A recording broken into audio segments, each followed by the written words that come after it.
now he had the ticket. We were it's just the door to inside to the outside. He had the ticket stub. He wrote the X on it. Went to where boom, he walked in. See what I'm saying? Right. It was like real easy. So we snuck into like Laker Clipper game, Laker Celtic games back in the day. Did they ever catch? No. Yeah. No. What'd you say? Guys were moving around. We had. I don't believe me. I want to see it. I'm not one of those guys who's comfortable bouncing around. Lakers played with form. Was Inglewood as scary back then? Like, was it? Just playing in Inglewood with worse guys? Inglewood was all right, but no, it was like known as what it is now, kind of. It was like a little edgy, but the Forum, I'm sure, was safe in the parking lot. But I used to go to like 2 or 3 games a year, like, again, when the Celtics would come to town. Saw the Nuggets, Trailblazers, but yeah, we would sneak in. And then also the LA games. My friend worked there, so we would get in, and there's a lot of that stuff going on. But that was LA back in the day. That was a spot to be. The Forum was just. I was scared. Like, the only place I ever tried to sneak into were movies, and I still. That's even scary. No, because I'd at least buy one ticket. It's not like I never really went. You buy one ticket and go to 3 fucking movies. Yeah, they don't even give a fuck. Oh, they don't? They know you're doing it. You know who gives a fuck? That pimple-faced glasses motherfucker. That's 16. I know that kid. That wants to be a cop. Fucking 8 years. I've seen him. He's the one that comes up to you and tries to spray you with deodorant and shit. I'll zap you. But they even told him when he had an eye, they do not use physical altercation. This guy's a fucking idiot. What about getting a refill? I got busted one time for getting a refill at a Circle K in Tempe. Hey, the lady clamped down on me. What'd she say? She said you can't do that. I got the soda. It was like a 32-ounce thirst buster. It's Tempe, it's hot. I remember I'm drinking the soda. I'm like looking at the magazines, checking out stuff. Now it's all halfway through. Let me go get some more. And she's like, "Hey, you can't do that." I remember. Did she call the cops? No, but she came down on me for it. You remember these incidents in your life when people came down on you for stuff. I remember at the circus one time. Have you heard of Circus Vargas? No. You heard of Circus Vargas is like a local circus. And it was over in like Hollywood and Highland. This when I was a kid, and some lady said I snuck into the big top. I remember she grabbed my collar. I remember it. So whenever I think of Circus Vargas, it's still around. I see it. I have flashbacks of that lady grabbing me, sneaking in, and I wasn't sneaking in. I'm a good kid. But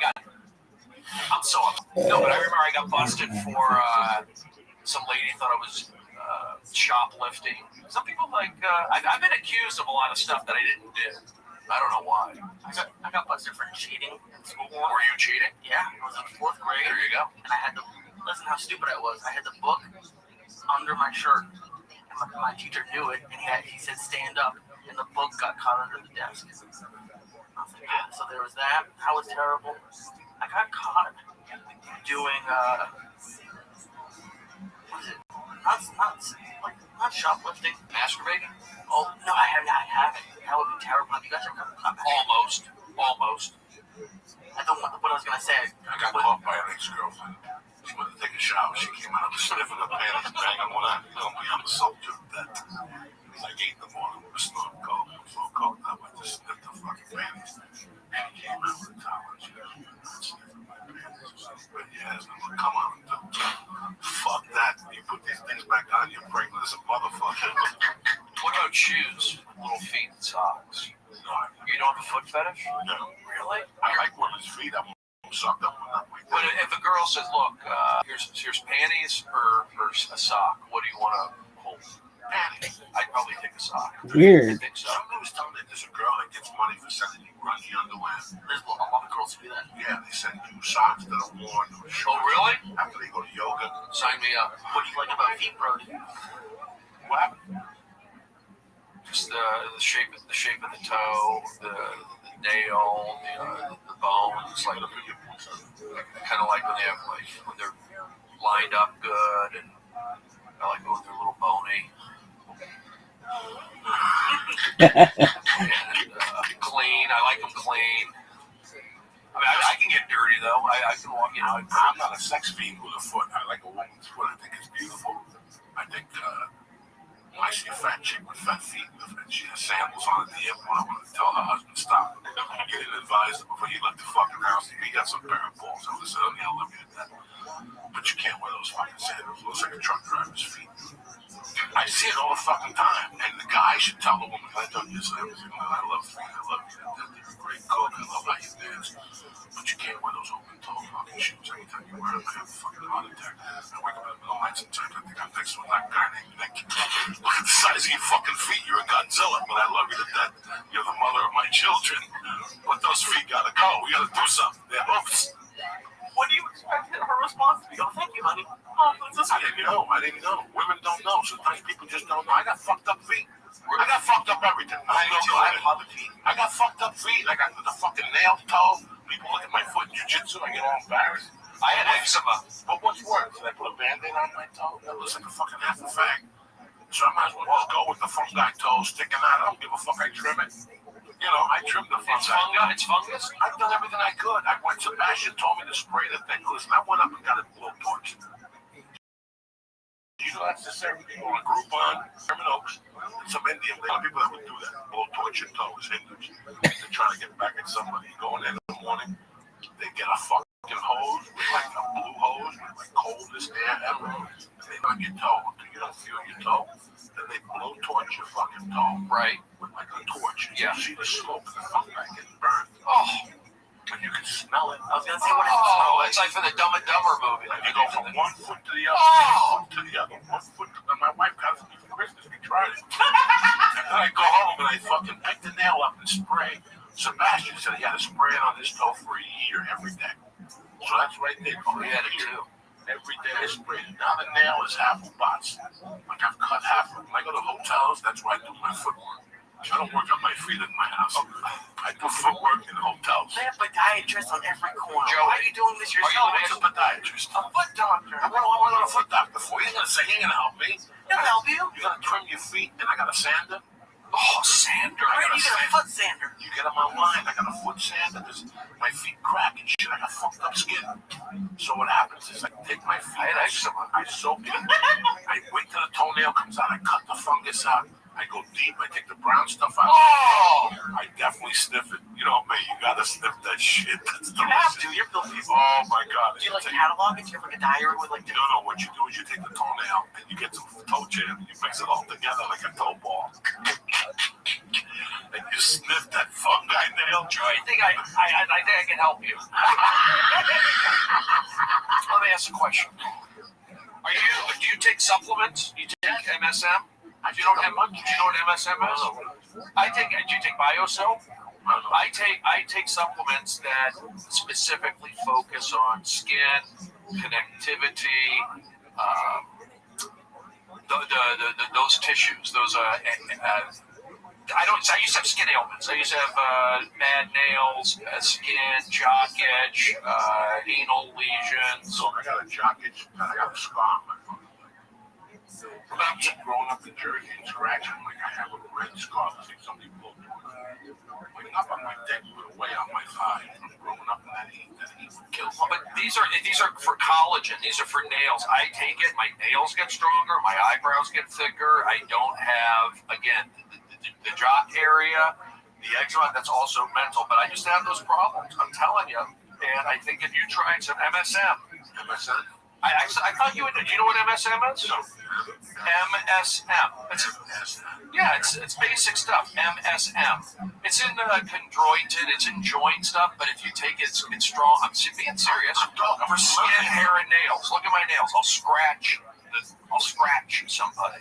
That's how strong they are. I would say, when I heard that story about you having that toenail thing, I say give it a shot. I will. IOCell. I got GNC tomorrow. I'm gonna go out on a limb. No, don't do GNC. I don't think you want to stop, Joey. I think you like it. What, the toenail? Oh, like just the process of digging it out. Like, is that why you do it on the road? So your wife doesn't see it. In the main season, I just There she is. pieces of nail. I take some of the jam from underneath. Oh, And I think, I Girl. take my chew on. I had the kiss of death yesterday with my fantasy football team. I should have shut my fucking mouth.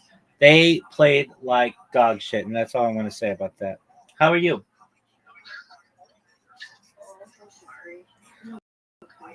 Oh, it was terrible.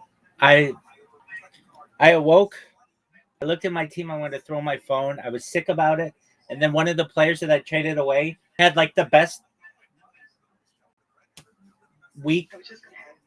Yeah, you should have. Oh, it was terrible. All right. So what's good in your world?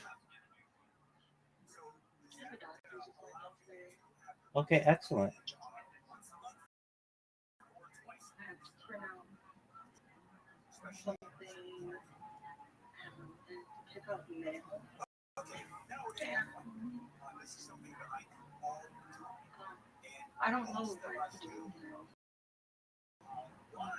Okay, well those are some stuff. Yeah, I do things. No, I get that. I didn't think that you didn't. In fact, I think you do things people with less opportunity. So you do a lot. All right. You want to hear how my bots are doing? Of course. This is deep knowledge. All right. So I um I basically I like to do testing of them, but it's hard to get feedback on how the bots are doing. So like the bot that got you in here basically was just like sending a picture of my driver's license with like a huge paragraph, which is fine. Um, but what I was doing is I changed the picture, and then I would post something on that account, and then I can tell how many interactions it would get. So what I would do is like I would send out a bunch of messages and then check how many interactions my post got, and it would be like I would check it once and I'd get one interaction, and then I'd wait like an hour and check it again, and it'd have two interactions, and then I check it again, and it'd have three interactions. It was like, well, I'm the only person who's interacting with this thing. So then I had this other strategy like last week, and it worked really well. It worked like immediately when I started doing it. Like all these people came in here. Well, when I say all these people, like two, but that was still really great. But then it didn't wasn't working as well. But I figured out a way for it to work well again. So basically, what this bot does is um, it looks up a keyword and then reposts everybody who has recently posted anything about that keyword. Now, previously, what I would do is use the words like Jew, Jewish. And when I do that, there are people who don't like Jews and there are people who do like Jews. So the people who don't like Jews would see that I reposted them, and then they would report my account, and then they would take the account down. So I thought, okay, I need something more neutral than that. So I started doing crypto, NFT, and Bitcoin. And the reason was is because it's like if it's reposting post, everybody wants more interaction with their posts. So nobody's gonna get pissed off if you reposted them. Like that, you get what I'm saying. So I did that about I don't know 5 hours ago or something, and I'm happy to say, like thrilled to say, to some extent, that right now I am eclipsing the. Let's see here. Well, I got 13 followers, which is a fuck ton of followers when you're someone like me who, uh, as I who basically just spam people, and it's got 507 interactions and 5 likes, which is like I didn't even want basically 507 interactions is a huge amount for me. So, more than anything, like you got 13 followers and 507 interactions. How many do I have total? On that account, yeah. Well, I just created it. Yeah, I just created it like 6 hours ago. So it's like a brand new account. But I'm not even trying for people to follow the account. I just want interactions. And what that means is stuff. And that means that times look at what I did and then they look at my account and then I get an interaction out of that, which is in its own way like really good for me because like I said previously, when I was doing the thing where I send the private messages or whatever, I would get like 25 over the course of like 24 hours. I mean, it wasn't a lot. And I think I was most of those. So this is a good strategy. Now the key is not getting the account banned. It's fine if the account gets banned, but it's just it takes me a long time to create the accounts because I have to go through captchas or the arc. It's just a pain. But I'm really happy with that. And um it's one of these things where you don't know what necessarily works until you try it. And um this seemingly works okay. I mean, like every few minutes I'll get a new notification, and like I just got another person who followed me. So now I have 14 followers, which is great. And um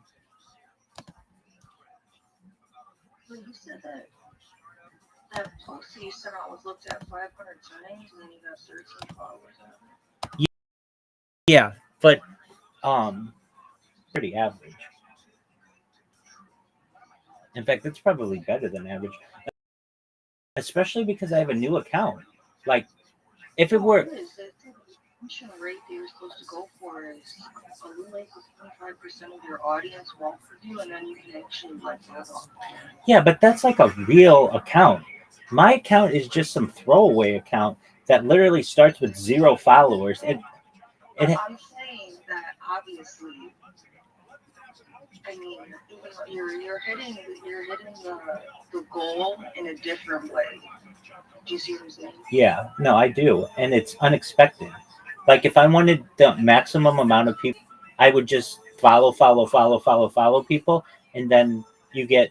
I think those statistics are probably similar. If you get 100 people, if you follow 100 people, 25% of them or 25 people will follow you back. And so, like 2 years ago, around this time, I created one of my first bots, which was just a follow bot, and this was back in the day when, um, like Twitter was still like wasn't owned by Elon Musk yet, and what these bots would do, I created over 2,000 of them manually, and it took me like 6 months. But what they would do is just follow. All they would do is just follow people, and you can still find like archived posts that I have of or not that I have, but like written about me that are just like, who is this fucksoul who keeps following me every single day? I get followed by 45 of this person's accounts. Like, what is their problem? And it was really funny to me that the people who are on the right side of, or like conservative people, thought I was liberal, and the people who were liberal thought I was conservative. When in reality, I think both sides are corrupt. And then they would like make these giant posts about me, and they would at Elon Musk and at Twitter support and all these other people. So I did this bot like 2 years ago, and I did it for 6 months, and then Twitter changed its settings. So before you could follow 400 people a day. Now they changed it. You can still do that, but like if you follow more than like that, they'll ban your account. So it wasn't there anymore. But so I kind of have to find the loopholes in the system. And one of the loopholes that I found is the repost loophole. Like if I just instead of reposting people, I liked them, Twitter limits the amount of likes that you can do. But they don't, as of right now, from what I'm seeing and what I've learned over the course of the past like month, they don't limit the amount of reposts you do. So I just go through and repost everybody's shit, and then that causes them. I In an ideal world, Audie, they would get a notification, and then they would see that I reposted them. It doesn't work that well because Twitter has something in their algorithm that basically I'm a bot, and so it does what it calls silences notifications automatically. But the key is that when you look at the post, it shows that somebody has reposted it, and then you can click on that and look at post interactions. You have to do some swiping, but then you see my and it's like, if that's what I have to do, then that's what I'll do. But for me to like, my goal is for one account to get 1,000 views on this post that I have. If I get 1,000 views, then great. I'll just eventually just throw that account will get banned eventually. but then I just create another one and do the same thing, and that's really great. Now, does that equate to people coming in here and interacting with me? Like earlier last week, and I had people come in right away, and actually one guy really nice. He's from the UK, and he's really into electric bicycles, and we talk about that all the time. And he's like he's just such a sweet person. I really like him. He came in yesterday morning, and it was right about kickoff time for all these games, and I was like, dog, I'd love to talk to you, but I'm really focused on these games. And he's like, no, I understand. I was just coming in to say hi. So we caught up a little bit. Anyway, so I've got another notification. Let's see what this is saying. Another person followed me. So that means I've got 16 followers or so. So that's good. I mean, again, I do this for people to interact with my posts. So let's check out. And what I love about it is that there's feedback. Like I know how well it's working because I can see this number grow. So I'm at 522 interactions, which is phenomenal. I'm really happy with that. And then what ends up happening sometimes is people will create a post about me, and they'll be like, "Is anybody else getting these reposts from this Rabbi Rothschild? Who are they? What's their?" That happens. There's this other thing that I do. Well, let me ask you, Audie, do you know what SEO is? Search engine optimization.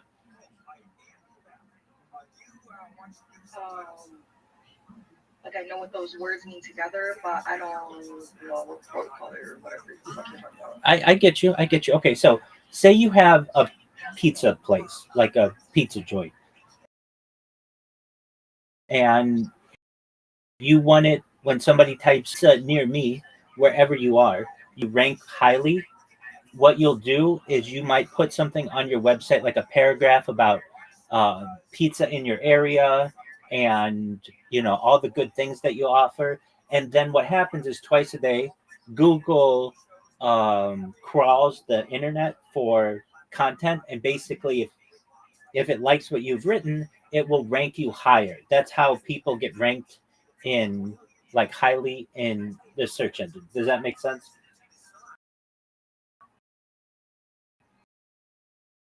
Yeah, I didn't know that was how Google determined it. Billion, if not $1 trillion business. It's basically people who game the system to get their website to populate over their competitor websites. Anyway, so I've never heard anybody refer to this, but there's like a new world of that in large language models. When I say large language models, that's just fancy words for ChatGPT and Google Gemini and all these AI things. So something that I did a long time ago, I basically populated the internet with like all my stuff, like my biography and what I talk about, all this stuff. And over the course of time, large language models have figured out who I am, and they'll write my biography basically like word for word when you ask them of me. Now there are other Rabbi Rothschilds, so sometimes it can get confused. But if you ask any like ChatGPT or Google Gemini or Claude or any of the other ones, Grok, welcome. How are you? Yay.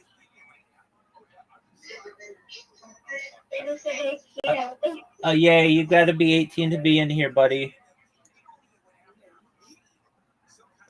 Yeah, so that's another strategy I've been using. I don't know how beneficial it is. But basically, what I've done is anybody who sends me a message, I'm sending them an invitation to this server. And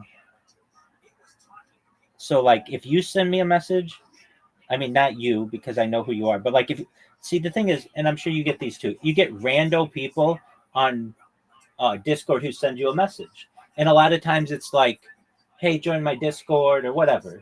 Well, if you send me a message, I'm just like, normally I would just ignore them. But instead, I'm like, you know what? I'll send you an invite to my server.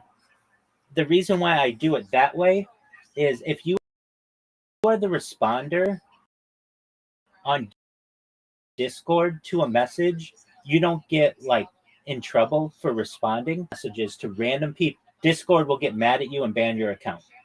And I don't want that to happen. But if you receive a bunch of messages and you respond to them with your Discord link, you don't get in trouble. So, like yesterday when I awoke, I had 70 new messages from Discord, and I went through, which is like a ton of messages. Like within, I don't know, like 8 hours, it's a ton of messages. Um, and the reason why I get so many is I'm in this one giant Discord that has 5 million people in it, and they don't really know what it is. It's called Steal a Brain Rot. I don't know what that is. I've been in it. It's got five. It's got almost 6 million people in it. I think it has to do. But I don't know. I don't do Roblox. I've never Roblox, but I know people do trading in Roblox and stuff, and that's big on Discord. So, a lot of people ask me to trade on there, and I just send them my Discord link. Well, anyway, I get random people in here. A lot of times, like I'll get people who are like 21, which is cool, but then I'll get people who are like 8, and so it's like okay, so I have to be super diligent. How old are you? And they'll be like, I'm 11. I'll be like, all right, well, have a good day, and then I'll just ban them. But it has caused this server to grow to some extent. Um, but over the course of the past like 2 or 3 weeks, I've gotten like 75 new people in here, and that's fine. I mean, it's like neither super good or it's better than I normally get. So, um, go ahead. So great. Yeah, I mean, it's something. Um, the big thing that I want to happen is people who see me repost their shit on X to come in here. When that happens, like when you came in here, I still think about this all the time. When you came in here and I'm like, hey, how'd you find out about me? You're like, Twitter. I'm like, no fucking way. And I describe our interaction like a message in a bottle. I remember telling you that. It was like I was just on a deserted island and I put a message in a bottle and I threw it in the ocean and you somehow got it on some other beach and read it. And it's really hard to do that though. Like basically you're an exception. Not many people are going to be like you and be like, I'm going to hunt this person down and see what's going on with their Discord and join it and all these other things. But I do get some people who do that. And I think with the strategy that I have currently, it's there's a good chance that it could happen. Um, and when it does, it just makes my fucking day. I mean, I get so happy when someone comes in here and they learn about me from Twitter or whatever I'm botting because it tells me that what I'm doing is working. So that's great. So with that being said, um, I have to just continue these bots and like I can even check right now. So like last I spoke, it was 522 interactions on my post, and now it's 532. So within the last like I'm maybe getting like one a minute or two a minute or so. So that's really great. That's I'm not doing anything. I have to get people out for that. And the key is that I'm using very neutral terms. So NFT, Bitcoin, crypto. Very few people are going to report you if you repost their stuff with that. But if it's Jew, there are a lot of people who don't like Jews. And so they'll come out and just be like, well, fuck you. I'm going to ban you for reposting my shit. So I think that's a good strategy. And another thing that's important about this strategy is that it's basically like the morning in the United States now. And people like it's the start of a new week. So people go onto Twitter and do their thing. Like Twitter, at least on the weekends, it's not as business oriented as it is during the week. So, people get up and they say GM to each other and they post about their Bitcoin or their cryptocurrency or whatever it is. So, um, that's where we're at. And I just I've been using this analogy recently, which I feel is apt. Um, so the Grand Canyon started with a drop of water at some point. Basically, it was rain or snow in the Rocky Mountains that eventually started a little stream that eventually became a river, the Colorado River, and then eventually cut through and made this giant canyon. And it's like each one of these reposts is just another drop of water that I'm putting out there. And I recognize that if I just do this enough, that it's eventually going to make some kind of uh, impact. I mean, I know I've done it before. I know that when I would spam people on Kick, it got the biggest people on Kick to find out about me and to interview me and to do podcasts and things like that, to the point where I'm friends with a lot of them. It made people on Twitter previously know who I was, and to annoy them. It's made people on Discord know who I am. So I know if I just keep doing this, that will have a significant impact. There's also an analogy that I use that I've heard before, but if you just take your finger and you tap your arm like very lightly, if you did that for uh, like 5 days straight, eventually you would work your way down to the bone. Basically, just with like a little bit of impact over a consistent amount of time, you will cause a lot of damage. And that's what I'm doing with these bots. And I wish I could say more about them. Okay, I'll say this. So the bot is it's really interesting. So it's got a link to my Discord in the name, and I basically say like YouTube me. Like there are some people who say Google me. There are some people who say YouTube me. Like this one girl, I'll never forget the first person who told me to Google them. I was oh uh I I had met this girl, and uh she and I like were sitting next to each other at something, and um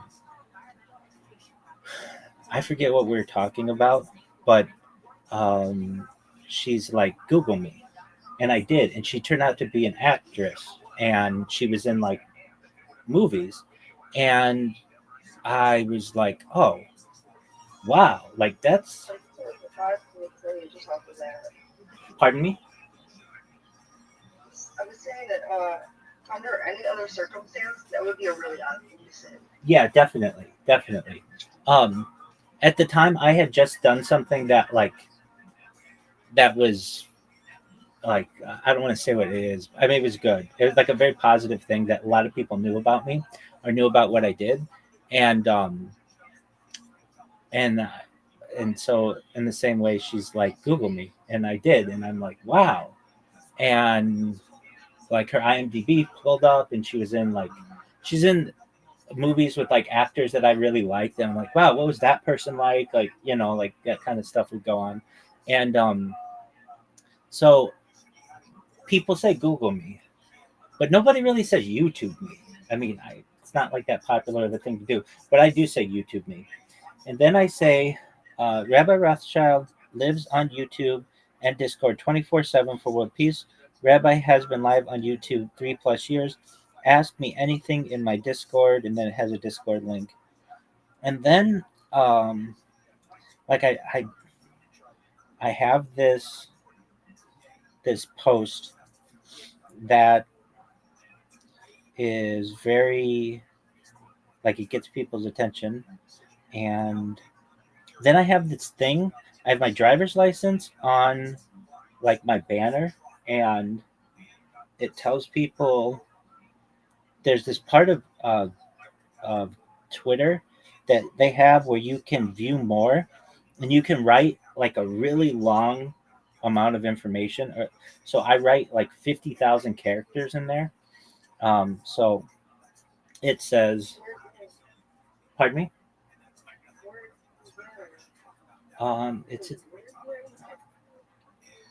It's in a view more section. Like nobody uses it. So it says introduction. Shalom, y'all. I'm Rabbi Rothschild. I stream my life for world peace. I want to help the world achieve peace through a global emphasis on pacifism. I feel if humans are ever to colonize space, terraform other planets, and travel intergalactically, we need peace on Earth. I want to help end world hunger through the use of agricultural drones, floating greenhouses, vertical farm. It's all the stuff that I talk about. And then I put all the information about myself. I mean, you can really just read this. In the about section of this Discord. It's all this. It's like I don't want to say word for word, but a lot of it's in there. So anyway, nobody really uses this section of Twitter because it's not that always that easy to find. So I put like instructions how to find it.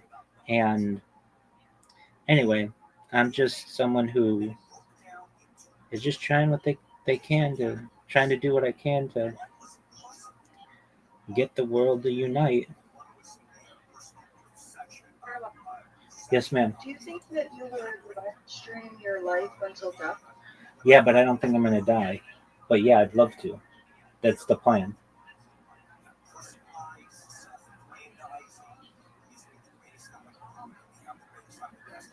And I know it's very optimistic to say I don't think I'm gonna die, but scientists have already. You just don't want to talk about it.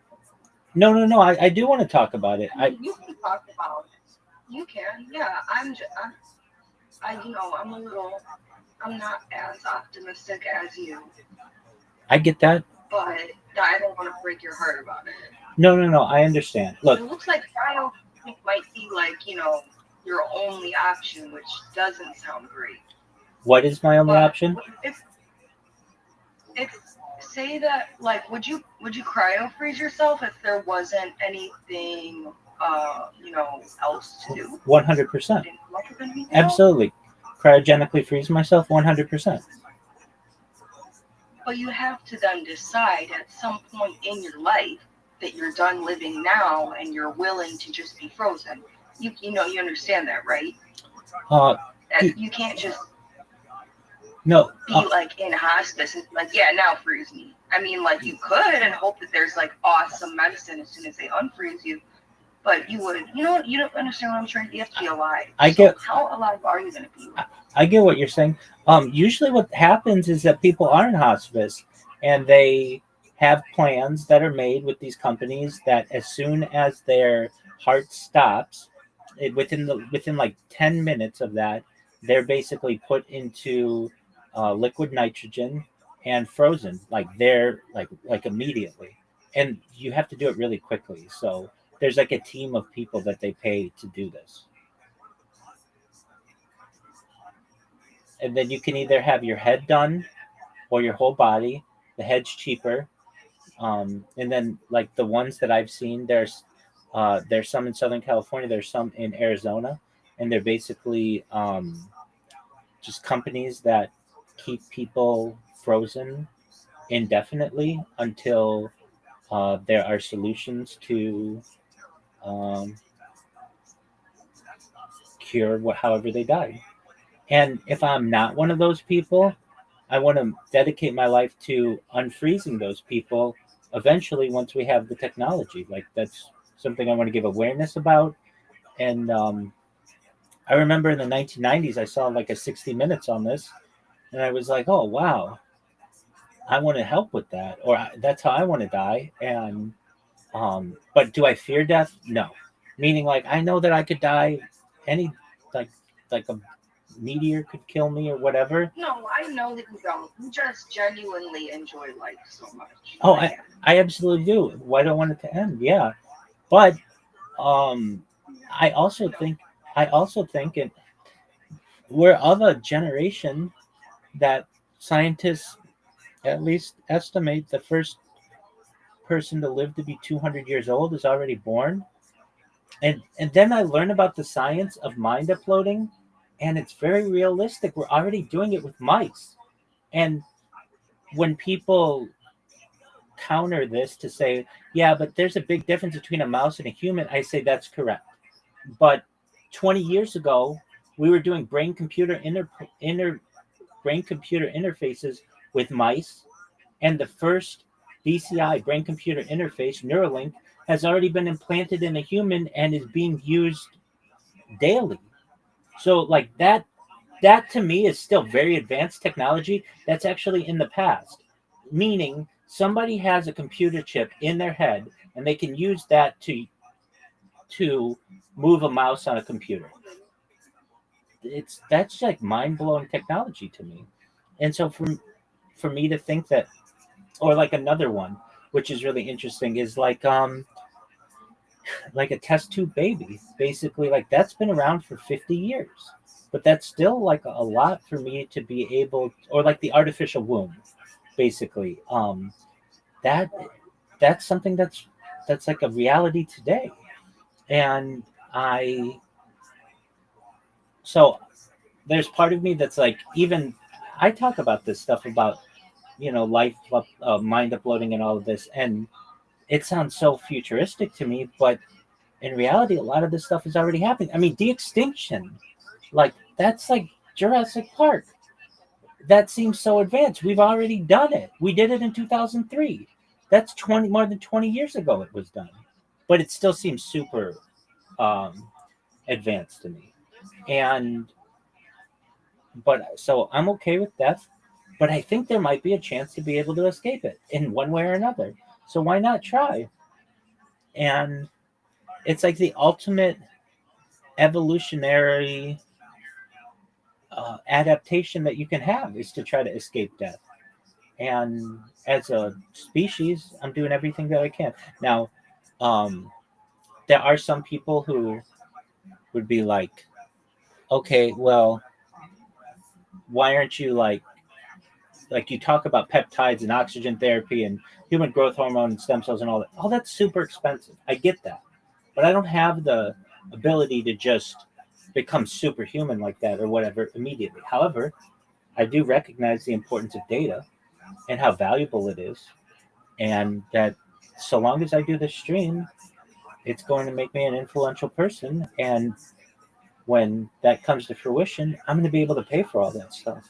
So, do I know that what'd you say? So can we make you a clone? Yeah, definitely. I was just wondering. Absolutely. Yeah. I mean, I talk about that in my spiel. I say, we'll be like, I got the sounds better. exactly. The first, Kind of be a little bit more like Frankenstein, but we would be very nice to it. I'll help you make it. thank you. Yeah, I mean, we cloned mammals in the 1990s. I remember watching the nightly news when they did it, and it was like people were making jokes about it that like Dolly the sheep was the name, was cloned, and like what this could mean. And they pretty quickly thereafter made it illegal to clone humans. But that doesn't mean that it can't be done in other countries. And do I want that necessarily?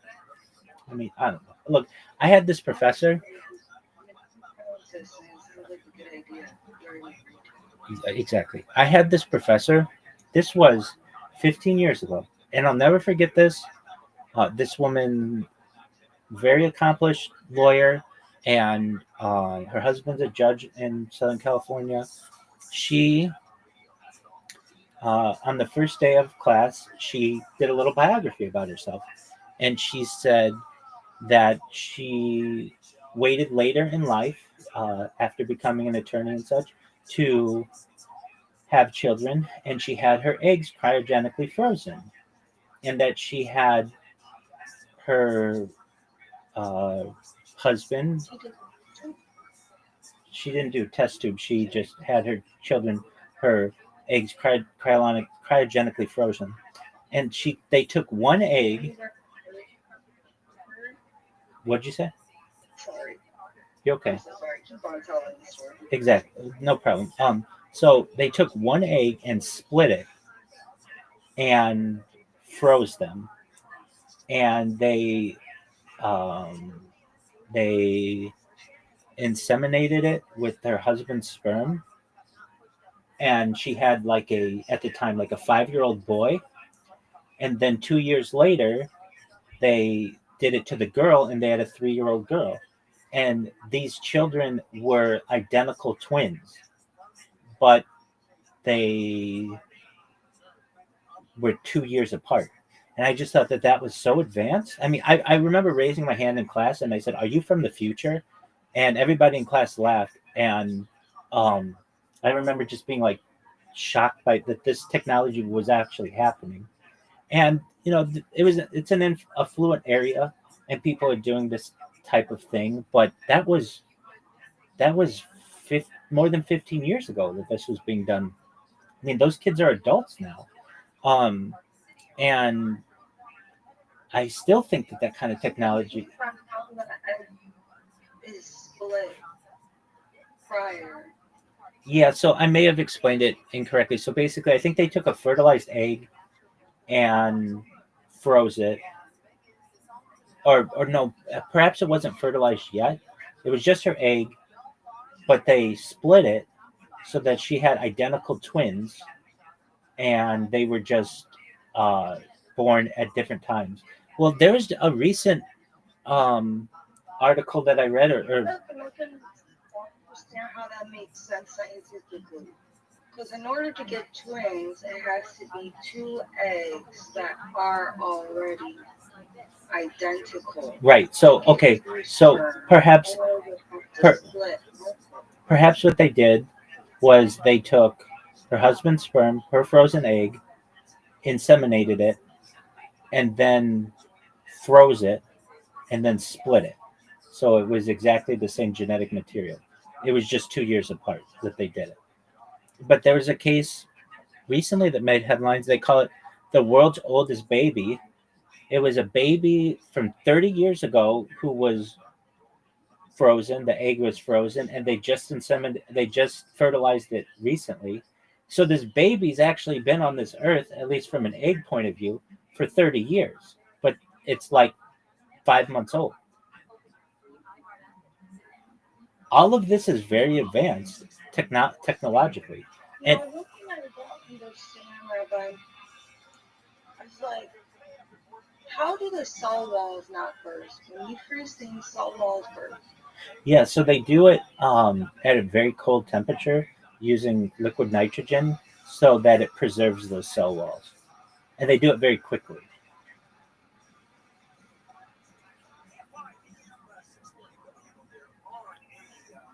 I still don't understand it. I'll have to see it with my own eyeballs. All right, well, that's how it's done. Because if you do go from liquid nitrogen really quickly, what happens to you? Yeah, that's how they preserve these people for cryogenic freezing. It preserves your it pres it If pre- you dip yourself in liquid nitrogen, you're if you go in and out real quick, nothing happens.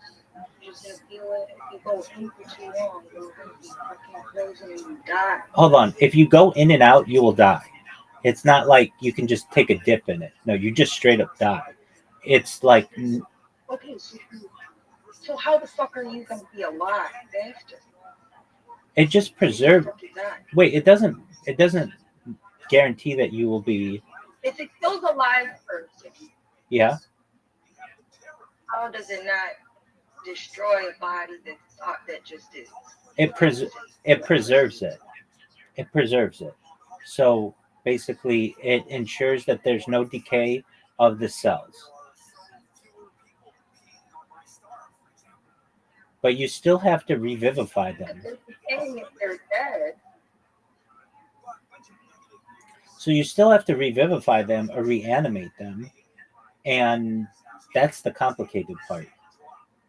Preservation isn't that difficult. Just saying, it might not be a good route for preservation if it's also a route for death. It don't sound like it makes too much sense to me right now. Okay. I'm just saying it's something I'll have to see with my own eyes and see maybe form words about and see I understand. I understand. I can't understand it with them right now. Do you get what I'm saying right now? I know you understand that, but I know you believe in that stuff. Well, I mean, I didn't always until scientists were able to like do this with like small animals and such, um, or like flies. I mean, it's like not even animals. But it's not a case of you dip somebody in, minutes after they die, and then you can pull them out and reanimate them by just warming them to room temperature. It doesn't work that way. Basically, this just preserves them so that when we have some type of cure for however they died or some type of solution, we could perhaps be able to scan their internal structure to be able to either clone them or upload that data into another being.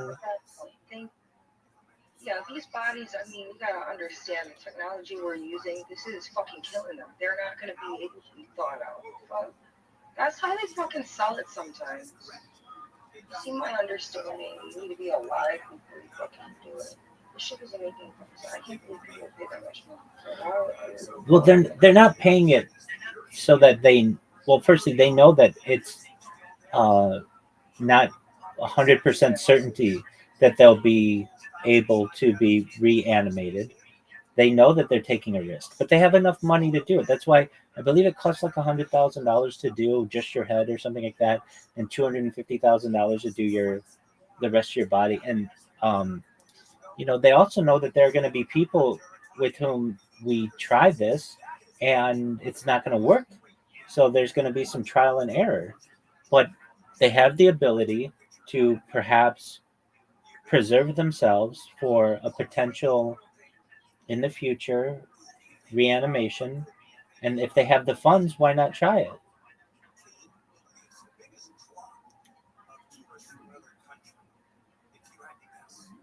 Do you believe in the afterlife or reincarnation? Maybe it's all unnecessary. I don't know what you do. It seems like you don't believe in it. Yeah, I don't think anybody knows. Traditionally, I mean, I have my beliefs, but from like a religious standpoint, I don't know how accurate they are. I mean, there are discussions that we spend a year essentially in a neutral realm, and then with enough righteousness of your family, basically saying prayers, uh, known uh, as Kaddish, you basically will sit at the right hand of God. I just think that these are traditional ways that rabbis specifically were able to have some justification for what we do religiously. But in reality, there isn't an overarching one doctrine within Judaism of what happens with you. I know in Christianity, many times, welcome, how are you?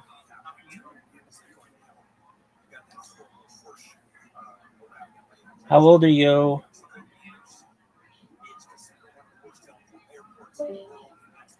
Um, like there's an idea of like heaven and hell in Christianity and things like that. And while we have similarities within Judaism, it's not as cut and dried. And we believe in the world to come is what we call it. And Ha'olam basically is what it's known as, and uh, or at least with the world. And that's a religious part of me. From a scientific state, much of me believes that you just die and it's black and it's done. Like you become worm food. Dust you are and dust you shall return. There's that element of it. From a reincarnation standpoint, religiously, again, maybe some people's souls are able to transverse the metasphere, and we get certain personality characteristics or traits from previous people. But again, that's difficult to prove. Um, Scientifically, I think the answer is that when you die, you die, and that is that's what happens to you. And what we're trying to do from a technological perspective is try to avoid that.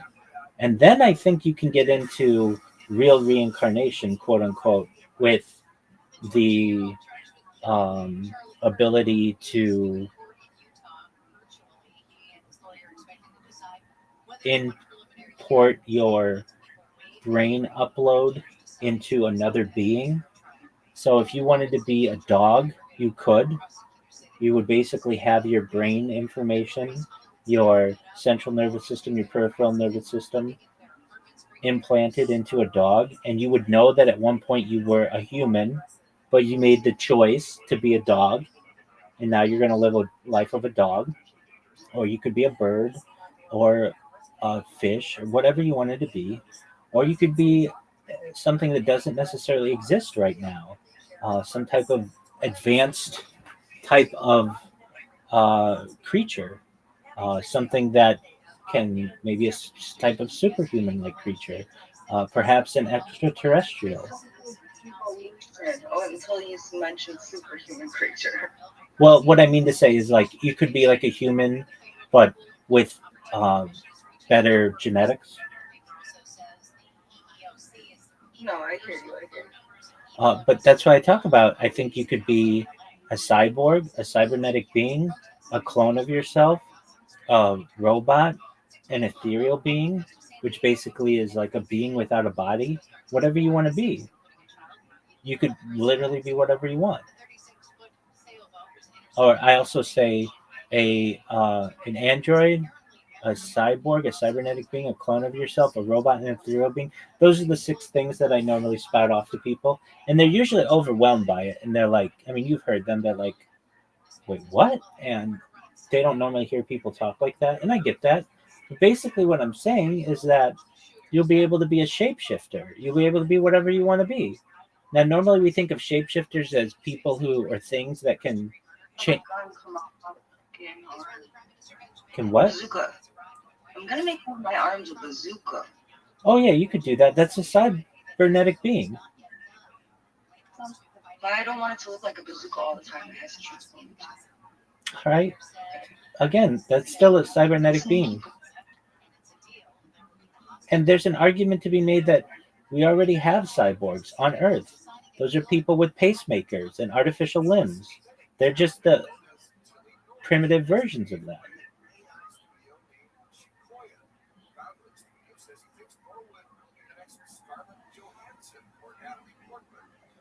Yep, yep, of course. Yes, I agree with you there. Excellent. All right. Science is kind of crazy, you know. Oh, I know. I would definitely upload my mind. I feel that, yeah, I don't think that we really have a choice in that. Well, that's why I always say. Well, that's why I always preface it by saying, with your consent, because some people might not consent to this. Well, that's what I'm saying is I don't think that it really operates about consent when we talk about the actual reality that we live in. Whereby energy cannot be created or destroyed. And even the heartbeat is something. And the breath in your chest. Okay, the breath doesn't matter if we measure it. It's just air. But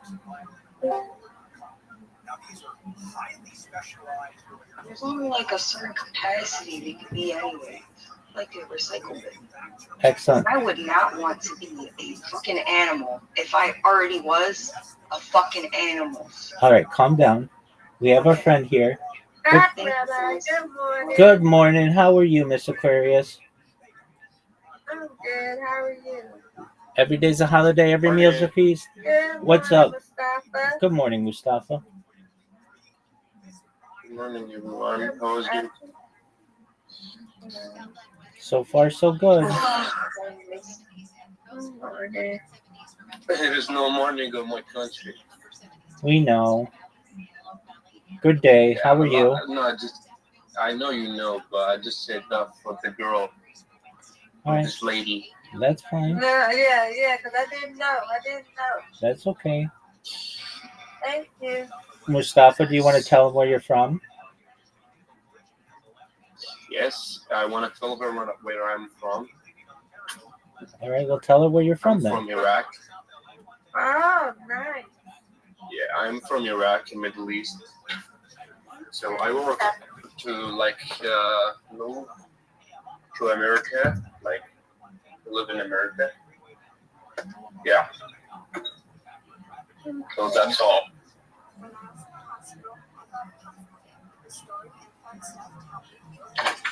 Okay.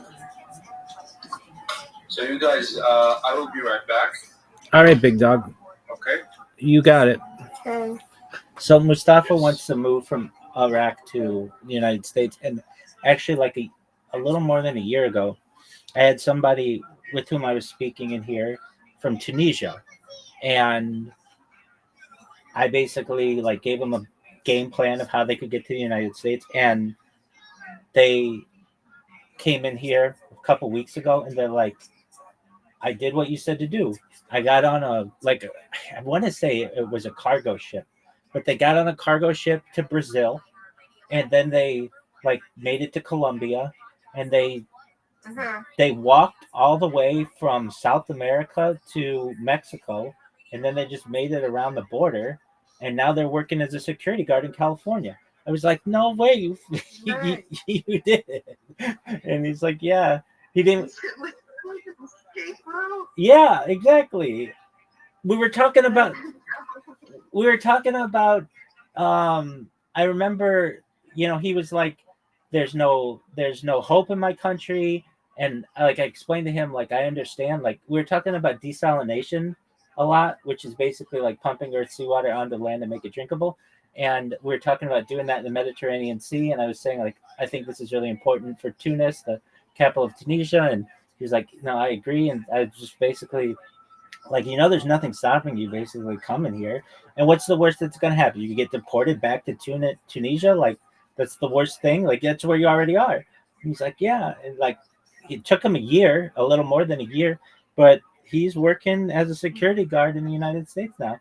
And, like, he's, like, basically my neighbor, like, potentially. Like, he, he's like, "I know you're live streaming, so I don't want to say exactly where I am, but I just did what you said. And it took me like a year to do and a lot of walking, but I'm here now." I'm like, "No flipping way." So, my, my, Mustafa, It's really crazy.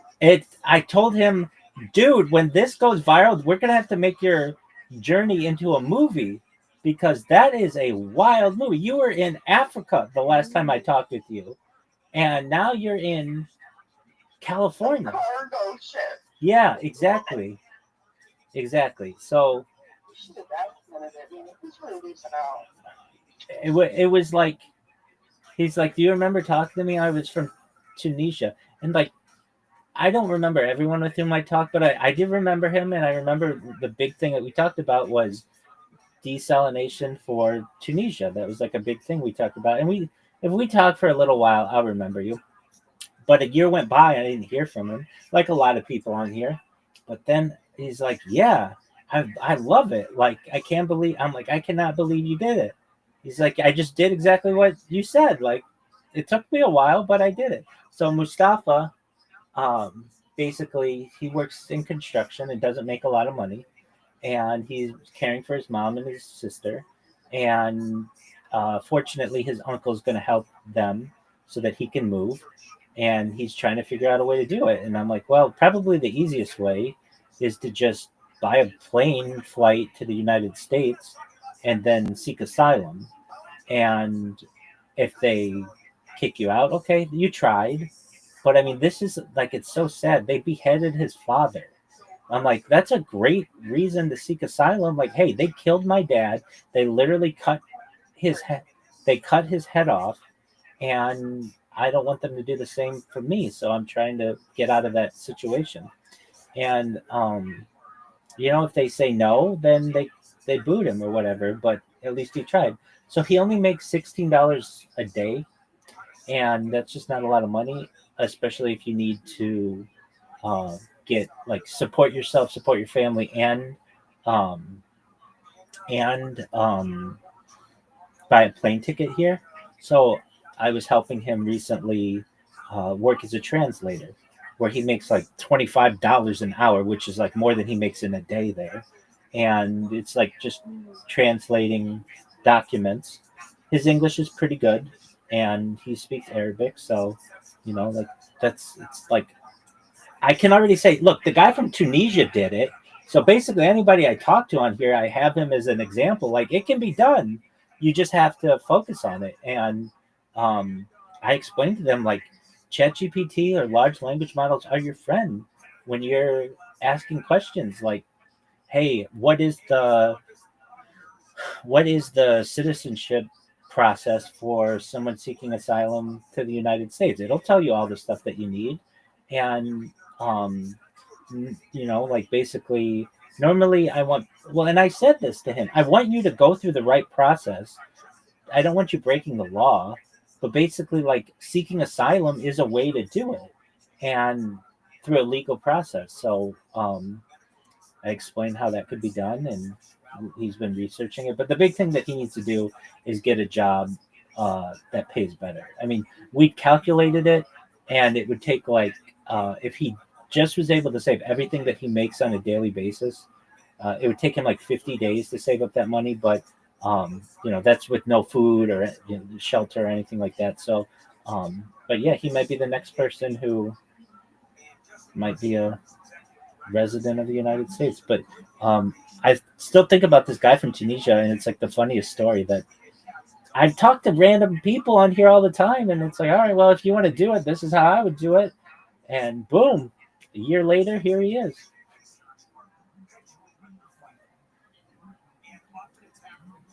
So that's cool. I agree with you. It is.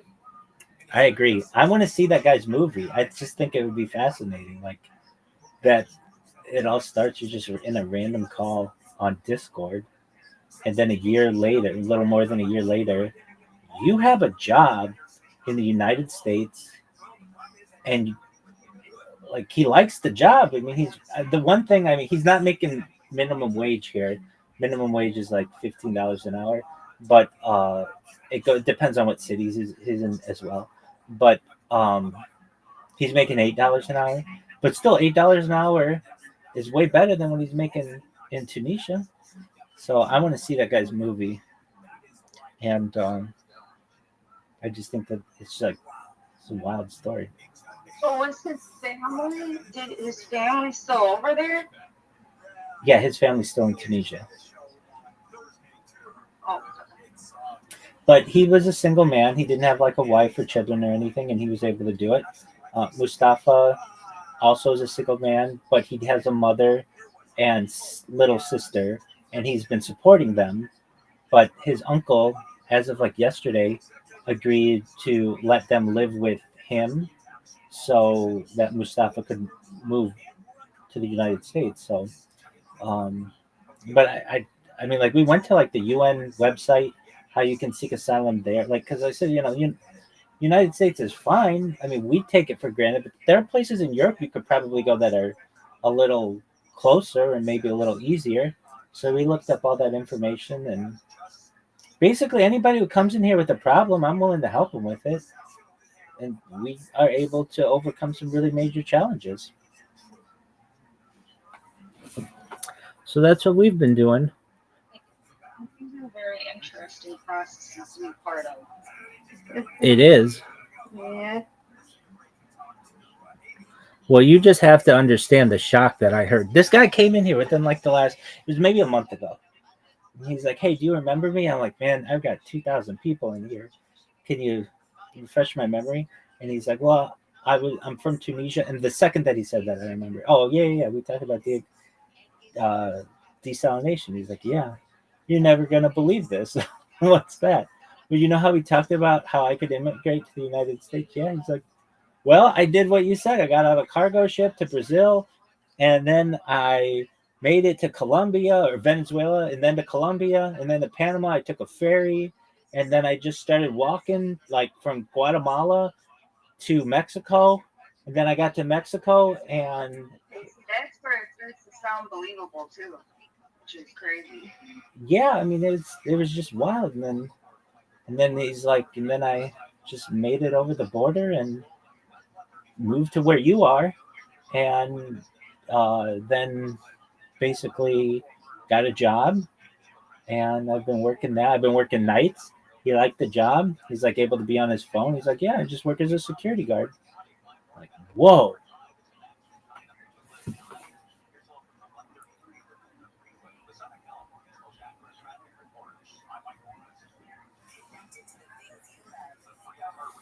So that's what we've got. All right, Audie, let's get an update of my account. So Miss Aquarius, I create robots, and I figured out how to create one of them that gives me some feedback on how they're doing. So I created this one like 7 hours ago or so, and it's got 16 followers and 609 interactions in like 6 hours. So I'll take it. I'm happy with that. It keeps growing. And if they ban it, which I know eventually they... What'd you say, Adi? I say you're definitely more popular than you. We can add that to. There you go. I'm not even. Oh, I know. All right, I am going back to mute. I'll be back later. All right, Miss Aquarius. Pleasure to speak with you. Have a nice time, Miss Aquarius. Be safe. You too, Addie. Thank you, girl.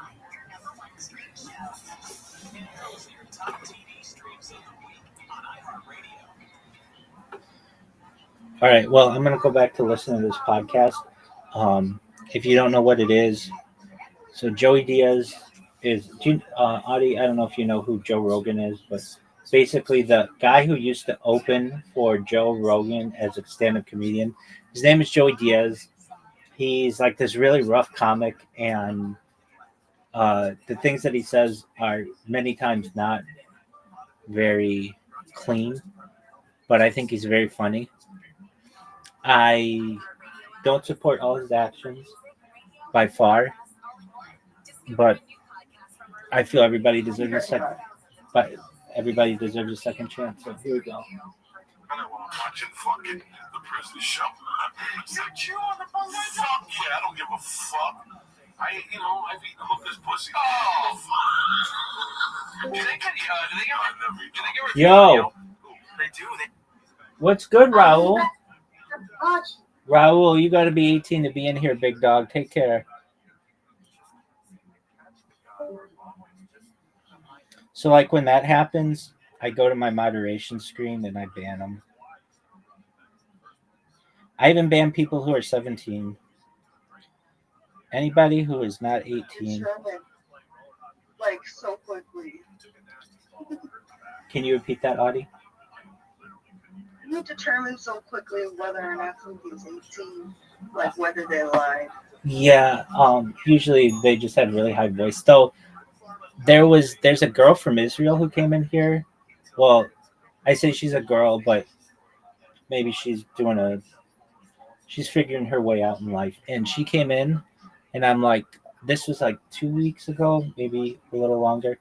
She came in, and I'm like, you have to be 18 to be in here. And she's like, I am 18. I'm like, okay, how old are you? I thought she was a boy. She's like, I'm 23. I'm like, oh, okay. I thought she was a boy, so she sounded like a little feminine. Oh, this other girl came in here, and I'm like, you have to be 18 to be in here. And she's like, or I said to her, so I have this way of determining how someone's 18. It's not perfect, but I say to them, how old are you?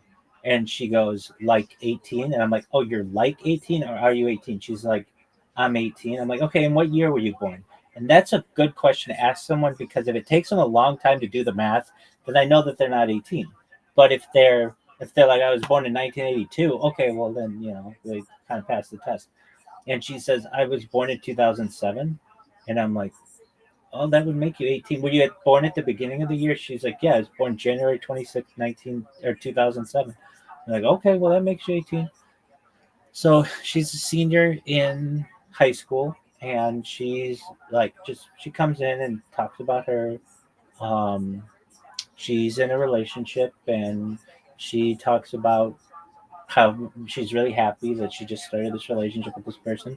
And we talk about like what she can do for a career. She's at a perfect time to get into IT. So I've been talking to her about that. And but like I'm very aggressive with people, like, but that's why I have an appeal server. If anybody goes in the appeal server and says, hey, you banned me, but I'm really 25 or whatever, I unban them. And I also have a lot of other ways to get a hold of me. Like, you can go, I'm literally live streaming all the time. You go to my YouTube and just type yo, dog, you banned me in Discord. Like, please unban me. I'll unban you in a second if you're of age. Um, but I am very aggressive with people, and I know recently, especially because I've been getting all of these direct messages from people, and I don't know how old they are, and I just send them my link. I know a lot of them have been not of age, so as soon as somebody starts talking, if they have a high voice, I ask them how old they are.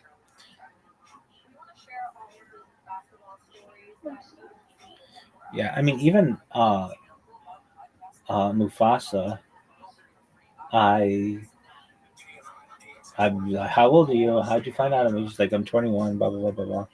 But he was coming in when a bunch of like younger people were coming. I don't even know how Mufasa found me, or is Mustafa Mufasa?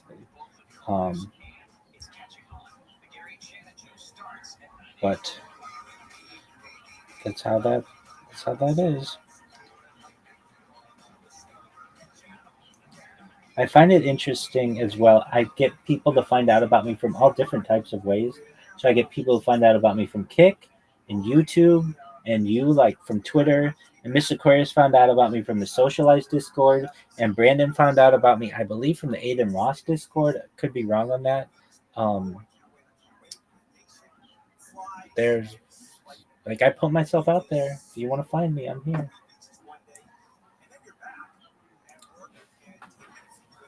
All right, we're doing a check. How many people are following me on Twitter? 18 people. So since I've been talking with you, Audie, we've had like, I think I started with 13. So we've had like 5 people join.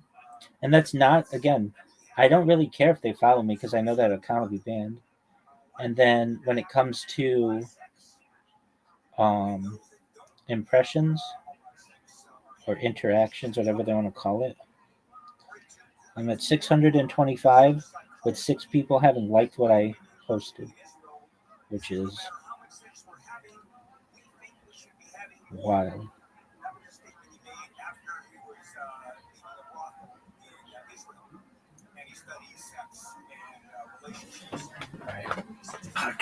They have a back page with a hand For a second, are you serious? Yeah.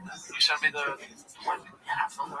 Joey, when you go, when you do road work, when you're out there, do you get room service every day, or No. you don't? We gotta go out and see some. Some hotels they put you in industrial parks. And it sucks because that hotel has ships on food. You gotta eat their shitty food that busy. I always try to opt for a hotel with civilization. Right. If I'm in Vegas, since Vegas is one of the only places that gives you I'll go out and let them get room service because it's a fucking hike to the elevator when they put me in Vegas. No, I mean cleaning. Like when you have a room service every day. Cleaning. That's. I don't want nobody coming to my room. That's what I'm getting at. I got a Okay. sleep apnea machine. I got sensitivity stuff, and I got my computer. So they don't pressure you, like, hey, what's going on there? Why don't you want service? You, No. They They call sometimes and say, can we get you towels or anything? If I need something, I just give the girl $5 and I take 2 towels or a bar of soap or whatever it is. So I shouldn't feel weirded out or pressured. No, I don't let nobody in my fucking room. But they One don't. hotel I stayed at that actually called like 3 times. And like, listen, it's a hotel policy. I said, ain't nobody coming to my fucking room. If she wants to come Rabbi, I'll be back in a little bit. For later. Gotcha. So there's a lot of guys like that. A lot of people I'm like that. You don't have room service? I mean, room cleaning? I do. Like, let me ask you, Joey, if you're on the road with your wife, will you? Because when I'm with Paula, I will, because she likes the bed made and all that shit. My wife is a motherfucker. Right. I'm gonna like sleep in the same fucking. Exactly. I never make my bed. I cover it up. I fix the pillows and fluff them. Why? Fluff them into the green and the bed shine. That shit. Yeah, I can't do that. It's hard.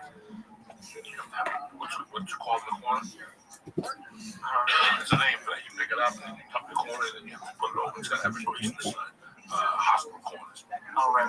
You gotta have all that shit. Nothing. I ain't doing no more hospital corners. I fluff out the sheets. I fluff the pillows. I don't like getting the pillows are fucked up the night before. Pissing me off.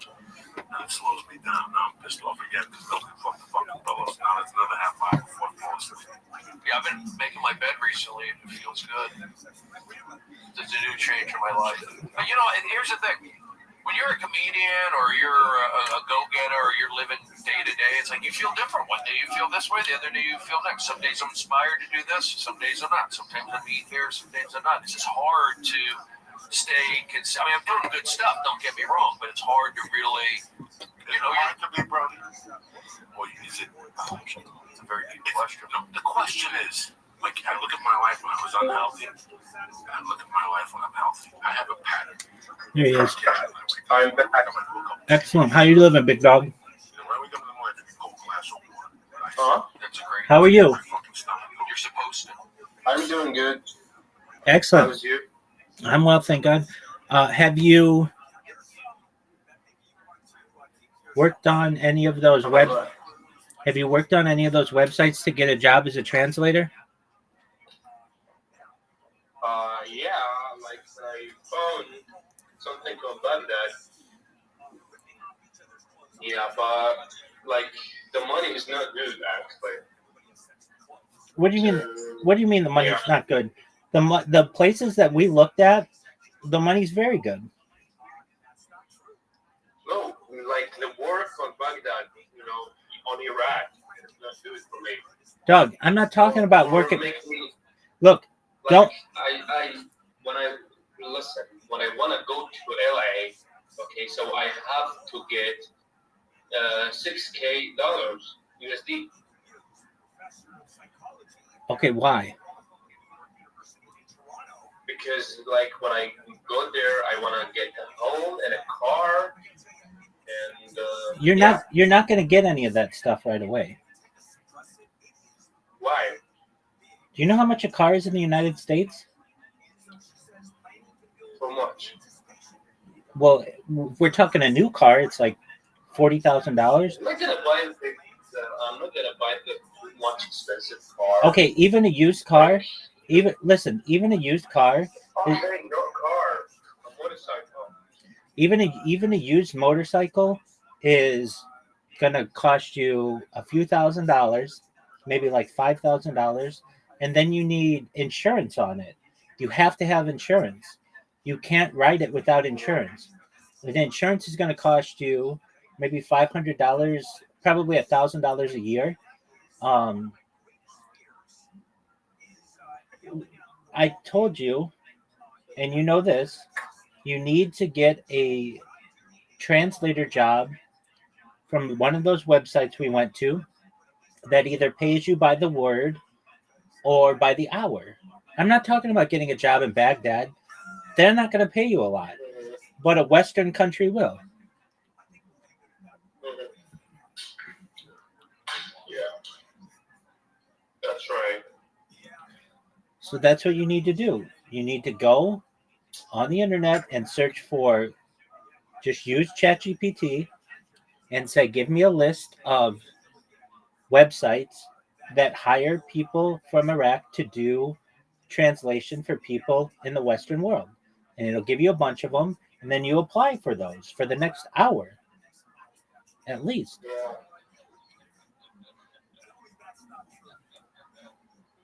Yeah, that's true. Right.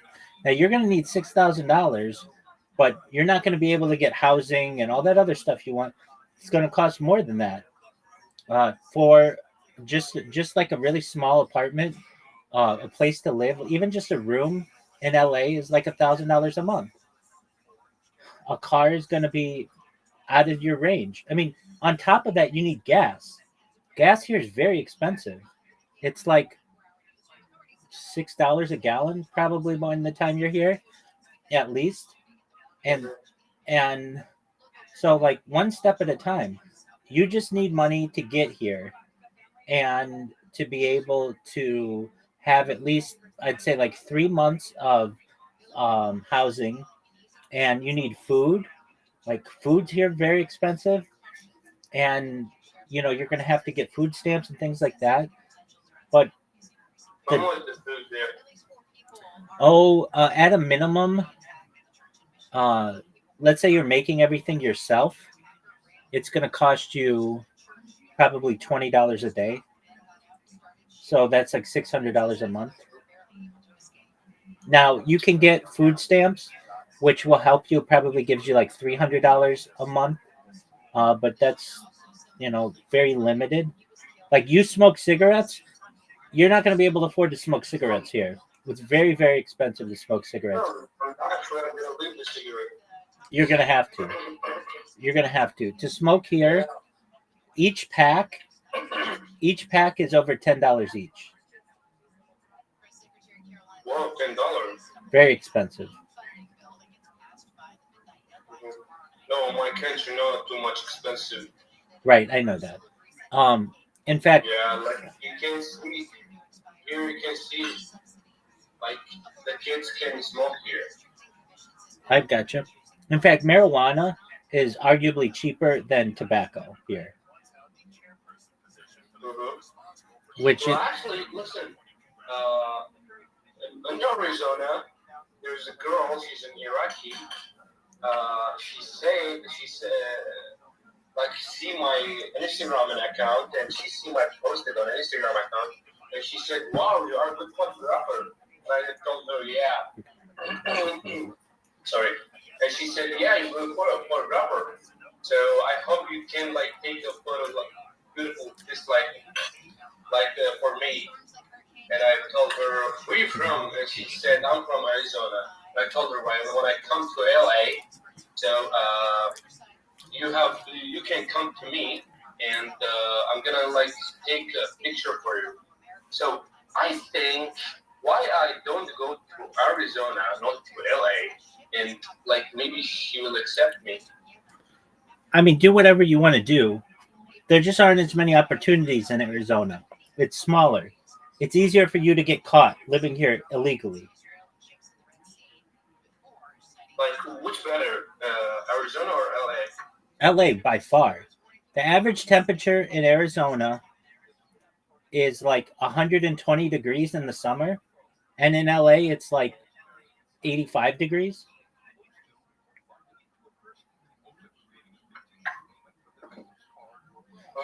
Living in Arizona is as hot as living in Iraq. Living in Los Angeles is paradise. It's better than Iraq, actually. What about the winter? The winter's kind of better. It's more manageable.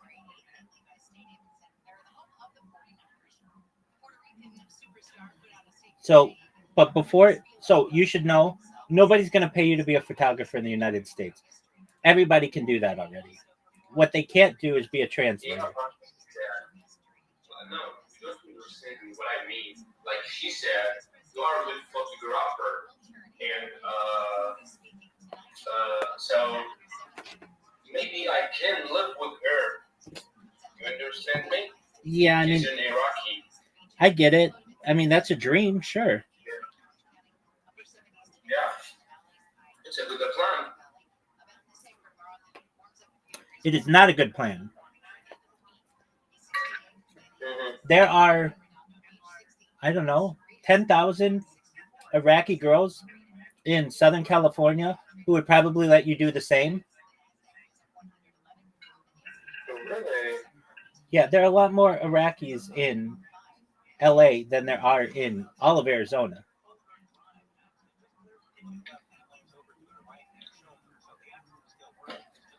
But that's a nice dream to have. What you need is a translation job. Yeah. So you need to work on that. So what you should do is go to those websites and start applying. Don't apply for places in Iraq. That's not what we said to do. Apply for places that need Arab translation in the Western world. Mm-hmm. And you can do this by the minute, or I'm sorry, you can do this by the word or by the page. Usually they pay like $25 a page. So you need to start working on that.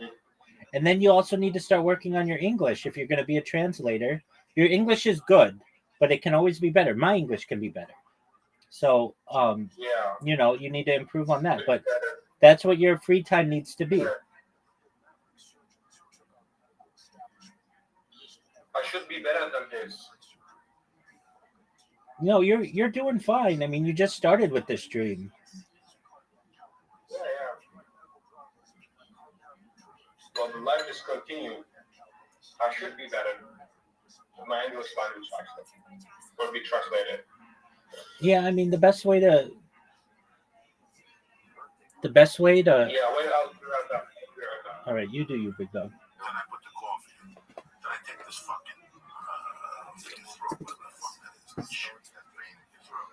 The fiber. I gotta take a pill for that before I eat. Then after I pop that, I make a fucking fruit smoothie. A bunch of fresh fruits and frozen fruits to keep it a little thicker. You're already ahead of the game. Okay, and then after that, I fucking do a CBD drop, 7 drops in my mouth.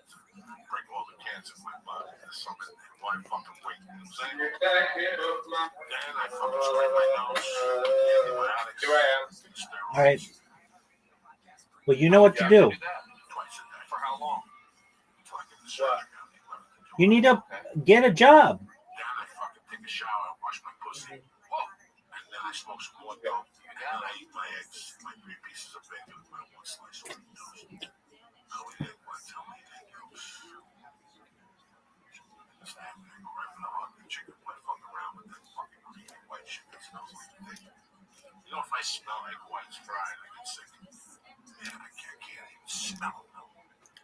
So that's your routine right now. Yeah, so before I switch it up, I get oatmeal with coconut milk.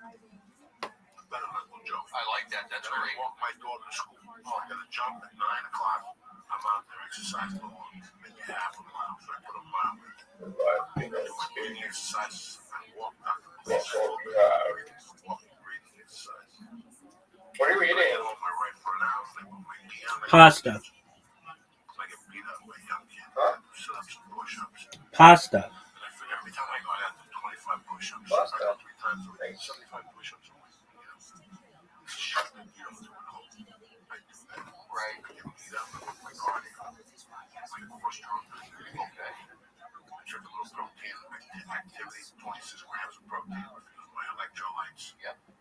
I also take a lime and I freeze it. And I fucking grind the lime core. Because it's good for the asshole. It's that big asshole. People die from prostate. So, Equivalent. how old are you? So, You shave the how line. did you see that? Shave your asshole. I mean, the line. You shave the line, that little fucking That's a lot of work. powder that comes out of that line. Yeah. I'm shocked that you do all this. You put it in your fruit smoothie. Oh, it's now in the smoothie. Because I look at the living room and I see a little girl You have a kid? ponytails. And I at least gotta be around till she's 12 to not get a fucking Cuban where I can wait till spirit to stand. I can't have her walking around in Momo. You know, it's a different game. I gotta prepare for fucking 2020. I ain't got time to fuck around. So if I can live till she's 12, I'm good. If I can walk her down the aisle, it's fucking better. If I can see her graduate college, that's better. The way I look at it, it's every little bit helps. Yeah. Every little bit helps. I'm not dying for nothing. No. When we're young, we die for stuff. Stay up all night to catch a plane. You know how bad that is for you? To stay up all night to catch a plane. You know, somebody's told me that I have the surgery. I'm going to lose 50 pounds. What surgery are you getting? My nose, and they said, this is smart. Because when I first met you, never breathed out of your nose. And since your body wasn't getting oxygen, that's what got you hungry. That's what made you eat all those sweets. Because once you started breathing, working out, the weight fell off, and I could still hear the shit in your nose. And I was double taking it. They said, shouldn't have the surgery. And he goes, no, you gotta have the surgery. Your life's gonna change completely. Because now you're getting more fresh oxygen, which makes your body. And I test my pH every morning. It's really amazing because, like Dr. Police said, when I leave, sometimes it's fucked up my pH. But after the walk and the breathing exercises, when I come back, perfect. 6.5. You go to Amazon, you buy the pH strips, they send you a roll, and you do it every morning. And I never do it after jiu-jitsu. I wonder what it is after jiu-jitsu because you sweat fucking gallons with that gi on. My gi is outside right now. I looked at my fucking pants from your back. How much is on your back? Never mind the strip from your ass. Your asshole sweats, your balls fat. Wash the uniform every Every day. It's in the laundry right now. You have wash under dryer? Everything, yeah. I hang it up. I have to leave my knee pads outside. Even cocksuckers don't get their knee pads. They're sweating. That's how sweaty you get your knee pads at jiu-jitsu. People suck cock for 12 hours. They couldn't get their knee pads. It's fucked up. And I think that's really good. Just the sweat part. So You got to break the sweat. That's what Matthew McConaughey says. Break the sweat. like when I do kettlebells, I wouldn't go home until I saw the sweat down here. Like I won't go home from a workout until this is all covered with sweat. Gotcha. Whether it's the elliptical machine, punching the bag, whatever I did all that shit on my own, that was my goal. I want to smell some of the reefer Coming through the pores. You know. I want to smell some of this shit. Apple cider vinegar. That's what I do. That cleans it all out. I can smell it, like go through my pores. I've been taking that with some orange juice. I down it. It's supposed to be really good for you. The mother's brag, mother of the earth. Apple cider vinegar. They say it's good for just detoxing. I mean, everything. So I take that. I do need to drink more water. Go ahead, Lee. You were talking earlier about how important baseball is to you. Like, it would have changed if you couldn't pitch. Like, you do that a lot. I watch on Periscope. You throw like. Well, that was a one-time deal, actually. No. But you practice. Baseball's in my blood. Right. Like, if you couldn't do that, how would that change you? I mean, it'd be that question's coming out from left field. It is about sweating because, like, I think that's what you do a lot to exercise. Like, that's what I was imagining. Like, If I couldn't play baseball, well, I'd be depressed. I mean, I like throwing the baseball. I did play baseball the other day. Do you have a bounce back in your yard or anything like that? You can just throw a bounce back, one of those things from the 80s? I do have a bounce back, but I need to put it together with a screwdriver. Sometimes I go down. What I would do is go down to the high school, North Hollywood High School, or Reseda, and I throw the ball against the wall because it's hard to get a catcher, like get a guy to catch you. But my friend, who's a coach with the Cubs, he's a Major League Baseball coach, so we would always throw. I play catch with him before spring training, so I always get like a month or 6 weeks in of like good professional catch with like a guy who knows what he's doing. Because if find a comedian to play catch with, sometimes it's hard. Like they don't know what they're doing. It's not as fun. But when you're with a pro, boom, boom, boom, get a good workout. So for me, I'll go and throw against the high school, or I'll do the tubing. I train like a pitcher, but I'm not actually pitching in games. But this charity game came up, and I had been practicing. I did throw a bullpen this year, on the side. I still have it. I'm not, but I didn't think I'd play in a game. I didn't think I would play. This game came out of nowhere. It was a charity game that a former Major League Baseball player put on. So at the last minute, they said, "Bro, do you want to go pitch?" I go, "I'll try." Because I just played catch and I threw a bullpen in spring training, and I pitched 1 inning, then I went to 2, to 3, to 4, and it's like, I look pretty good. So it's kind of like, it's good for video, it's good for me. I enjoyed doing it. It was like, wow, I've got a kick out of doing it. In my world, whatever keeps you happy. That's it. Yeah, but it doesn't pay my bills. Who gives a fuck? Well, it's, I think a lot of people can do what I do. Listen, how many people? But they have kids. How many people have a job that can pay their bills, but hate their job, hate their wife, and they hate going home? Sometimes money isn't fucking everything. Well, money is not everything. I just want enough to survive to keep doing Periscope. So that's it. And you're happy as shit. That's what a hobby is. To take your mind away from the everyday. Drumming too. Absolutely. You think I'm going to be a world champion jiu-jitsu guy at 53? Is that why you think I'm going to jiu-jitsu? You think I'm doing this to fight? I do this so for 1 hour. It belongs to me. That's all I want in the day. 1 hour that belongs to me. I'm my own fucking Nazi. I'm my own Hitler. I'm my own Fidel Castro. I'm my own dictator. Yeah. For 1 hour, I leave the phone in the car. You know what? That audition, suck your dick. The only thing that lingers in your mind as a man is that something bad could happen. You can't be that house on your phone. When you train jiu-jitsu, if you're training, you can't check your phone until every 30 minutes. You go get water anyway. So something bad could happen. I don't leave my phone in the car because I enjoy it. I kept this in the dugout. I checked between innings. It was pretty cool. All right, whatever. But I'm saying when you work out, that's your own 1 hour. If that's what keeps you funny, is pitching against a fucking wall at North Hollywood High. On Periscope. Then so be it. That's what people understand. I believe in keeping people's powder dry. People gotta learn how to keep their own fucking powder dry. What you mean keeps your powder dry? Go off the deep end in whatever way you describe it, whether it's alcohol, drugs, any fucking way, losing your temper, yelling at your wife. Anything that controls that shit is keeping your powder dry. If it means that you go to a fucking circus and hang upside down for an hour with monkey shit in your face, and you come back in town and you got a smile on your face, who gives a fuck? There's times I go on stage, I don't want to go on stage, I don't care what they fucking pay. You know that? But there's times I wake up, my back hurts. I feel like shit. And I say to myself, I'm not going to jiu-jitsu. What is that? If I don't go to jiu-jitsu, my whole day's going to be ruined. Do kettlebells instead. Well, bingo. But I understand, and that's what I was doing for a long time.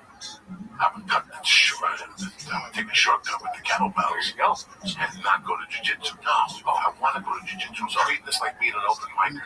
When you were an open micer, regardless of what was going on, you did that spot. Yeah. Whether you felt bad, whether your cat was dying, you don't give a fuck. We would go. That was guaranteed. Guaranteed Monday, Tuesday. I had to apply the same technology to jiu-jitsu. Because, dog, when I wake up in the morning, I'm overwhelmed. Because your body has to stand up. Your agent talking to you about stupid offers, your wife talking to you about you saw a cabin and whatever. It's just ridiculous. So for 1 hour, I just disappeared. I don't give a fuck. I get on the phone, I say I missed these 6 messages, and I fucking love it. Could you do 2 hours? I won't Disappear for 2 hours. 2 hours is a little tough in my world because of the baby. I try to disappear for around 24 hours. How did that work out for you? Not too fucking good. Not too fucking good. If I could fucking find you, you can't disappear that good. No, yeah, it's. Look, I like doing the baseball, but of course I would like to do it where I'm getting paid for it somehow. When I do stuff on Periscope, Why don't you become a fucking announcer? Why don't you become a batter up. Yes. an announcer? It's not that easy. Who said? Who said? I'm a pitcher, Joey. I know you're a pitcher. What the fuck do you think half the announcers are? Ex-baseball players. Good point. Okay, so get in Up to there. the plate. You could work 6 months a year, make your nut, and the other half go on the fucking road. I should be an announcer. Are you fucking crazy? With a suit on, they take care of you. You go to different cities. Then it becomes the point where, let's say you go to Chicago for 3-night stand. Yeah. Do comedy one night. Yeah, because it's a day game. Who's better than It's a day game. What the fuck you think is Joey I did? You know? That's great. Yeah, I can run over the show during the 7th inning stretch. See what I'm trying to say? Take me out to the. By the way, I'll be doing stand-up later tonight after the game. That's it. And people, you'll sell out every fucking place. You'll do theaters. Yep. Baseball players will come see you. People take pictures. It becomes a national fucking riot. Brody Stevens, why don't you fucking become an announcer? You got into Fox. I need to You have a push. I'm tremendous not in at pushing. Fox. I'm not pushing. So listen, start me out with college fucking games. You got girls in college that are coming out of high school announcing. I should be doing. I've already got Experience, the you know, baseball. The new Dick Vitale. No, we have a personality. Vince Scully's retiring. Yeah, what the fuck? You sit on the sidelines, you like baseball, you say, Well, that's what I'm trying to do. Listen, Brody, you're 46. Obviously, you're not going to get to the World Series. So you got to make it a different way. What's the best way? To be around pitchers, to be around baseball, you got to be at the city with Chicago. You got to be in San Diego for the weekend. I'm sure they're going to let you on the batting practice, talking to guys. Yeah. So your team's going to do a segment. Yeah. Brody's minute. Exactly. Brody, who the fuck do you think you're dealing with? You got some novice. You were there at Best Damn Sports Show. You were there. I was there with you on public access television In Seattle. 1995 in Seattle. Yes, you were. 21 years ago. So you're looking at two morons right now thinking, look at these two fucking momos talking about whatever. But you know what you can't take away from this? 21 years of comedy. Yep. Going for it. That's so many people can't understand. When Nate Diaz fought Conor McGregor, I had a baby that Nate Diaz. I go to jiu-jitsu. I see what the level of a black belt is. When they're a real black belt with a stripe or two, and they're in the fucking game, I lay on top of them, and they're not even breathing at me. They're down there fucking making a call to their girlfriend and shit. Let's not call you back. I got a 3-pound guy on top of me. Let me fucking flip him. It's amazing. But you know why I had that trust in him? Because he's been doing it for 15 years. When you have somebody, listen, if I can't do LA, and I got made arrangement at the store, 20 years, I did my spot, 20 years. I wanted to bring my daughter. A young boy, frolicking with my friends. The object was to sit across the room from one another and ball in the air, whoever can take getting hit in the bullseye anymore would be a loser and would be a victor. And it's an experience. Experience that we got. Starting with Seattle, over there, I'm telling you, I just wish I could get them died from the Bills and now I'm fucking Texas. How many people have we seen coming down? What's going on? Yeah, you know, people say, oh, well, you should be the Kevin Hart. I shouldn't be a lot of things. I should be a Jimmy. I shouldn't be that. He had a problem right now. But no, I'm fucking bro. Yeah, banging it out. Push at my little fucking shoe fucking Lee Syed over there. Look at him. 900 milligrams of pure red star DHC. Meanwhile, you're sitting at home. So what am I going to do with my life? Literally eating 900 milligrams at 4 o'clock fucking Pacific time. I kind of want to take a drug test just to see what comes back. Like, do you think they can percentage? There's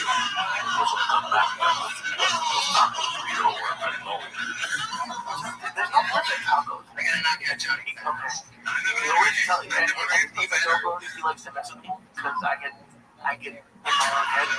So, like when I go to get that, like this is what the straight cancer, not cancer for the time. And then for this, he says that this taco place has. I got arrested. You know what the gift is? Google has every arrest ever. So, you gotta Google and go see that. They got the animal. It's It's a taco place? Yeah, I like Let's do what happened. When I first moved to fucking South Beach, I said, what a fucking score. I go to one next day, walking around the corner. They go to the taco place and the whole room went. I'm absolutely very nice open. And now I'm joined by the better to see what snakes are eating. Who gets annihilated by the bug? Down here.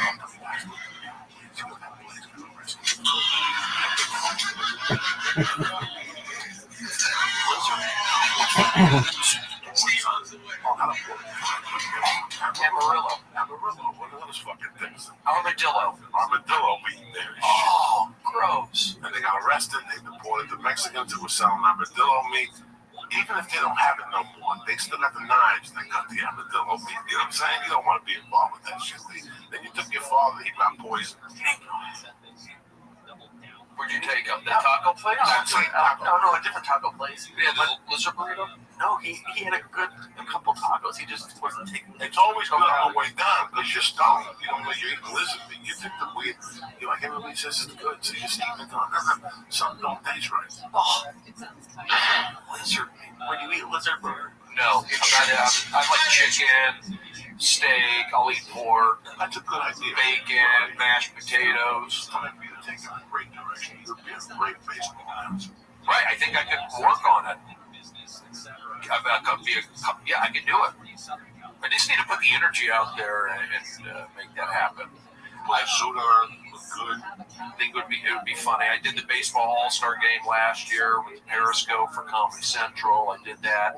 I'm actually trying to maybe one day I like coaching. They do have mental skills coaches in sports. In baseball, they have. Actually, the Dodgers a few years ago had a positive energy coach. They had a guy, a Russian guy out in Malibu who thought good positive energy for the Dodgers, and they paid him like several $100,000 a year. That was the last owner of the Dodgers.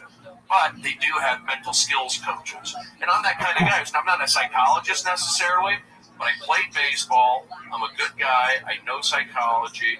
Bring a little bit of humor. Guys like having me around. There's a job there for it. I like being around baseball. I get excited being around me. It's in my blood. So would they come see you in an office? Would you go up to the field and go, I'd probably be on the field. The other night you went over 3. Is there something you want to talk about? Yeah. Guys are comfortable talking to me. Like, they're comfortable confiding in me. So, and I think there's something to that. I know when I played baseball at Arizona State, we learned all of that psychology, all the base, and that's what I put into being positive energy. Yes, because it does work. It is mathematics in play. It does work. And then also, just being a Best Damn Sports Show, applying that, being positive, because when you didn't bring good energy, guys were slouching, and the show wouldn't be as funny, lights would go off, things would break. But when I got those kids on that show to sit up and pay attention to these football guys. It made it for a better show. So I learned about, especially with warm-up, how energy comes into play, how it affects everything. Makes it for a better show. So I was able to work with all these kids, all the high schools, all the community colleges on sitting up. They'd like be slouching. Go, look, there's Michael Irvin right there. He's won 3 Super Bowls. Michael Stray has 2 Super Bowls. You want to talk to them? They're not coming over here because you're not bringing it. Let's go. These kids would come in like goofing around. So, but it really, those years at Best Damn Sports Show, those 1,000 shows, really, I was able to apply the sports with show business somewhat. But you know what? You can only do that so far. Hollywood's more sensitive now. The things I didn't warm up back then, I can't get away with now because these kids complain. They'll go on Facebook or they'll write an email. Whereas before, you could yell at them. They didn't, nobody had anything. So the last 3 warm-up gigs I've done have not been fun because they just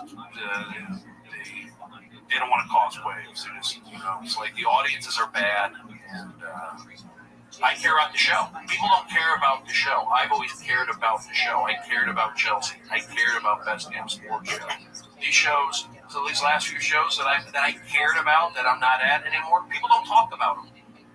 Or I put my buzz and my energy, good things happen.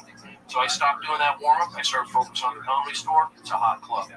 I started focusing on Periscope. Boom, Prince of Periscope. So it's like whenever I put my mind to something, I can do it. So at the end of the day, nobody to blame. There's no blame. There's no negativity. But I feel like I'm in a good position. I'm shifting gears, going from being that warm-up guy to being that man. And there's a big momentum shift that takes a year or two to really like get everything going and then push it in that direction. A couple weeks ago, I went to a store. Dick Van Dyke was there. Yeah, Dick Van Dyke has been to my shows. Great guy. That feels good to know that. The other night I went there. Some Dodgers dudes were there. Some old dudes were there. Dodgers have been there. Your shirts and shit like that. Yeah. People are out there supporting me. Yeah. Great support you come on. Last couple of months, I've been sitting there with me. Josh Wolf came on. Come on. Brad came on a couple of times. Like, no. I'm looking at that. I'm remembering Seattle. You're breaking your balls about the fucking show. And what did he say the other day? That you were driving his car down to Tacoma. Volvo diesel stations. Volvo diesel station wagon. And I was in the back seat eating Chinese food. Chicken teriyaki from next door. How good was that chicken teriyaki? Oh, that was good. They cut it with a scissor. Oh my God, Lee, you would die. The fucking salad dressing. Oh my God, everything. We were in there all the time. It was good. I ate chicken teriyaki every fucking day in Seattle at one point or another. $6? Yeah, it was a deal. Yeah, if that. It was a deal. They were friendly. Not too friendly, but nice enough. Friendly, but not, they still had, they were very Korean or Japanese, but it was right there in downtown next to the Comedy Underground. And then that show, we went down to Tacoma. I think it was a bunch of us. And for some reason, I just wanted to sit in the back of the car. It was like, hey, and it was just, Seattle was a cool time to be there. And those late, those summer nights, it's daylight out, and it's just like, kind of cool, and I'll get in the back in the hatchback, and that was crazy. Joe was like driving at 9, speeding. He questioned. Listen, what the fuck? Listen, I was trapped back there like a dog. I love Becky to death. But what Becky says to me, I went to San Diego. I want to take it to come back 4 hours. I want to smack you because I get to do it in an hour 30. Oh my God, I leave at 11 o'clock at night. So I was telling him one day, we're talking that day, and he's pissing me off. He's like, fucking make me. Like, no, you cannot make it to Gig Park in an hour and a half. I've been down there, and it's taken me 2 hours. I think I got down there now. I just didn't know. There was no signs. There was no stop signs in my world. How normal people drive at the time, there was no licensing. Like, I had no proof that I had a license. I had a license, but I had no paper license. Like, I didn't.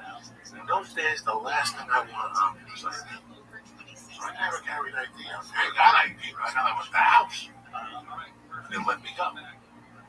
They'll take you home to check your phone. So It's a different fucking state of mind. And I wanted to show Brody would take us down there, and I had to take us an hour and a half to get there. And we made it like fucking an hour 15. The other day I saw a picture of Tommy Easter on Facebook. Tommy Easter got banned from the comedy store. And he had called me up and was going to get me back in, and I talked to, what's his name, he was going to give me some time. You know, he fucking bitch slapped the big guy up there, he bitch slapped the fucking whatever, so. But I told him, like, the comedy store's kind of weird for comics when they come in. Yeah. That they have to have an experience league. I cannot describe it to you. I can't write a book with a fucking. If Steven Spielberg, who's the best author out there today? Stephen King. Stephen King came over here right now. I could sit with Stephen King for 8 years and couldn't describe to him what I'm going to tell you right now. I saw Tommy Easter. He put a picture up of him with 5 comics. Now, for people who don't know what the fuck I'm talking about, I'll break it down for you. When you do comedy somewhere else beside New York and LA, it's a different mindset. You get raised a different way. You're raised in an old-fashioned comedy community. The guy at the fucking bar is a cokehead. The guy that collects the tickets is an old-school comic that did have a heyday, but he really ain't shit. But he knows the business, you know? And when you watch the movie Punchline, that's what made me jump on comedy. It was a fucking dirty club in the middle of New Jersey, and the comedy club manager wanted to manage comics because he was going to become a millionaire, blah, blah, blah. It's a greasy business. But at the end, it's your fundamentals. Okay? It's your fundamentals. When you move to LA as a comic, or New York as a comic, you do not have fundamentals. This kid in front of me right here, I used to torture him at Monday night about his. He had a public, what was it called? Cable access. A cable access show. 21 fucking years ago. So do you want to question Brody Stevens' resume or any comic's resume? Look at this picture. Now right there, there's 6 guys and Herbs, or what the fuck they are. They're stoned. Between the 6 of them, they probably got $22.50 on them. Guess what? When they're sitting in their mansion 20 years from now, counting $100 bills, they're going to miss that time right there. Because there's not a day that I get on stage and I come off that stage at the comedy store and I don't think of a night at the underground. I cut my teeth at the El Paso Club. I cut my teeth in Houston. I started the Denver Comedy Works. But where I became a comedian and where I saw the best performance of my life was at the Comedy Underground. You know, Laurie Kilmartin is still around town. Yep. I opened for Laurie Kilmartin the first time. That to me, like I see Laurie now, she knows anything. And I don't, you know, whatever they grew up in different heads when it comes down here. Till this day, I see Laurie and I'm cut the thumbnails. Because she was the first headliner I got the feature for. Right. That's huge, Becky. That's huge. I couldn't feature nowhere else. To Seattle, I called John Floxy features me in September. You can't describe that. One of the best times I've ever had in my life was that weekend in Seattle Comedy Competition. Oh, yeah. Because on that Sunday, we all went to Seattle, a football game with Al Triferis and the black kid with the kidney problem from fucking Portland, Oregon. That I used to call him Floyd. He lives in Michigan now. There was 15 people hanging out all week. You know, James Inman. And yeah, you like some guys.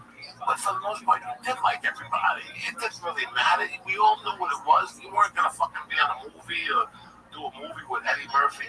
But I learned so much in that room. That's the first room I put 22 minutes in. You know, that's the first room where I improvised in. And all the things we learned in. Like, that was our first fucking trial and error. That's it. That basement will lie in my soul for the rest of my life. And I got all the respect for the Comedy Store. And I'll tell you how strong that basement is. That there's 3 of us in LA right now. In the same class. Fucking rocking it. Me, you, and Josh Wolf are still alive and kicking. Still alive and kicking down there.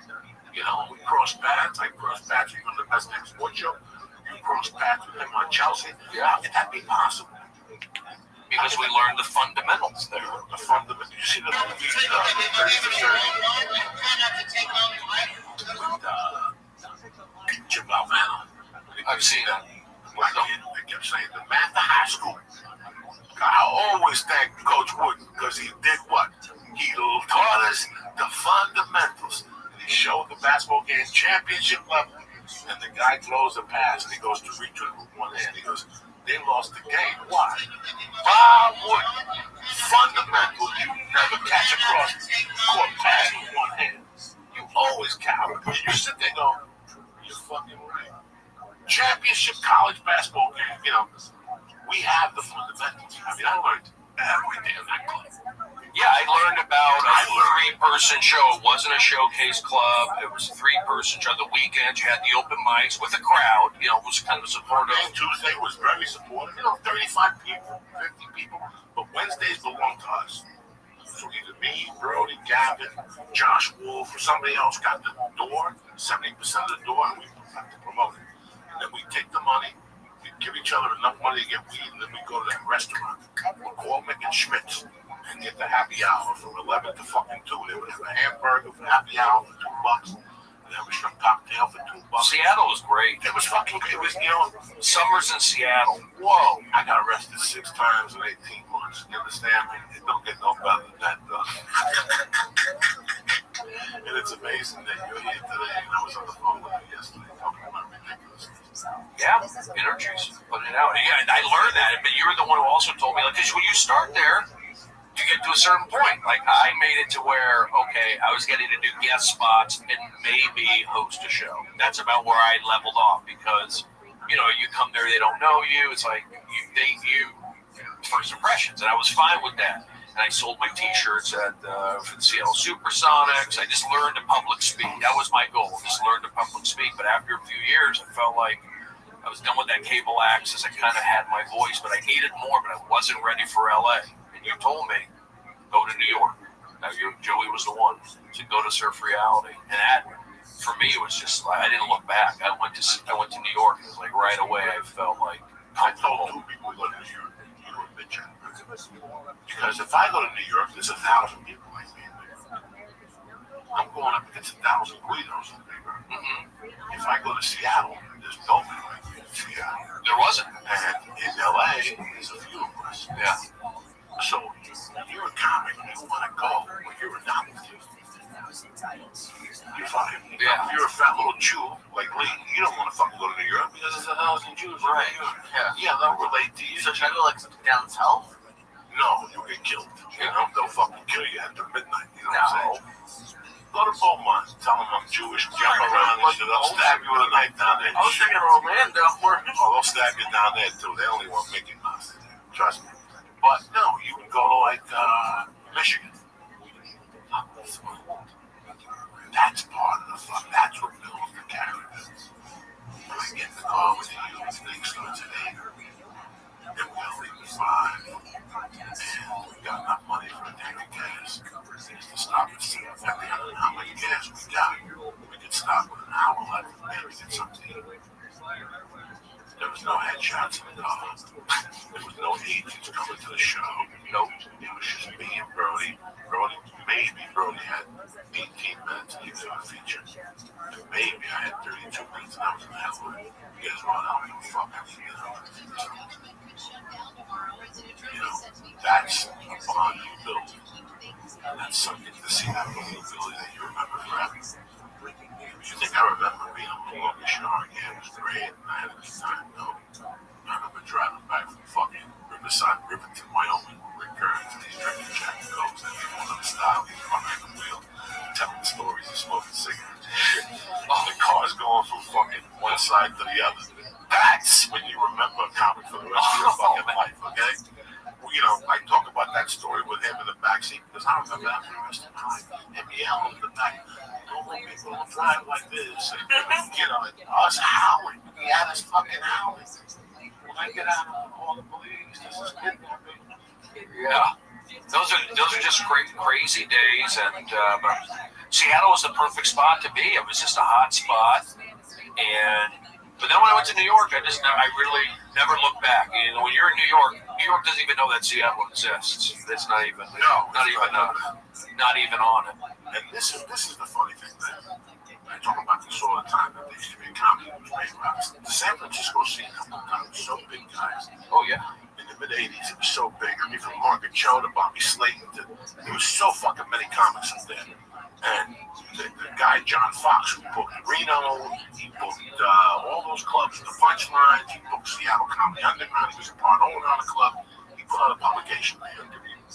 On the back of that, they would have every comedy club, state by state, Arizona, California. Right. And they would have the logo for the club. And I remember I would sit there and look at that Seattle logo. And I always had an inkling about Seattle. This was weird, guys.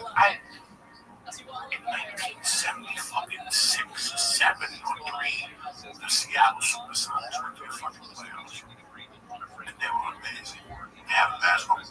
Put a guy named Downtown Freddie Brown. Right, Downtown Freddie Brown. This kid blew my mind. So you had to stay up late to watch Seattle. Was it? Yeah, you had to stay up late. Well, New Jersey. Yeah. And I understand. I'm like lying to my mom, happy in bed, watching the TV. And then you show the city, Seattle. He was drafted in 74. Oh, Downtown Freddie Brown. Yes. Yeah, but show a video. Oh. What do I give a fuck about this? I don't know. He was drafted. I thought it was for the year. No, I'm looking for a picture of Downtown Freddie Brown. He was a short, little chubby guy that drank beers on the bench and popped 30-footers. No, he didn't. He drank beers on the Yes, he bench. did. Yes, he fucking did. Brown back. He also told him he was going to play defense. He said, listen, you need 6-7 points. So you saw that. I saw this in 77. Whatever the fuck, what you do? It's right up there. No, I get that because when I was There you go, 1979 finals. Okay, from Freddie Brown, 1979 finals, game 5. Okay, you know, this guy was a fucking savage. Look what he was built like. And they're playing the Washington Bullets with Wes Unseld, fucking Earl Martin. I mean, they had a tremendous team. Look at him. Bam! That's all he did. When he shot, he did not miss. See, he would always come in the second quarter. they had Jack Sigma. They had Look at Freddie Bradley. Look at him. Bam! That's all he did. He was mine. Look at him. That's all he did. He would tell him, listen, I don't want to fuck around. Put me in when you need points. I'll bang out fucking 20 points, and I don't want to play no more. wow. Basketball was fun then. It's fun again. So I used to stay up. This was a tremendous Washington Bullet fucking team. How old were you, Joey? 15, 14. I would cry watching these things. But you know what? Bam! Bam! Like nothing. He don't miss. Look at him, little chubby black dude. You know what? He wouldn't get out of the game. Once they were up 3 points, coach, timeout. I'm done, coach. You know what? The Lakers in the 76ers and Magic scored 42 points in 1979. Where's the last one? Where's the one? Bam! Look at him. He's on fire by himself. That's it. Now he calls a timeout. What I tell you? Seattle, first lead of the game. He's out. That's it. He calls it, coach, I had enough of my lungs. I gotta smoke a cigarette and shit. But the Lakers 76ers, that game where Magic scored 42 points to clinch it, that was on tape delay. That wasn't live. That's where basketball was. That was on at like 11:30 p.m. on Channel 2 here in LA. It was not live. That's where basketball was. Wow. So this game, I'm sure, wasn't live. You're watching a tape delay or something. But yeah, gone late at night still. Look at Freddie Brown on the floor. That's it, coach. I can't. Look, put that back. He popped it. They knocked him down. Look at him.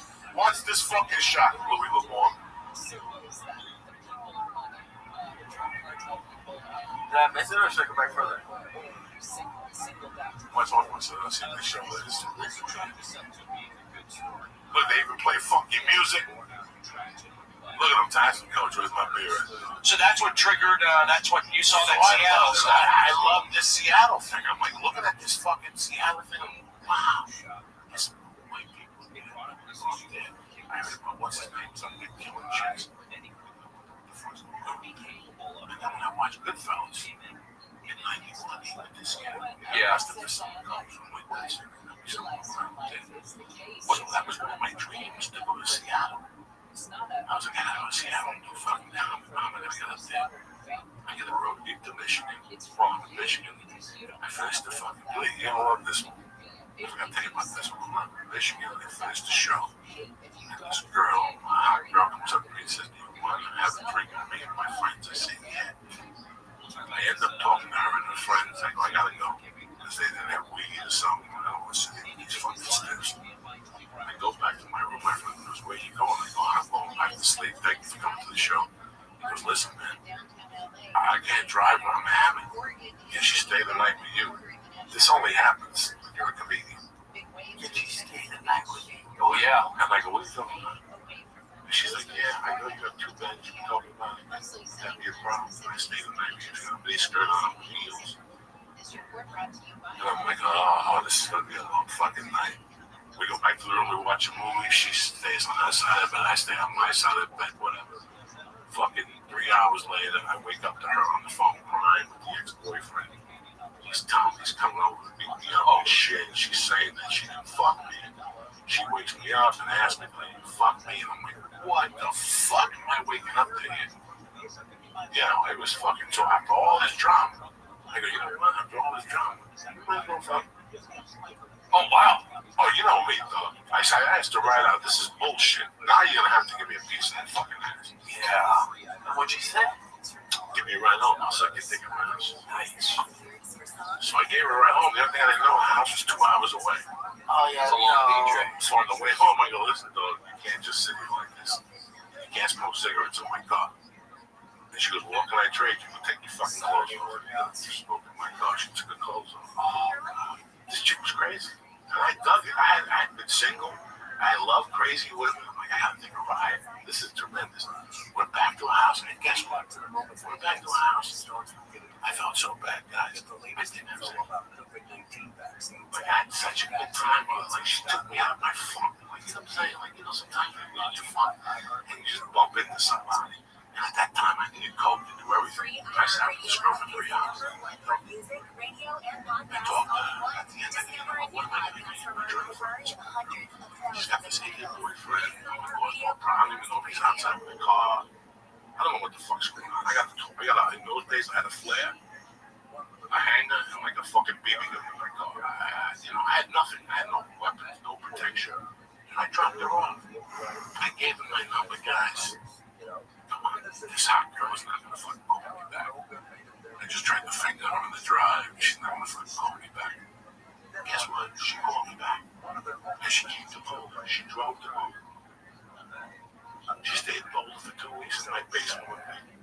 We cooked, we camped, and we had a fucking great time. And she says, I'm going to meet my friend in Seattle. I'm gonna get a job there as a stripper. I'm gonna come up, you come up. This is my fucking dream. I'd love to go to fucking Seattle. I'm not gonna do nothing here in Boulder. All I'm gonna do is chill my ex-wife and then go to jail. That's all I'm gonna do here. That's the truth of the matter. And I got banned from the comedy works. And it all felt like I follow life. Life gives you their own signals sometimes. But I'm nothing here. No job. I'm delivering Chinese food and selling coke. And trying to do comedy. That's not gonna last. That's not gonna fucking last. It's like when I fucking drove up, I did a triple run. Yeah, that dropped me off like in a couple miles from Portland. He used to have a room in Vancouver. I drove all night. And I moved in. And then things happen. Yeah. Then things happen. But we live and we learn. Her and I still talk. And you know what? I got the comedy college that I went to. Seattle, we did the contest. It was an education. You know, Aisha Taylor came in 5th. I came in 6th. I got no fucking. Even Aisha Taylor was on all her shows. She was up there with us. I miss Seattle. It's one of my towns that I actually like to think about. I feel like just living up on Queen Anne above the Space Needle and look out over the water. Because I was in Arizona for 5 years. I went to school at Arizona State, and I grew up here in the valley, so I wasn't around rain or snow or anything like that. So I really did the fresh, clean air. It was like I needed that. I needed the arts. I needed to be around grunge, that was wrapping up. But What was the name of the cook at the fucking underground. The young kid with the long hair that looked like Chris Cornell. That became my brother. At the end, he became my brother. It broke my heart. I heard he got married, became a born-again Christian and shit. I'll forget that dude kept me alive the last 3 months this year. I owe that kid my life. I really do. I can't remember what his name is. He came down to LA one time and I picked up packages for him. He goes, I'm going to meet you down. He's going to go all the next day to listen to me. She's not partying. She's the manager of the band. So everybody can't party. And I was upset for like an hour. I understood it. But they had called me. And then Josh went up there and bumped into him. Yeah. Josh, you remember the cook we're talking about? Yeah. I do. It was a fat Mexican kid. It was the Filipino. He wasn't that friendly, though. The fat Mexican kid was a scumbag. Once in a while, he gave us free nachos and shit. Yeah. And there was the Filipino bartender upstairs that was a dick to us. Anthony was a bartender upstairs. The Filipino guy, he died after we left. We had, and at this bar, bro, Bill was downstairs. Bill was downstairs. He would do coke with the Asian. That was his girlfriend. I remember going there on a Monday night, and the Asian waitress, Bill's girlfriend, and Bill had done heroin. The open mic started at 8, and the fucking waitresses are like this at the table. They're fucking nodding, and I had to get the door guy who's on Facebook now, the older guy with the long hair with the glasses. Carl? No, a different Clay just hit me up on Facebook. He did? Yeah, about a month ago. He's living somewhere in fucking Bangladesh. Good guy, Clay. Clay's like, you gotta wake up. He came to me, Clay. He goes, can you believe these people get fucking heroin before work? This is how crazy this was. Then we used to go to the club named Giggles and torment them. Terry? No, Terry Taylor won't let me in the bar. The guy before? The guy before I tormented the Vietnam vet. It was a pilot. Yeah, I didn't really know him, but he would always like comment on everybody's act. Right, but he would comment on you, but I would be clean when he came to the room.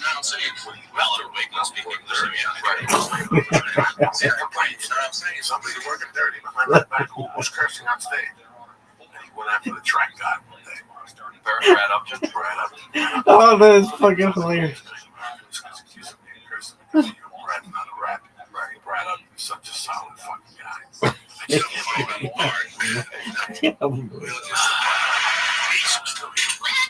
Really? Goodbye now. Look how many people.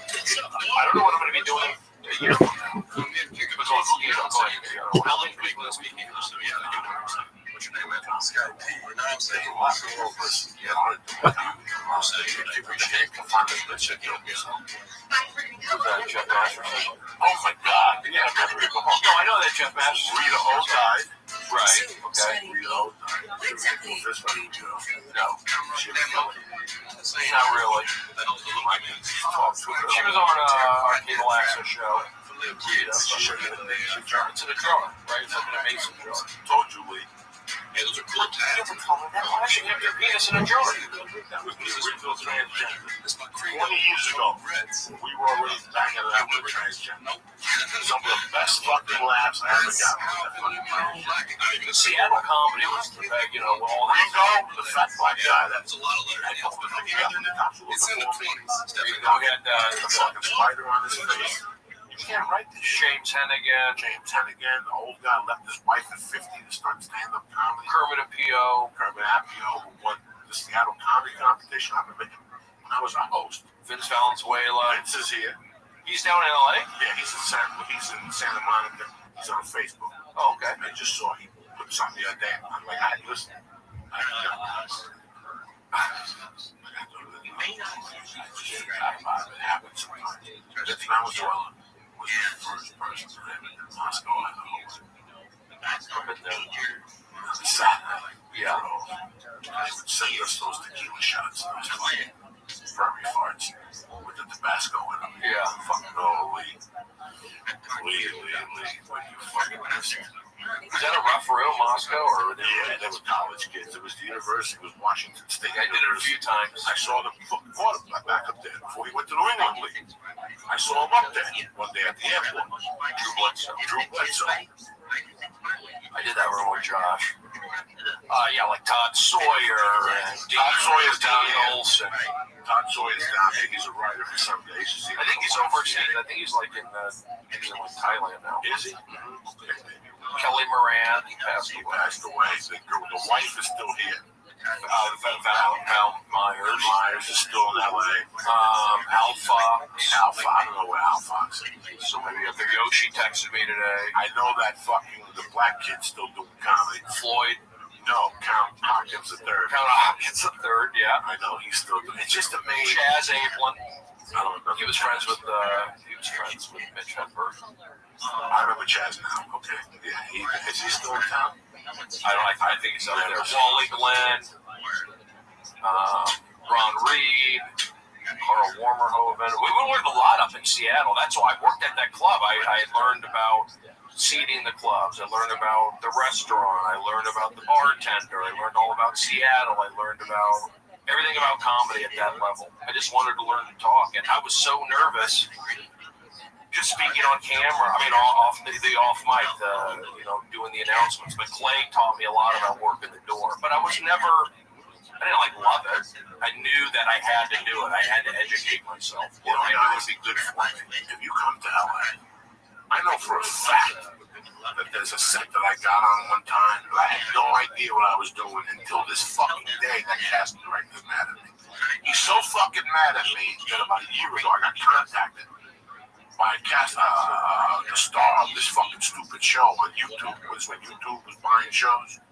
And he said he wanted to cast me for 3 days. He goes, the casting director's going to call you. This guy never called me again.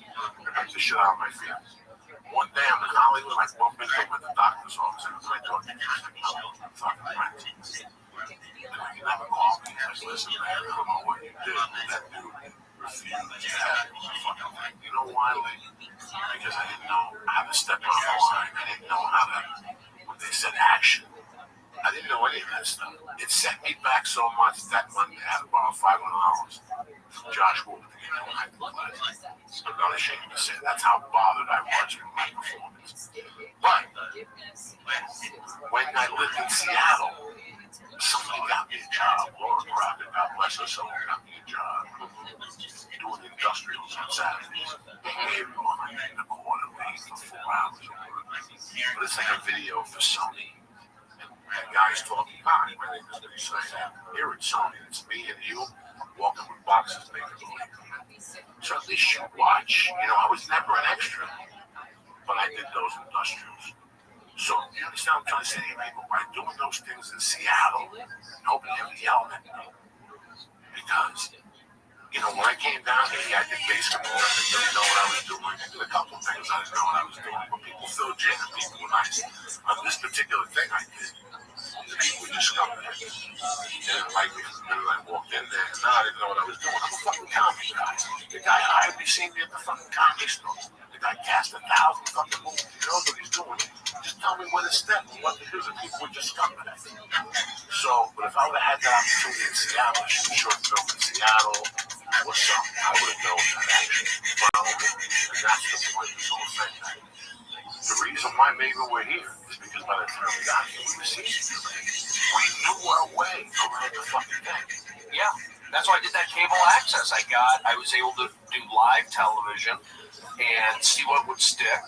And then you get feedback that week when people come up to you on the street. Hey, bro, hey, Tim, we loved your show. We love when you do that. We love when you do that. We did it all in Seattle, and we did crazy stuff. If people unearth those tapes, it'd be kind of embarrassing. But People still have them.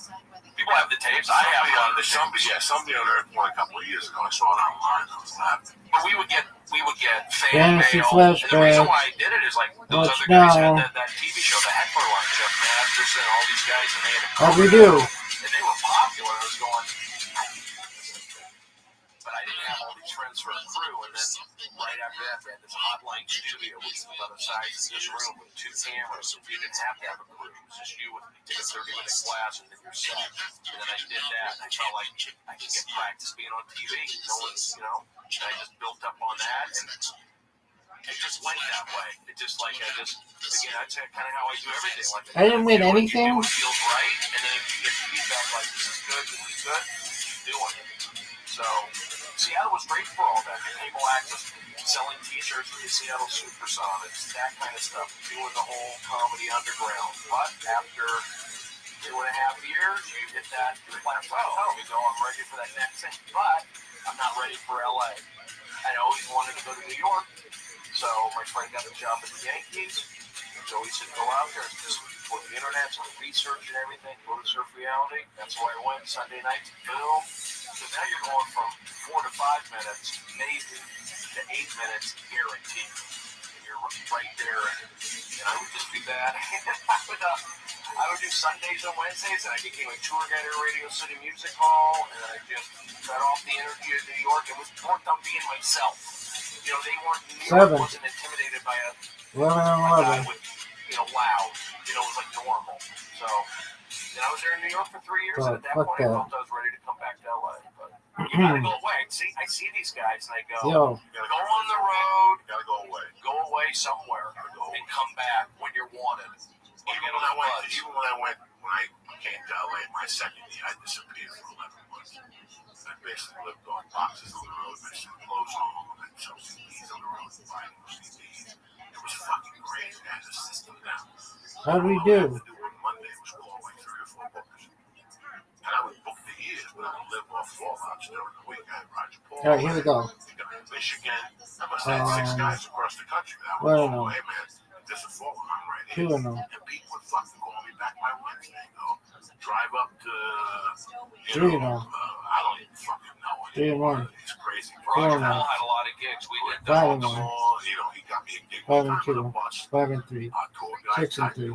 6-4.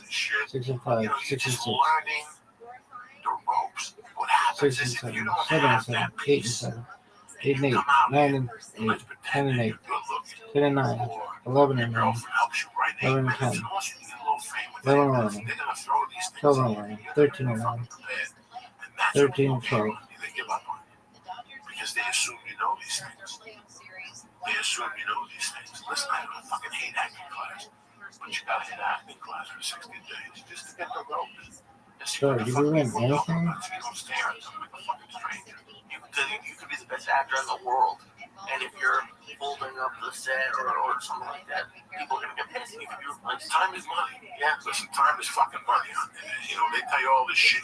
Well, you could live in New York. Just when they call you for an audition, fly in. Really? Like they're gonna wait for you to call fucking JetBlue and schedule your trip around. It's I'm just really happy to see. How about this one? I need to take acting classes, by the way. Well, right now there's not that many fucking auditions. The best thing you can do is get together with 4 guys, 4 comics, and go listen. 7:30 at night Tuesdays from 7:30 to 8. We're each gonna do a fucking scene. That's it, and it's all up to you guys. The first guy don't show up, that's it. Don't come back with the other guys. That's how you do it. For you guys to pay somebody These guys won. at this point, listen, man, you're at the store every night. Champion. You're at the store every night. That's the best fucking. That's good training right there. Fuck yeah, that's the best. Standards. That's why Harrison Ford don't let Yeah, I comics won. in movies because our timing is that much fucking better. Corey Mack, I love you, cocksucker. Ray Ascension, Death Squad, MUFC. Okay, here we go. Shane Cheverez. Okay, hold on. Chet Rogers, Tal Yaffe, and Bob Lalingus, always in my fucking heart as long as Ookie Spooky's lurking. Okay. Bobby and fucking Christina down Missed there. 1, missed 2, missed 3, missed 4. Lisa, what's on your mind? How you feeling? 1 championship. You having a good week? DFL done 1. When does Mama leave? When does she take the test? she sounds like a month and a half. What do you got this weekend? I think I might be going to see Tom Segura in Irvine. But other than that, Third. What night is that? Saturday. But I was actually wondering because I don't know. We won 1 championship, folks, in baseball. People are very unique. A lot of times when you go to the store or the Laugh Factory, comics will kind of blend together. But you'll always remember Bro, you'll always remember Joey. Like, is that from Seattle or like where does that come from? Because not everyone has it. I mean, maybe, I don't know.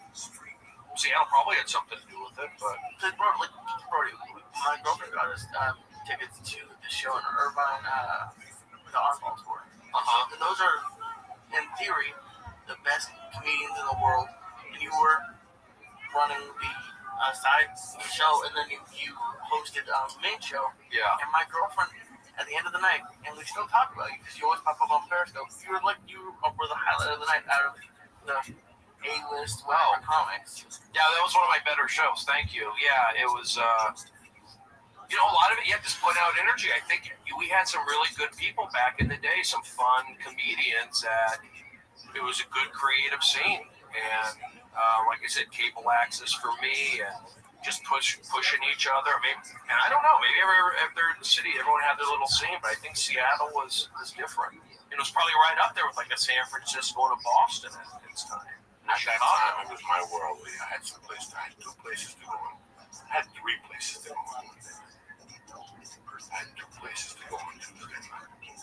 I don't know where we went on Wednesday night. Tacoma? No, Tacoma Crossroads. nights. Then on Wednesdays there was a bar we used to go to in that town where all the boats landed. And then on Sunday it was Bellingham, and that was a complete different thing. I mean, during the week. And then Laura Crocker booked a bunch of gigs. We used to do comedy. But I tell you who I had one of the best nights of my life was that fucking transgender chick. Rita. Alright, so this is gonna take you motherfuckers deep. I get into a fucking fist fight with my girlfriend, her ex-boyfriend. And they throw me in jail. I come out, I'm living with Rita O in a spare bedroom. Do you remember that? I knew you had some. I don't remember you specifically living with her, but I had spent 3 weeks with Rita O. Rita O on top of being a transgender comedian. You know, you motherfuckers read the papers or read your People magazine and make your opinions about transgender people. I was around a transgender person for 18 months, and I learned a lot. You know what I fucking learned, man? She was very nice with me. First of all, Rita O got pills from the government for her transgender issues, and she pretty much was so. She smoked blow. She was a fucking. She would drink 3 pints of vodka a day. 2 pints of vodka a day. Her friends. God bless her soul. Because whatever she was very good to me. She, she was a man, right? She became a woman. She was half Japanese, half something. And she cut her dick off and put it in a jar. She didn't cut her dick off. You know, they did it at the farm, whatever the fuck they do it. Yeah. And she kept her dick in a jar. Did she really bring it on the show, Brody Stevens? Or you breaking my balls? I did not see it on the show, but I did hear that dick was in the jar. Yes. Because she told me it was in the safe. She was going to have a safe, and I haven't hidden it. I don't think she took it out of the fucking safe. Is it like floating or was it safe in the refrigerator? I don't fucking know. I never even want to. Formaldehyde. Why would I want to see somebody's dick in a jar? That's the last thing I want to see. So I never even let her go there. You don't want to know how big it is? No, she was tiny. He was tiny. Yeah, he was small. She was small. Rita O was 5'2". When she would talk with that voice, with the soft voice, but then she goes, "Oh hi." Get away from my nachos. And then she'd do that for you. See, now what are you fucking guys doing? You fucking laughing about me because she had a wig. You know, she wasn't the best looking fucking little tranny you ever seen. She looked like a little leprechaun. God forbid you haven't seen her face right now. Yeah. And she had like fake eyebrows. You know, it was just a nightmare. She was 5'2", but she'd wear heels for somebody who was 6'5". Yeah. So she would walk like really slow. Yeah. She'd say, "What the fuck is wrong with you?" You know, like she was with her cigarette. With the cigarette and shit. But the whole day she'd be drinking. And what people know that real good is that I don't know how to say this. Whatever that nigga's gonna come back to bite me in the ass. Don't say it, Joey. She was done. Well, I had a ton of conversations with her. Because when she switched, she thought she made a mistake. What do you mean? That's what made her drink. And that's what the world don't know. That once they make that jump, there's problems. The rate of suicide is really fucking high. That's what America doesn't know. All this thing that's going on right now, like it's a tough thing that happens with transgenders. I got to know her, you know. I talked to her. She told me if I was with the best league, the best. If I go comedy nights, pound for pound, one of the best nights. There was somebody put together a comedy show in a town about 15 minutes from the underground. But something bad. Me and Josh Wolf. Awful? No, that's where the Mexican restaurant was. Me and Josh Wolf lived up there with Mark Madison. Bad something. Anyway, somebody put together a show. The conditions of the show were Ballard. The conditions of the show were we couldn't curse. That was the conditions every week. Every week there was drama. Every week somebody and the owner would stand 10 feet from the fucking stage, and as soon as you cursed, he would walk on stage, take the microphone from you and say, "Okay, good night, ladies and gentlemen. Comedy show is over." And you'd start arguing with him on stage. "Come on, I just said shit. I told you, no cursing." And you'd be there, "Come on, I just said shit. Give me the mic, man." "Okay, people, okay. One more chance." He's not gonna curse. Thank you. Drink specials, $2.99. Then you go to the side, and all of a sudden you do 2 more minutes and you lay a fucking asshole. Okay, cancel. That's it. Everybody out. So every time you'd see us walk in on Wednesday, you pull us aside. "Listen, guys, tonight I got family here. I got my sister-in-law's family. The kids are here. No cursing." We all look at each other like, "What's this?" So I cursed. Somebody else cursed. He's threatening to cancel the show. We put Rita on up there. And she goes up there and she's bombing. And finally she just fucking snaps. And says, "What are you going to do? Show you my dick in the jar? You fucking pricks, motherfucker." And she just went off. Owner didn't know what to do because he thought Rita wasn't going to curse. He was sitting down eating the food went flying out of his mouth. He ran up there, took the mic from Rita. Rita refused to get off stage, and he pushed it. Oh, all right, so now we got drama. "I'm going to call the police. You call whoever you want. I'm going to call the police." And she's like, "I don't need the police. I have a gun." She had a gun. Rita was like, "Oh, dog, you have no fucking idea. You have no fucking idea." She had a gun and everything. Rita used to get beat up. She was 4'9". She was a leprechaun. Her head was huge. Her big was a fucking head. Size 8. Oh my God. New era. Her head was gigantic. Bigger than mine? Lee, your head is small. Mine and your head is No small. way. But she was a 4'2". That's what fucking makes it even the weirder. That's what she was, a little body with heels on. So, what are we talking about? Okay. So the guy throws her out of the club and she's like, "Joey, whoever you guys gotta stick up." I'm like, "No, what are we supposed to do? You can't curse. But you guys fucking curse." "Yeah, we got thrown out. We don't have no money." So now we go back to our house. On the way in the car, well, I'm driving this to a back and reading. Rita's like, "I know my fucking rights. I know my rights as a transgender. I'm a fucking disability." And she's yelling in the car. And she's pissed off. Listen, guys, this woman would drink and drive at the same time. Like, I'm not talking about drink and drive. You drink at a bar. She would drink and drive. And not a drink, mixed drink, but the bottle at the light. She was out there, guys. It was a different fucking type of person. I'd be sitting in the car going, "When is this car gonna fucking crash?" So we get back to our house. I'm doing a couple lines, and she says, "What am I gonna do with my life?" And I get thrown out of comedy clubs, and I'm fucking pushing it now. Now I'm starting to have a good time. And I say to her, she goes, "You know what I'm gonna do? I'm gonna write a letter to the president. He said, "Yeah, this gets up at 2 in the morning. Calls the White House. Right in front of me. I'm fucking howling. And they hang up on her, and she calls back, and they fucking call her back, and "Fuck you! Fuck you! I'm a disabled. I want to talk to the fucking president. I'm a stand-up comedian. They would not give me my rights tonight. The club is located." It was hilarious. I'm there feeding the fucking, call back, call the governor. I don't care what time it is. Poor Rita.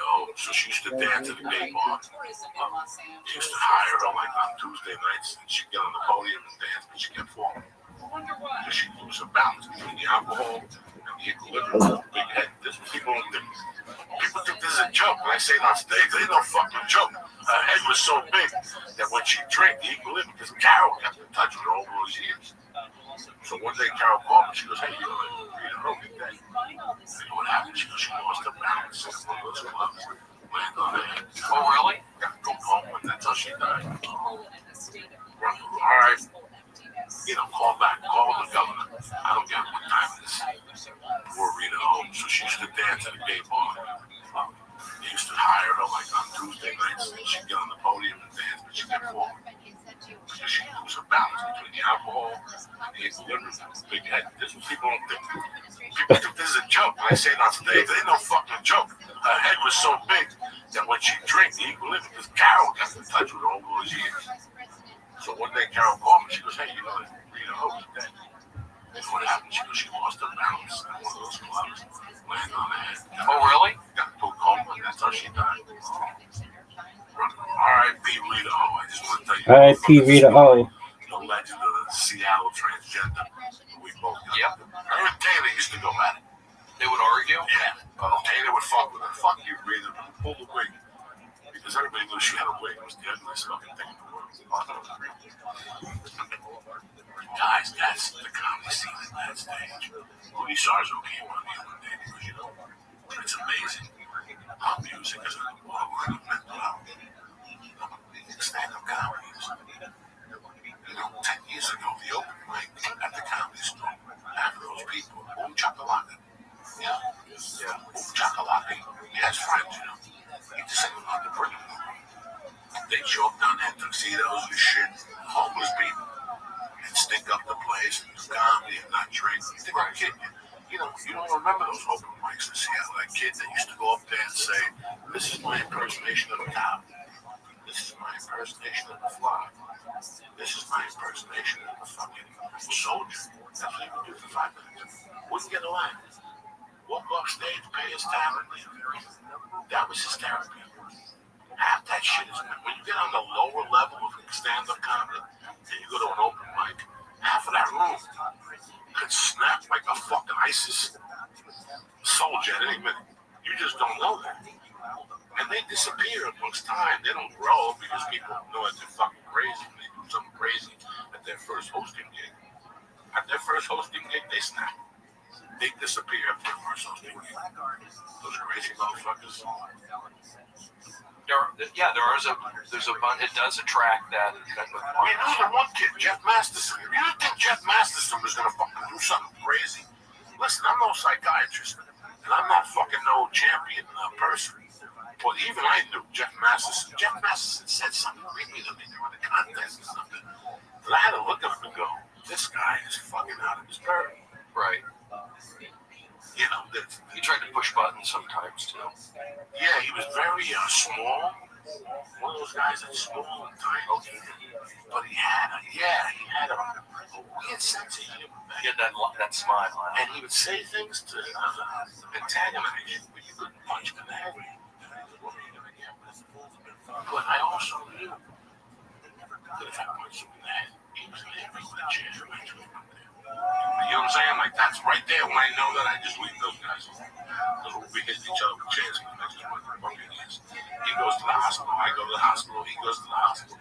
That I could tell. He was tiny. And I could tell if he'd been into you. He did fight somebody. I got attacked by Al Fox. I was there. I have that on video somewhere. I do. What was Al Fox? It was in the. It was Al Fox had a motorcycle accident. What was he at this point? Paraplegic, partially. He walked. He had a limp. He had a limp and a. Oh, please. Yeah. Joey!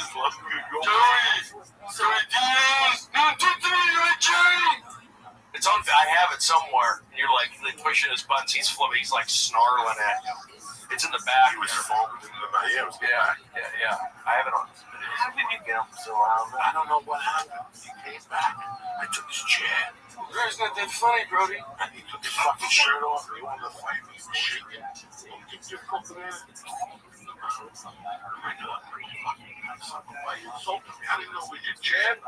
Yeah. He came back. It was over a chair. It was like something stupid. Like a fucking chair. You know, open mic Mondays. Where do you sit? The fucking back. Anyway, just to tell you some Seattle stories, you motherfuckers. Brody Stevens, you look great. Thanks, Joey. Thank you for coming on the show. You got any upcoming shows coming on? Well, I'm in town here. I'm at the Comedy Store in LA. I'm at the Improv here in LA. I'll be in, going to be out in DC and Arizona, but that's not until October. But I'm usually here in Los Angeles at Periscope, Prince of Periscope, Brody is a new friend. Shows are always popping up. Southern California, I did Irvine. I still do audience warm-up here and there. I'm having fun. Just going to stay healthy, find out the next gig, keep podcasting. This is all part of it. Beautiful, man. You gonna give me those leads? You gonna stare at them? I thought it was pretty good. No, It's a good cast. You're a bad motherfucker. That's what I look at. It's got to be with that. It's got to be with a sandwich. We'll get you out of here, right? Have you ever been to a local wine line? Have you ever been to a wine aisle at your local store just staring at the massive selection of wine with no idea which bottle to choose? Most of us go with the bottle that has the best looking label and hope it's going to be good. Well, the days of playing Russian roulette with your wine selections are over. Club W is here to save you. Club W is a revolutionary new wine club that takes the guesswork out of choosing your wine. They have a simple 6-question palate quiz that will match you with delicious, high-quality wine you're guaranteed to love. The best part is Club W will be shipped right to your door. No more going to the store, being lost in a while. Your friend calls you, you don't know what the hell you're doing. You don't even know why the hell you're there half the time. Try living my life, you understand me? So do me a favor, all right? Right now, Club W is offering listeners $20 off your first order when you go to clubw.com/Joey. And it gets even better. I know you all hate paying for shipping, so Club W will actually pay for your shipping on orders of 4 bottles or more. So take something off your to-do list. Just go to clubw.com/Joey to get $20 off your first order right now. That's clubw.com/Joey. Listen, this is the future of wine. You want to sit in a grocery store or a liquor store, it's not going to work out for you no more. These guys got terrific wine, and like we said before, nobody knows nothing, right? So again, go to clubw.com/Joey and get $20 off your first order right now, right? As usual, on it, the best. From the Alpha Brain to the M-Force Protein to the Shroom Tech.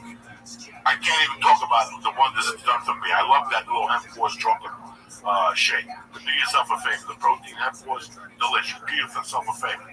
Go to Honda.com right now and take a look at the webpage. Read about it. On the supplement side, I'll give you 10% off, and that's what I'm trying to say to you. Whether you start with Alpha Brain, which you have 100% money back guarantee, or you want to try the Shroom Tag or the Shroom Tag Sport, let's try that route just to get started. Maybe you want more endurance in jiu-jitsu. Do me a favor. Go to Honda.com/church and get 10% off your next order delivered right to your fucking house. You understand me? I'm going to be in the Funny Bone Friday and Saturday. Nebraska, Omaha, Nebraska, and next 2 weeks from now, the 24th, I'll be in fucking Philadelphia, Jack, at Helium. So get your shit together. I want to thank Club W. I want to thank Blue Apron, delivering food right to your door, and I want to thank Onnit. I want to thank Brody for coming on, and my main man Lisa, yeah, and Becky, my little angel over there, barefoot driving, Brody crazy. Looking at your toes, making eyes. Have a foot fetish. That's right. All right, stay black. I love you, cocksuckers. Damn, dog. How old was that?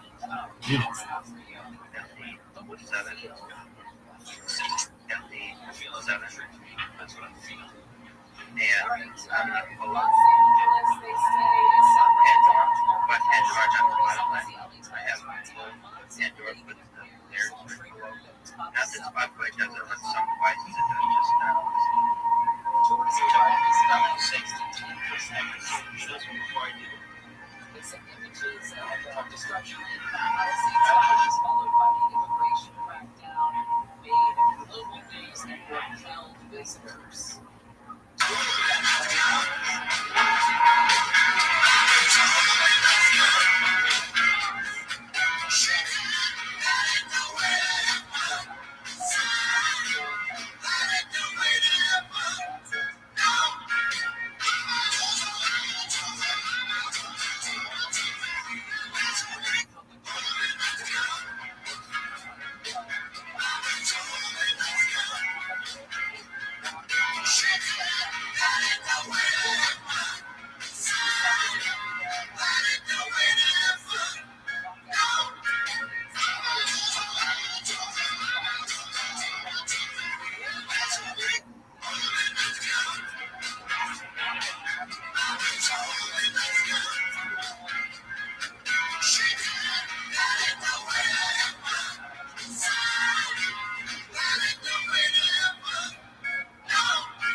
by Blue Apron.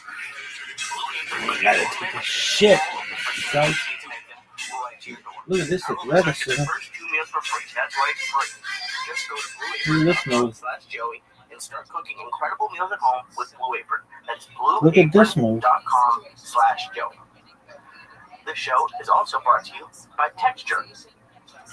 Texture is offering our listeners a free trial right now when you go to texture.com/Joey. Take it dizzy.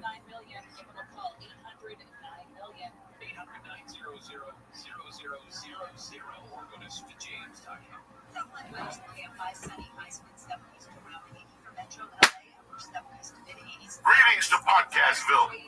Greetings to Podcastville. That's not right. Look at this move. Up, dog. What's up, dog? I don't know. What's up with you? Ah!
iHeartRadio Earth is here with little tips for a healthier planet.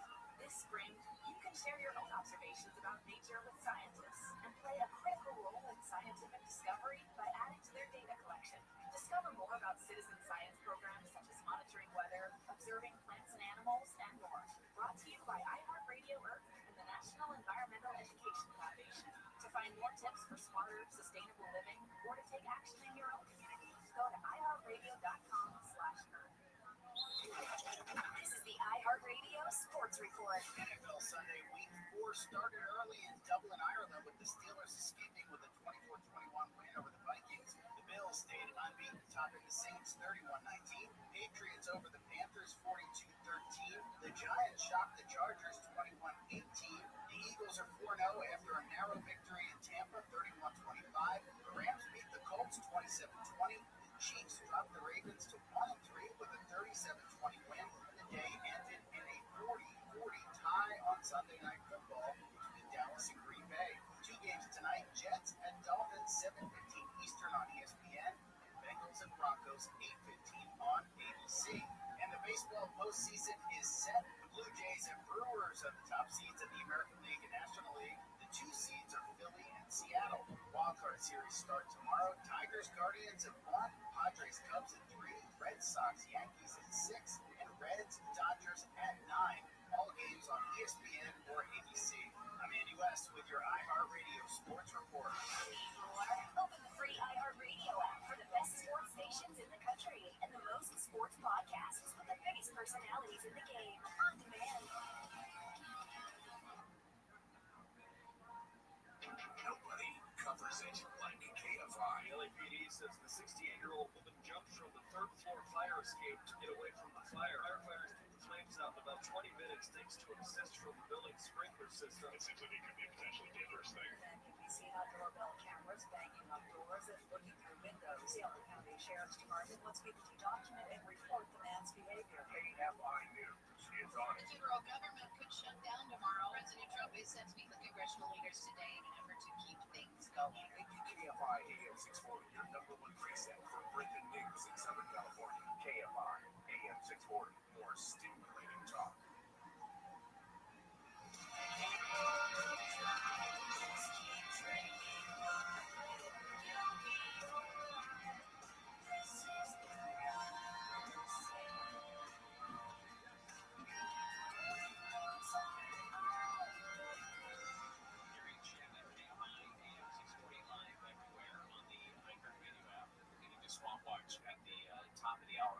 Trump said he's going to direct the Pentagon to send troops to Portland, Oregon, in order to protect federal facilities. Said in a post on Truth Social over the weekend that he's ordering the XF to use the military to protect ICE facilities, which he said were under siege from attack by Antifa.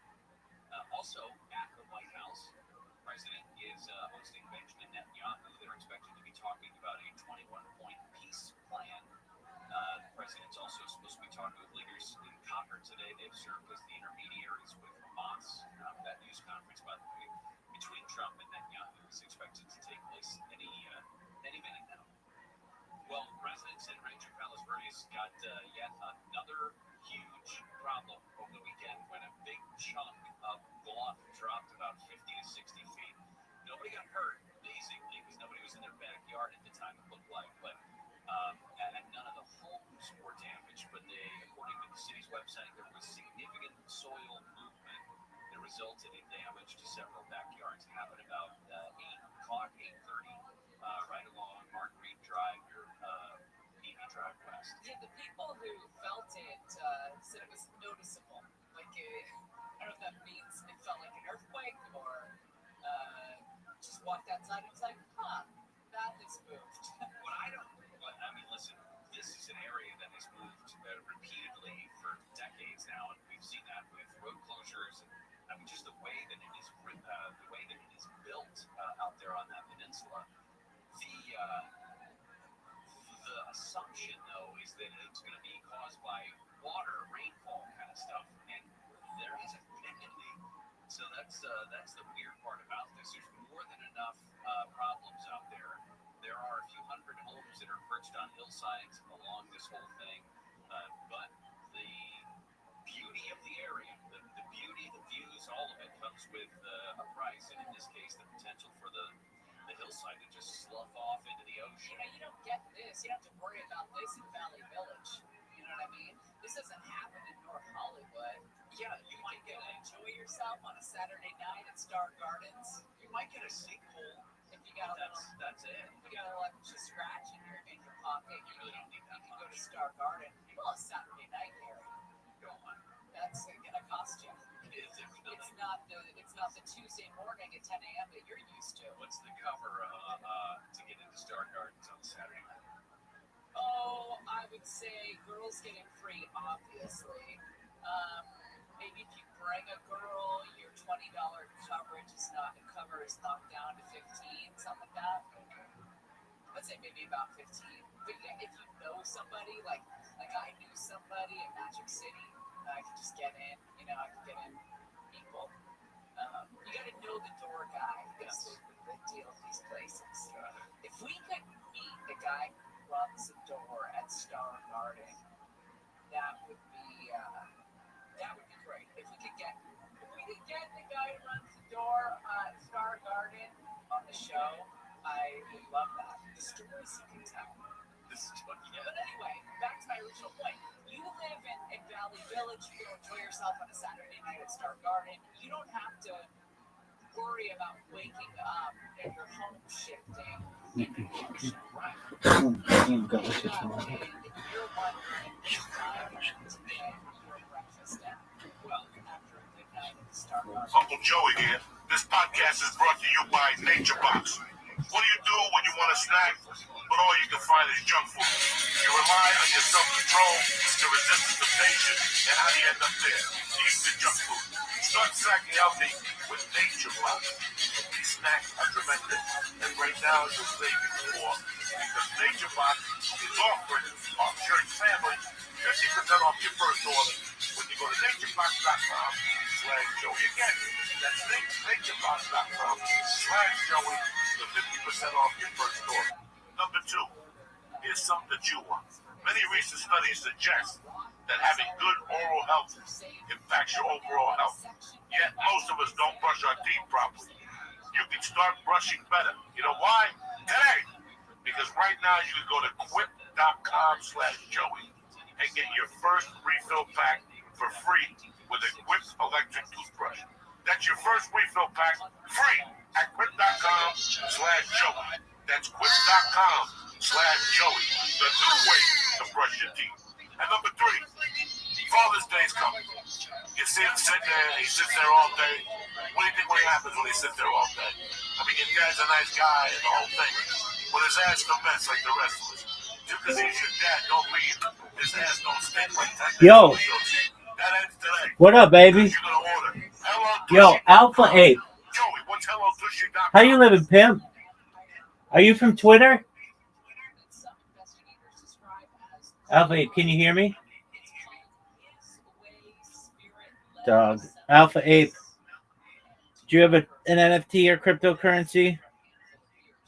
Alpha Ape, how you living, dog? Can you hear me? Alpha Ape. Alpha Ape, that sounds like a Twitter name.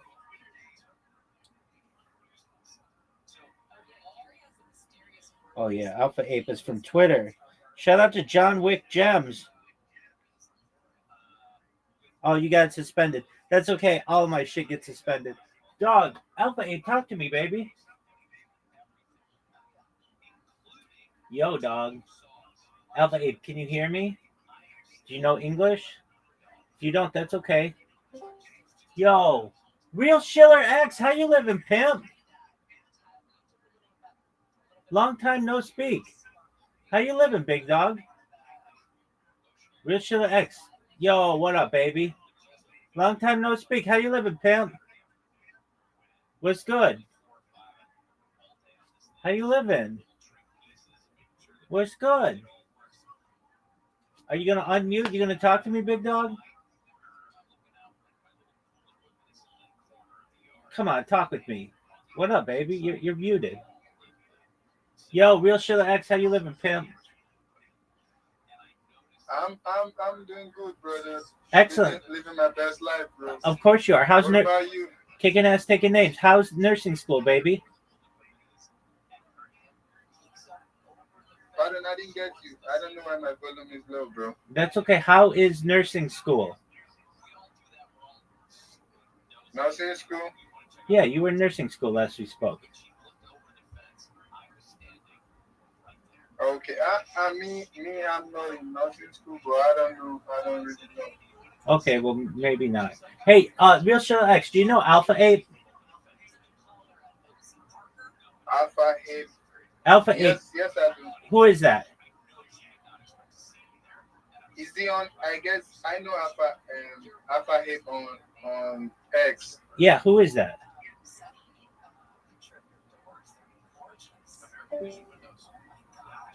Who is Alpha Ape? I don't really know, but I've come across the profile, but I haven't engaged with him that much. Okay, what made you come back in here? Bro, because I care about you and I love you and I love what you're doing, bro. Absolutely. Did you get a retweet of mine today? Yeah, I saw your retweet, bro. That is one of the reasons I came in here, bro. Hold on a second. Did you see a retweet of mine today? Yes, I did. I did just now. No way. That's amazing. That's what I needed to happen. Did I retweet? Yeah, I saw your retweet. So, I saw your retweet on what I posted then, and I clicked on your profile, I followed you, and then I just came in straight to the Discord, bro. Oh, you're amazing. So you're like, hey, I know that guy. Excellent. All right. Are you under Real Schiller X? Yeah. On X.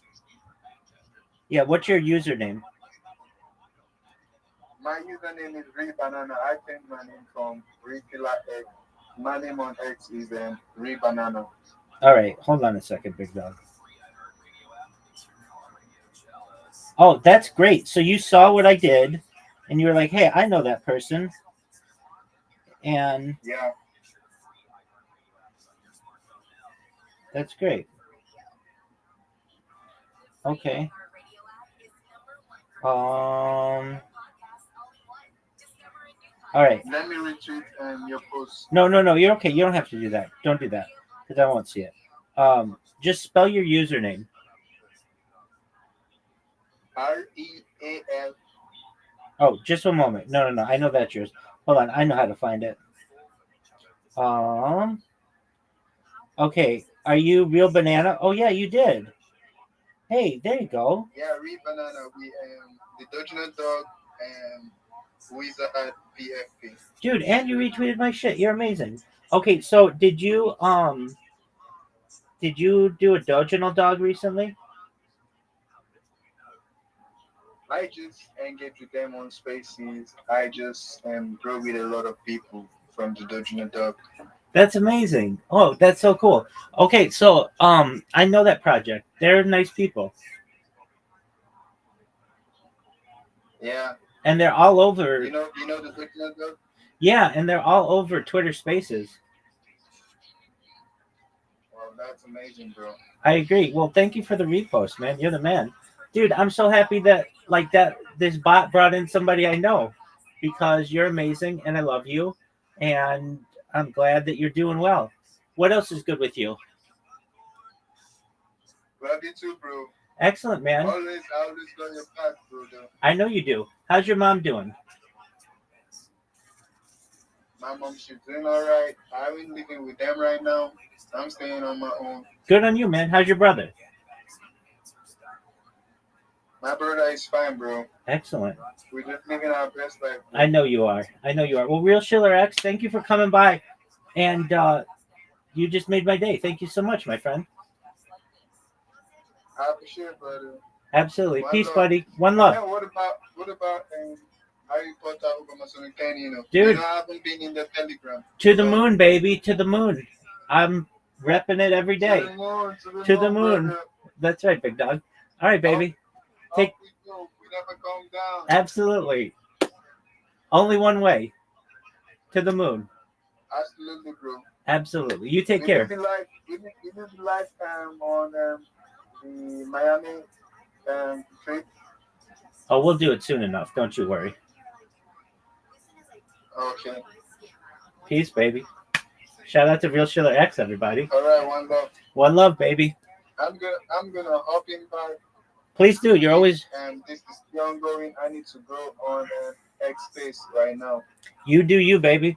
Take care. Peace. Spread the love. All right, brother. Thank you so much, Real Schiller X. You're the man.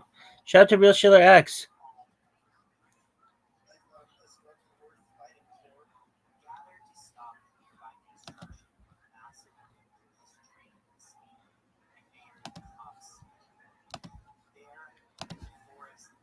Real Schiller X, I haven't spoken to you in like 6 months. Because you were mean. But you're in good shape now, son.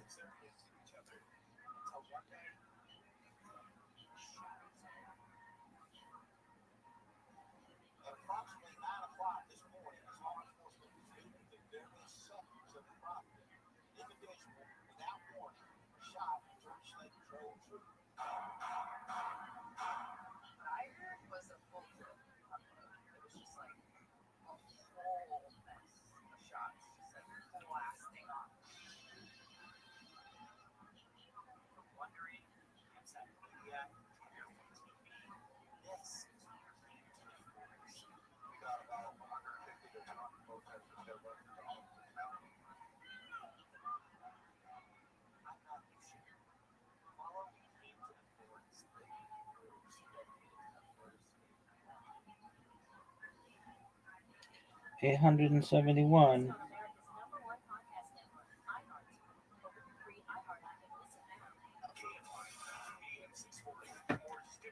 Real Schiller X. How's my dad's ass gonna stick differently? You know how? HelloDushy.com is a new portable bidet which you can install on any toilet. You understand me? And it works tremendously. It's got a 90-day money-back guarantee. Let me tell you something. There's nothing like getting your asshole washed a little mist 2 or 3 times a day. You avoid bacteria, you avoid hemorrhoids, you avoid swamp ass, and now the summer's coming. You know what humidity does to your asshole? Right or wrong, you ever take a shit in the morning and you leave the house and you walk around your big coat, but meanwhile your asshole's on fire. You don't know why your fucking little muffler's burning. You know why? Because you got that fucking backup trip. No more. HelloDushy.com will take care. Go to HelloDushy.com right now. That's fucking amazing. Church, and get 10% off. HelloDushy.com. Get it. Oh shit. Wednesday, June 7th. Are you kidding me or what? I'm feeling fucking Minnesota. But look at California. Yo, go fuck yourself. Nobody want to talk to you anyway. Now, Lisa Ayat, Brody Stevens, the master, the Prince of Periscope. That's what they call him, BLP. Oh, no, I'm sorry, the Prince of Periscope. Well, who gives a fuck? It's the church of what's happening now, cocksuckers. Lisa Ayat and your motherfucker. So, bam, bam. Kick this mule lead. They gotta hear the power shake. Feel this power, cocksuckers. Yes.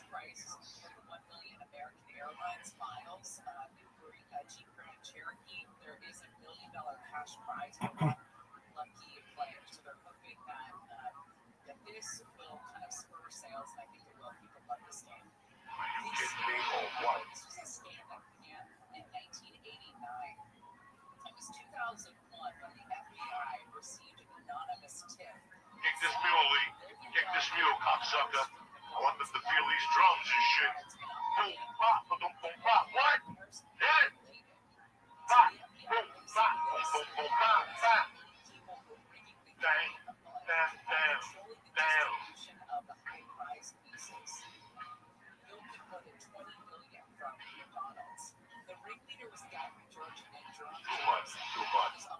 Too much. I'm not gonna let that dollar bag of GG out. What's going on, Brody Stevens? Big brother. Excited to be here, Joey. Feeling good. Down in Palm Springs against the sun. Yeah, sunny, hot down there. Now, how much warmer is it down there than up here? Today it was a lot. You know, it was about 104 out there when I left. Yeah, and the Dodger game they played this afternoon was like a marine layer. It was like 70 degrees. I thought it was going to be smoking hot here too, but it wasn't. Tonight you'll go out. You can't fuck around this time of the year here. You leave your house with a t-shirt, you go somewhere warm, you walk out, it's just fucking freezing. Yeah, it gets cold That tonight. desert air comes in with the snakes and the coyotes. Fucking, You know, Palm Springs, it's just the cutoff, the mountains. It's like, that's the first spot that the clouds from LA don't get to. It cuts it off, and it's just, that's where the heat starts out there in that desert. And that's a great thing about LA growing up here at night. You got the marine layer, you got the ocean breeze coming in. So you go to a Dodger game, you got to wear a jacket. You go to Anaheim Stadium, it's cold down there at night. That stadium, they've got wind coming through there. Same thing with San Diego at night. And so you got San Francisco. Geez, all the cities are cold. San Francisco, LA, if you think LA and Anaheim, San Diego, it's mild. It gets cold tonight.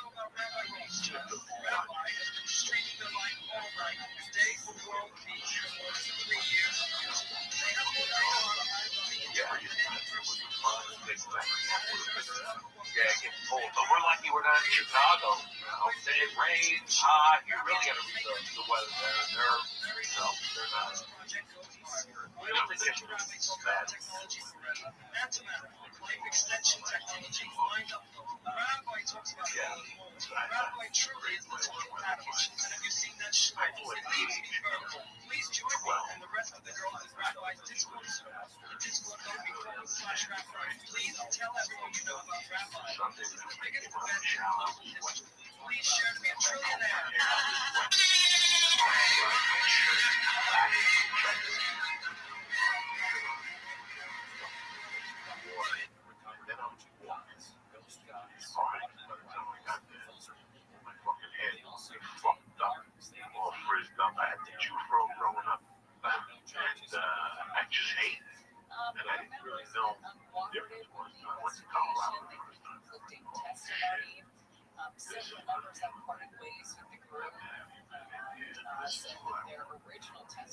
That's funny because I left New York not really cold. I left for the summer. It was, see, I can deal with humidity outside.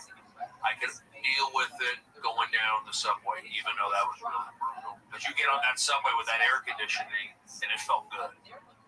My apartment, I didn't have air conditioning. I had a fan and a water bottle. You know, that's what I had. So it was pretty brutal. And then but I did it. After 3 years of living in New York, I got it out of my system. I did it, did the subway, did the subway, did the bus because the subway was not working. But got to see a lot of different people, doing comedy down there, out there, and got to take the subway. I did it. You're the one who told me to go to New York. And it was funny, like you mentioned Colorado right here. That's where my mom was living with her boyfriend. So I actually went to Colorado for a little bit. I got to get out of New York. Went to Colorado, caught my breath, and then I moved back to LA 2000. That was kind of my plan anyway, to be back here in LA in 2000. I had to, like I mentioned, or I mentioned on Periscope, how, I did an open mic here. I started here in LA. I went on stage at, I did one open mic in Chatsworth, and I did a comedy workshop at UCLA. I needed that, and we had our graduation class at the Comedy Store, and I did well back in. It was 93, and then I did one open. I felt like I did well. It was a Sunday night. It was packed, bringing in 5 friends. One of those deals. Sandy Seashore, Yo, sister. what up? The Comedy Store. No one wanted to fucking talk with you anyway.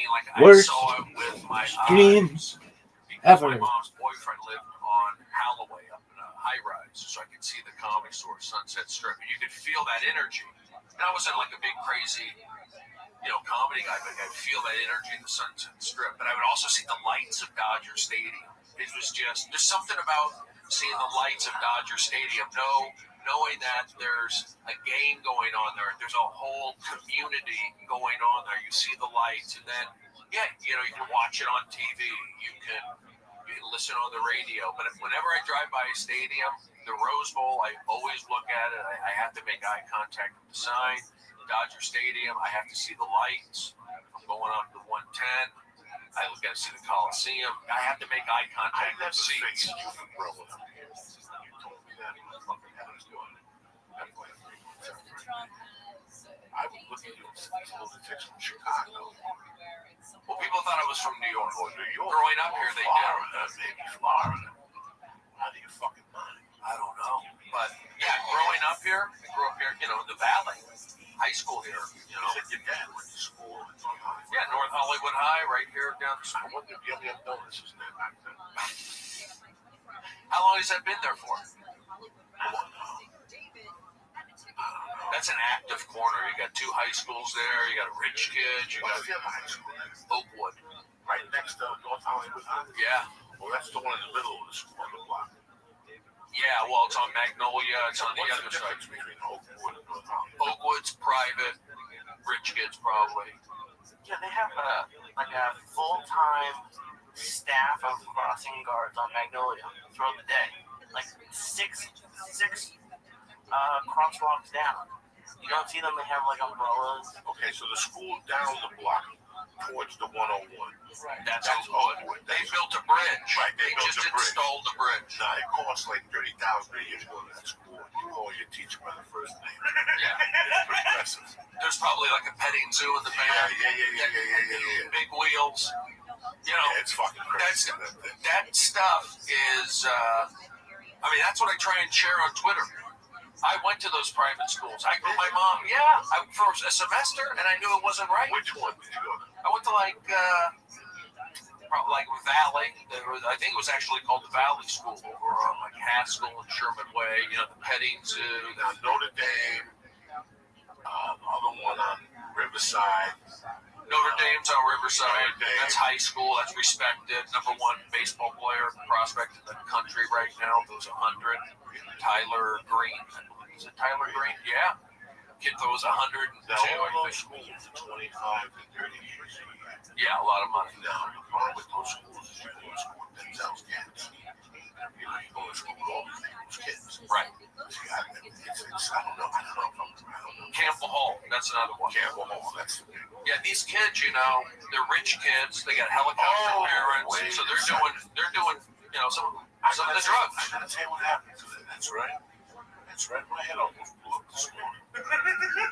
That's right. Talking about fucking kids. Very casually. I wake up, I clean the cow with the boxes, I feed the cats, I make a little coffee. I smoke some dope. doorbell rings. I'm like, what the fuck's knocking on my door today in the morning?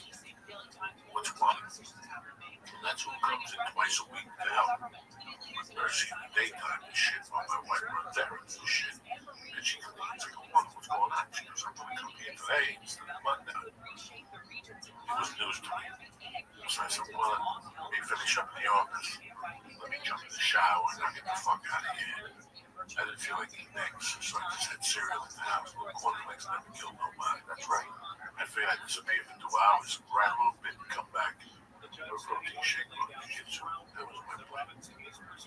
I get down to the coffee place. I can bring the usual green tea, and I sit there and sit on that right. I just wanted to tighten up a bed. I tried to write a little story, and these kids sit next to me. I don't count them. A couple kids, a couple young girls. I knew it wasn't girls. They were Rose. That's one day me and Funko went down there for a Kreischer. And she was there. She has this yellow light. And, I got a 2-year-old at the time. I said, how old are you? And she told me she's 17. And I said, and then that's a big fucking publisher, like a decent publisher. So I've always known her. I always say hello to Bert. Whenever I see Bert, I would Maria D. And I saw fucking Rose. Rose is always there in the afternoon. Today she was sitting with these 3 fucking compliments. So about a year ago, we were ETC hired like a parking lot attendant. Who was a fucking really good guy. I've had 20 comments. At first I thought he was a dickhead myself.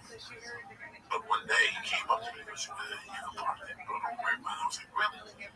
It says just 10 minutes. He goes, just stay there. Don't worry about it. He goes, sit right and stuff.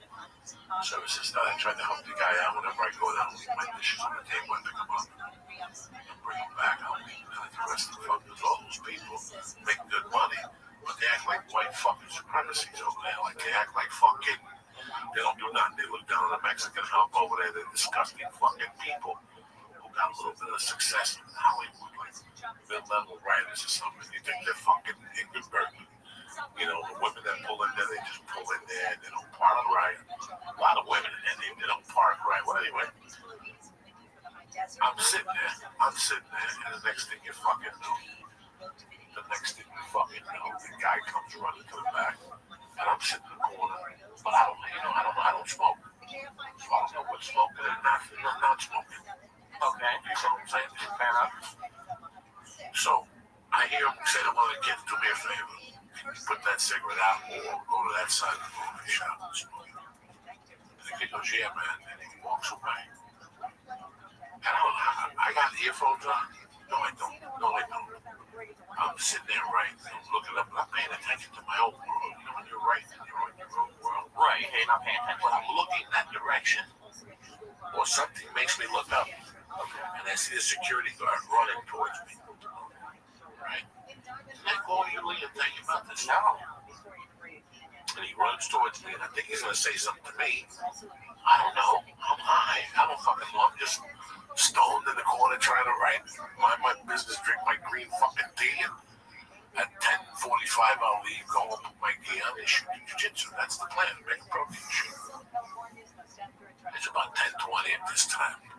I don't know why these kids aren't in school, and the next thing you fucking know, he goes, hey, I just told you to put that cigarette out. That kid kept fucking smoking and smiling.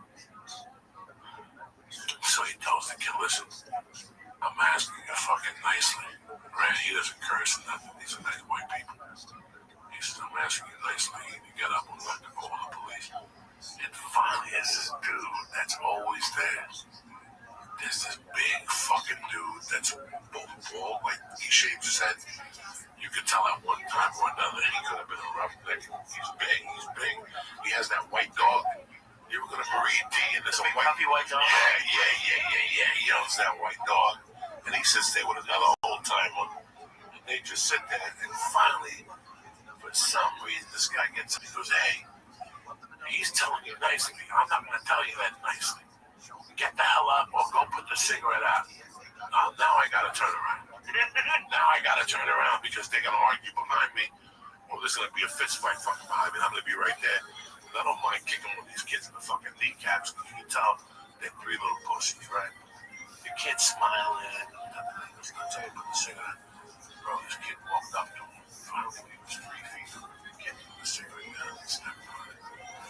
You happy? And the guy goes, okay, do me a favor, get out of here. And he goes, I'm not getting out of here. You're going to have to throw me in.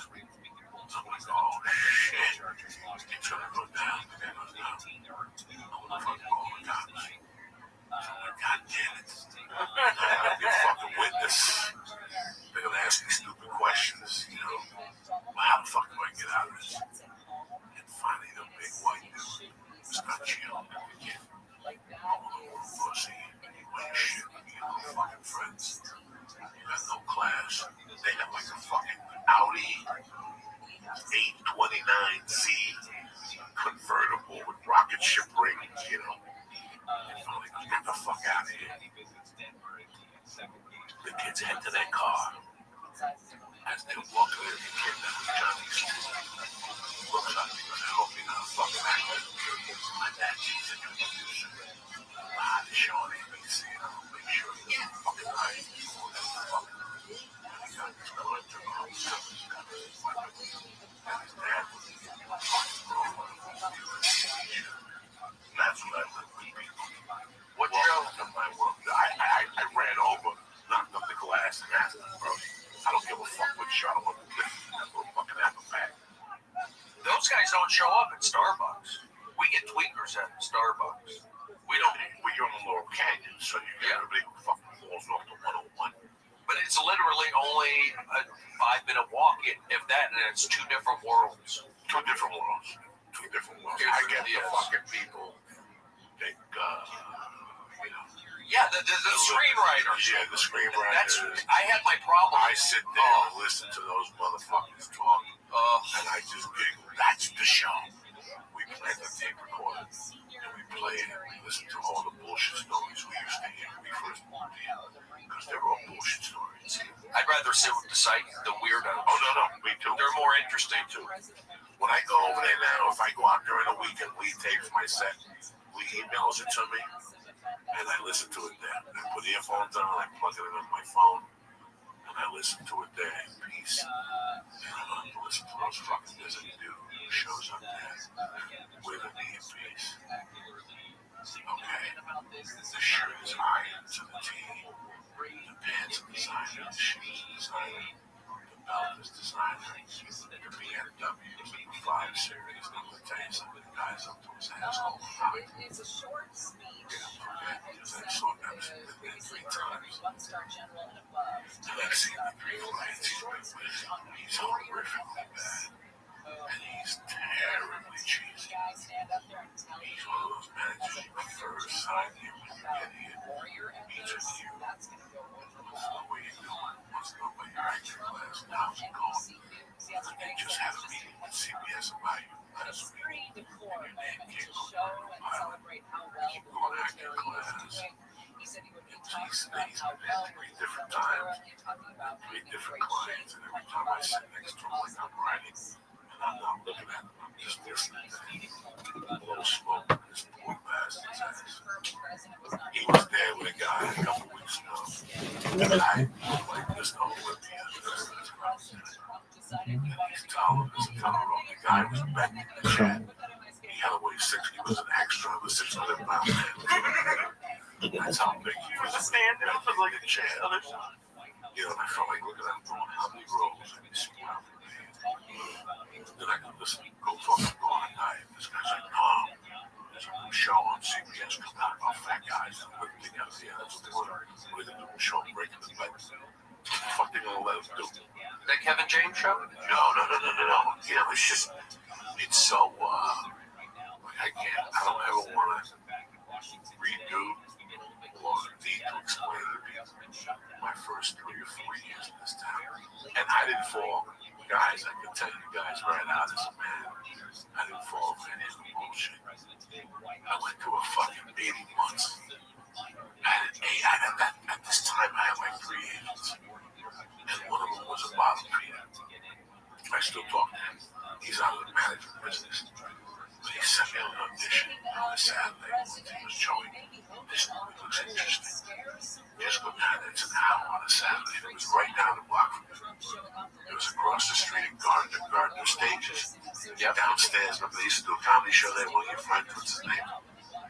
Adam Brobman, no, Dan Bilek. Yeah, Dan Bilek used to do a show downstairs. Yeah, Gardner. Yeah. Well, downstairs. This was 3 fucking years ago, 4 years ago when Dan was doing it. Yeah. I'm talking about 1998 in the basement in Okay, July. On a Saturday at 9 a.m. in that thing with 40 guys dressed in mob suits and fucking doing every different gang affiliation.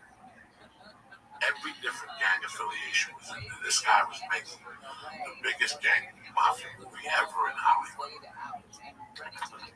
You ready, guys? We got there the Saturday at 9 o'clock. Promised food, a table, reading, and auditioning. There was none of the above. What he wanted to do there was to tell you that this is how you got to roll in this movie. You had to get investors. Oh, it's like a bringer movie. Yeah, it was like a bringer movie. So he would give you envelopes. He was going to have a meeting a week later to see how many investors you got in a week with promissory notes. This was crazy. I sat there just killing. It sounds like a scheme where you Oh my God, Lee, no shit, Lee. Oh no. No, this was way before Kickstarter. Yeah, I was gonna say it sounds just like that. No, it was like that. It was like a human Kickstarter. Oh, that's funny. So he's like, whoever comes back next Saturday, Lee has 25,000 in promissory notes. What? You want me to tell you something? I guarantee 3 of those people showed up. I would have. Just to be in a movie, Lee. For sure. Rob. Would they be the people investing? Would they like invest for themselves? They'd like go to family? Because that's what this guy's doing. He would get, if he asked 40 people in a room to give him 20 grand, and 4 people showed up with 20 grand, that's Brady. I can shoot something. I can shoot something, Brady. Well, at least if they shoot You follow me? Yeah. I just imagine it was a guy coming into town, Good idea. getting like 80,000 and like piecing out and going to Mexico. Listen, people shoot movies for no budget all the time. I personally don't believe it because somewhere the movie's going to crash. You have to have money for certain things. There's things that I could ask Brody Stevens to come with his microphone. Yeah. And I could set deck for 3 days. Brody did a big favor. We don't have the money, Brody. I'll remember you. Just come by for 3 days. Yeah. Let me do comedy. I'll come by you and do a free show. No problem. But I can't go to Brody. No, Brody. Yeah. I can do 6 weeks. 6 weeks. Yeah, 6 days a week for free. I can't. Yeah, that's a I'll do some tweets for you. That's what these people really want to do. That much of a commitment? That's insanity. Oh yeah, these people are crazy out here. 6 weeks I of was free. doing those $100 big movies. Yeah. I say 50% of the staff is getting paid. The rest of them are sold on the experience package. If you do this, you get experience. Which, you know what, guys? If I move out here and I'm here and I got $2,000-3,000 in the bank and I live with a roommate, my rent is $400, and I'm looking to get into the movie business because that's how it happens. Not even get into the movie business. I'm looking to get into something, and somebody comes to me and says, "Listen, my friend's doing a movie and he's looking for free. You want to come in for 6 weeks?" You know what? I got money in the bank. It's nice. I get to mingle with no people. I'm working on a Hollywood. I would do it because I had no interest in the film. I don't want to be an actor. Healthy to questionable. That's a bullshit. How to carry shit. Yeah, that's what I did. I did that when I was taking my stand-up comedy course. I was also an intern on a USC master's thesis film. So I was a key grip. I was learning about lights. I was learning about where we shot down. We shot in South Central Los Angeles in the house where they came from under the stairs, and people from under the stairs. That movie was shot in that house, and then we did an overnight shoot on the Radford lot where they had Seinfeld going on and Roseanne. I remember riding a bicycle around. I went inside the Seinfeld set. But anyway, I worked on this film. I learned all about like catering, hours, Teamsters. But I also learned that I wanted to be the actor, the talent, but I was nowhere near ready. But I learned that I didn't want to be in movies. In fact, I did one other one. They wanted me to work for free. We did it at USC. So this is a different film. I'm up there, sitting up there with like freaking sandbags and stuff. And they go, so tomorrow, 6 a.m. in the desert. And then I go, F that. I was just, and so they had the lunch break, and I just went to Burger King and left. I still got invited to the wrap party, but that's when I walked away. I said, I know I'm not gonna do that direction. I want to do stand up. And like even when I moved up to Seattle, I worked at the Comedy Underground. I learned about seating a show. I learned about, a host, a guest spot, a middler, a headliner. But I wasn't like a huge comedy fan, actually. I still, I like laughing at my friends. It's different with some of these presenting things. And I'm weird. Maybe I'm just immature about that. I'm 47. I just turned 47. May 27. I met you when you were 25. Yeah, I was born in 70. So, no, I was probably, 25. 25. Yep. 25. I'm glad I went to Seattle. Because I grew up here in the Valley. I went to college in Arizona. And it was like just too much sunshine, too much,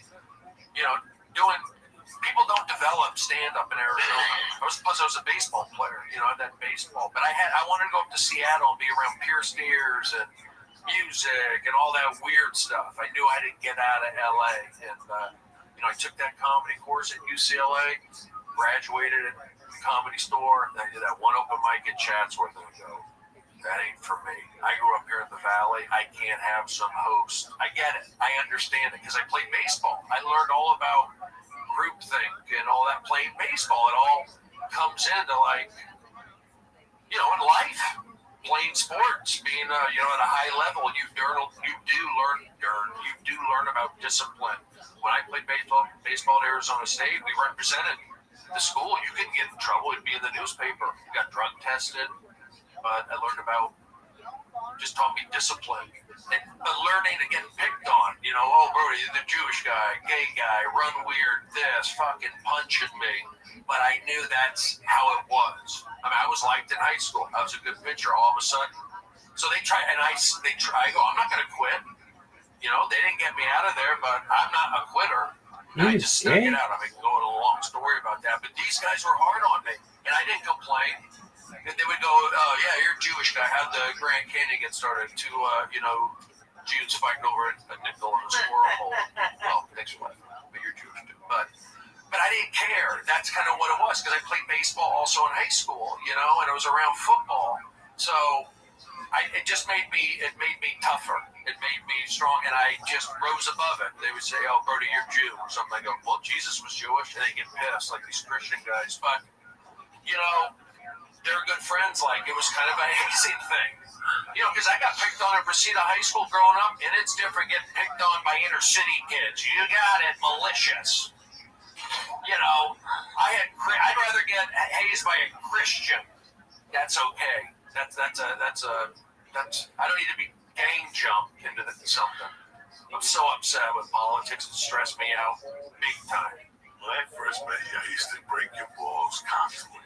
Yes, you were. You used to make me laugh. And I used to break your balls. We had a friend, and he did porn, and I asked him, you do porn like he used to do porn. You were an extra in a porn movie that would throw Josh Booth under the bus. And then you had that cable access show, and I would torment your life. I'm at the cable access show till you put me on. I think you on it. Oh my God. I'm looking at you, all these memories are coming back. Seattle was a great scene. It was really, I don't know how it is now, but we were just still there a great time. Still great for comedy. A lot of young comics, sometimes what I hear, I run reboot to Arizona. Oh, he did? Yeah, so I don't know who's from Phoenix or something. Oh, wow. So I don't know who's going to run the contest and all that. So listen, when I was a kid, I loved basketball. Yeah. I love fucking basketball. We look it up. What year the Seattle Supersonics won the NBA Finals? When in the 90s, are you talking about the one against the Bulls? The 70s. Yeah, 79, I think. 78, 79. They beat the Washington Bullets one of those years. 77. 77, I think, was Portland. And I never, 79 was Julius Erving. They won in 79. 79. There you go. Oh, you bad motherfucker. Something like, well, my cousins lived there. I saw that team. I didn't know anything about Seattle. One day, the basketball team is great. And they started showing pictures of the city when they were were up there to show the stadium before they played. I'm like, what an interesting fucking city. Okay? And then that was it. I just made a mental. And then in 87 or 88 or 89, I'm in the movie theater watching Goodfellas. And they're talking about how he ended up in Seattle, Washington. This is way before the internet. How does a gang mafia dude from the city when he was a fucking ended up being a moron? But how does a guy from Brooklyn end up in Seattle? So I always thought about fucking Seattle. Seattle, and anytime something good happened, then they had the football team. Oh, I love Jim Zorn. One night, I bet San Diego against Seattle or something, Monday Night Football.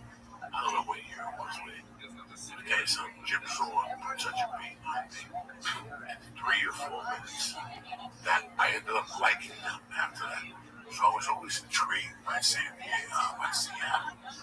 And then when I first started doing comedy, just like you, I started 2 years before you.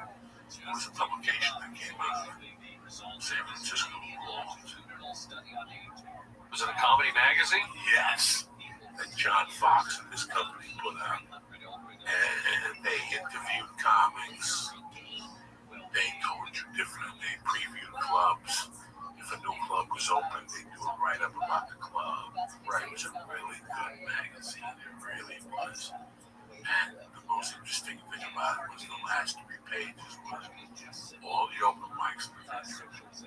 Like that big time open mics. And the last 2 pages, the comedy clubs with the insignia of the club. And Seattle was the club. That insignia they gave the fucking Black and the white. No. What was that? That picture of it. See, we come up with Seattle comedy competition. Look at this. The globe? The globe with the dude holding it. Yeah. Or something like this. Watch how cool this is. Like, this stuck out in that fucking newspaper. Like, and I always. Sure, searching like the 90s or. No, Seattle comedy competition. That's it. President Seattle comedy competition or the comedy underground. There's just something about the Northwest, the fresh air. I know nothing about that shit. Till you got I there. didn't know nothing about salmon. I knew nothing about fucking nothing. I knew Henry Hill went there. I knew that the Supersonics were there. Yeah. And then something really fucking happened. I discovered a band called Soundgarden. And I was like, oh, see right there all the way to, you see that? Yeah, that one. Even that was up in this newspaper. That thing right there was something that they had in the in this publication. And I was like, that one, and I circled that club. And every time I would go to a comedy club and they had the new issue of that magazine, I would look to see what comedy clubs were opening, what was closing. And I'd always circle that fucking club. And for some reason, I wanted to go to fucking Seattle. Then Soundgarden comes out. I'm hearing about this heroin. I'm hearing about all this shit up there. Not one thing that I hear about comedy I didn't really ask. I didn't think in my mind I was on a level before Seattle. Like I was just getting it together in Boulder, in Denver area. And then I went to fucking Michigan. That was my first interact. And I met a fucking stripper. And she said she was going to Seattle. And she said, I'll swing by Boulder and get you. And that was the plan. And I didn't hear from her for a week. One day I got a call. She said, Boulder. I gave her spaghetti, so I gave her my stuff. And I was up there 10 days later. We went down. That's a crazy romantic comedy, just like this. You fucking believe that? I met him Memorial Day weekend, and I was in Seattle 5 weeks later. But now I tell you, that people always say, well, I'm going to go to Seattle and do comedy. That's my dream. So what are you doing now? Well, right now, I'm working at Starbucks, putting away money. Listen, you're never going to put that money away. That's a resistance. Read the book, The Art of War. It's a resistance. What you need to do is go get the most expensive job you can get right now. I don't give a fuck what it is. If it's taking shit out of a box and they give you 14 an hour and they got overtime, you're going to do that for 30. It's athleticism.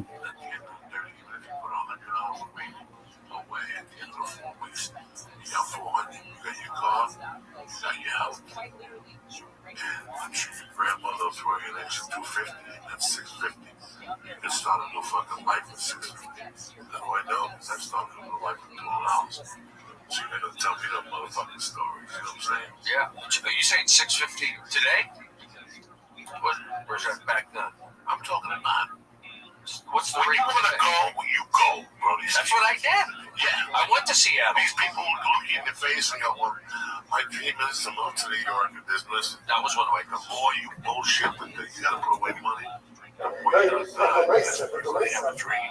You live in a shelter. You get a job. I'm sure you fucking listen. I lived in a car. I sacrificed LA in a car. Do you think I got into comedy? I told you I was moving to car. But then I understand what was doing it. This guy was doing it. This guy was doing it. One night I fell asleep in the car and I woke up and I needed any chiropractor. Oh, it helped your back. No, well, this ain't that bad. I realized I could take showers at the comedy store, and I could pay child support, plus no cocaine, plus eat and survive in LA. I saved that little money every month. That would help me out by sitting on his couch from time to time, you know. It was a struggle. And then I kind of with Gap, with my wife, the rest of my history. But, you know, my manager told me, Joey, you're going to be happy to be homeless. Describe homeless.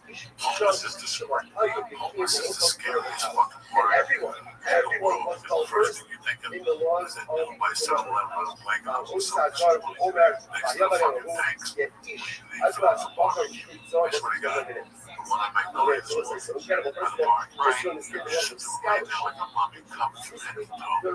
Next to the tanks. 20 years ago, the shop made me into those tanks. Well, man, the fucking chick he had with him, the dog. Like Michael right now, what happens when they get to the what happens? Look ahead and say, how will it do? Right? When is this going to be? They'll say, those are what people. Everyone, men, women, children, were working on what and also, again, in those days, the Gemara says, people had very similar material aspirations. Right? They had a cow, they had 2 sheep, and they were having My seat doesn't go back. Collide. I know I can sit in my car and have to go to the back seat. The one I really want to talk to are the RV people. I've never seen it. That sounds terrible. But I didn't see that on the Instagram. Like, I never really saw people living in RV. But here it's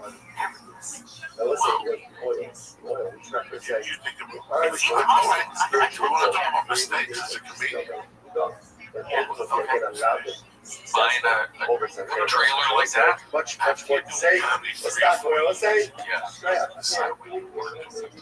This economy, you're not just going to send the resumes to the team. The best thing you can do is that $400 you save. You'll fucking fill up the tanks. You get peanut butter, jelly, ramen. You put water in that shower. You live in an RV. You go cross country.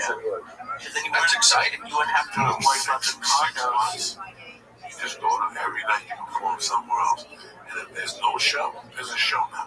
Because you're there with a microphone and 2 speakers. That's how you do comedy in the beginning. That's how I like that idea. Not now. Today, is that still plausible? Oh my God. Bro, you can do whatever the fuck you want. You're free.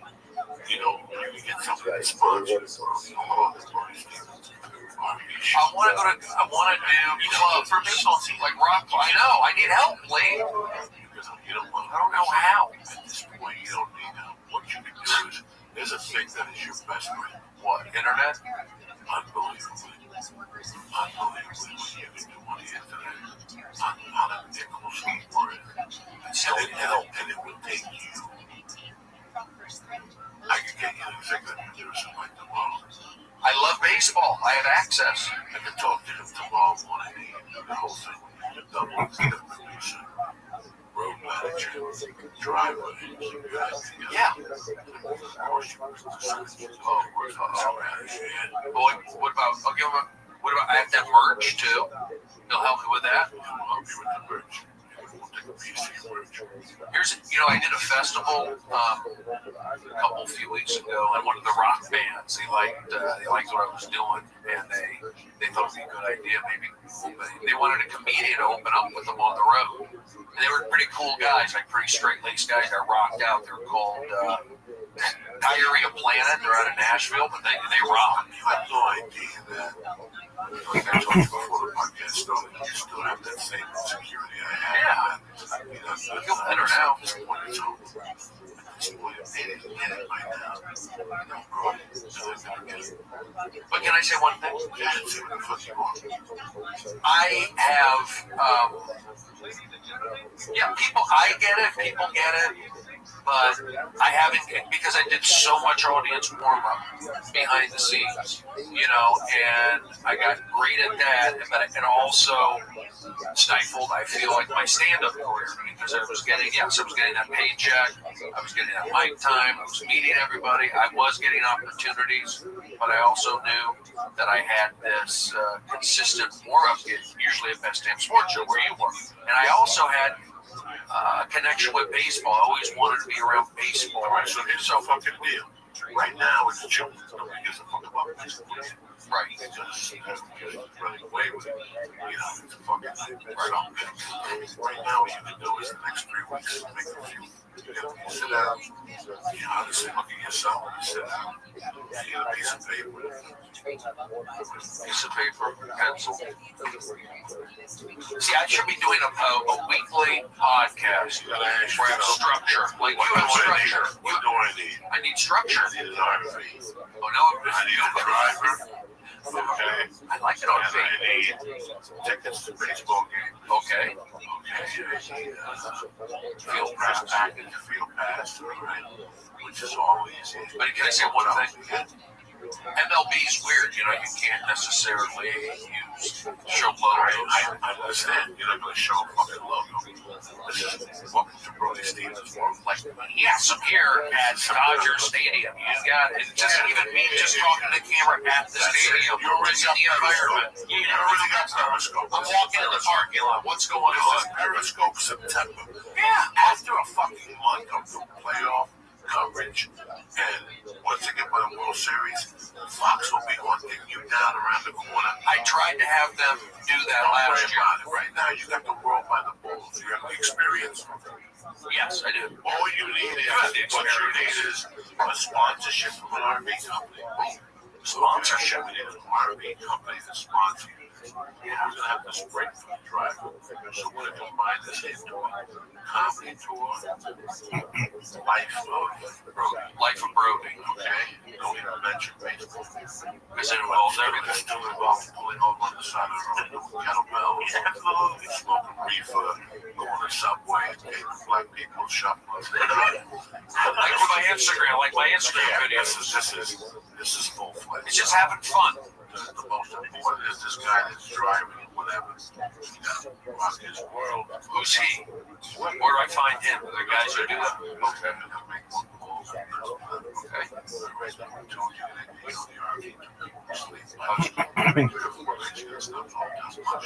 Right. Wi-Fi. You can also get a hotel sponsor. I'm into. Could I really get sponsorship for stuff? Because I'm open to it. I need help. Well, I mean, You can do all this. you think you should only have the RV sponsor? No, we have the RV sponsor. Vitamins. I like that. Yes. You can have hotel maybe. I mean, what kind of hotel are you looking for? How fast? Remember, this is all corporate. So if you're looking at doing this in September, this is, and everybody goes on vacation in July. Drum lessons in different cities. But I can see a national RV company. Every city you stop at, do a Periscope Live, just print up the amount of numbers, print up the times that you do the Periscope, and let's do a sample.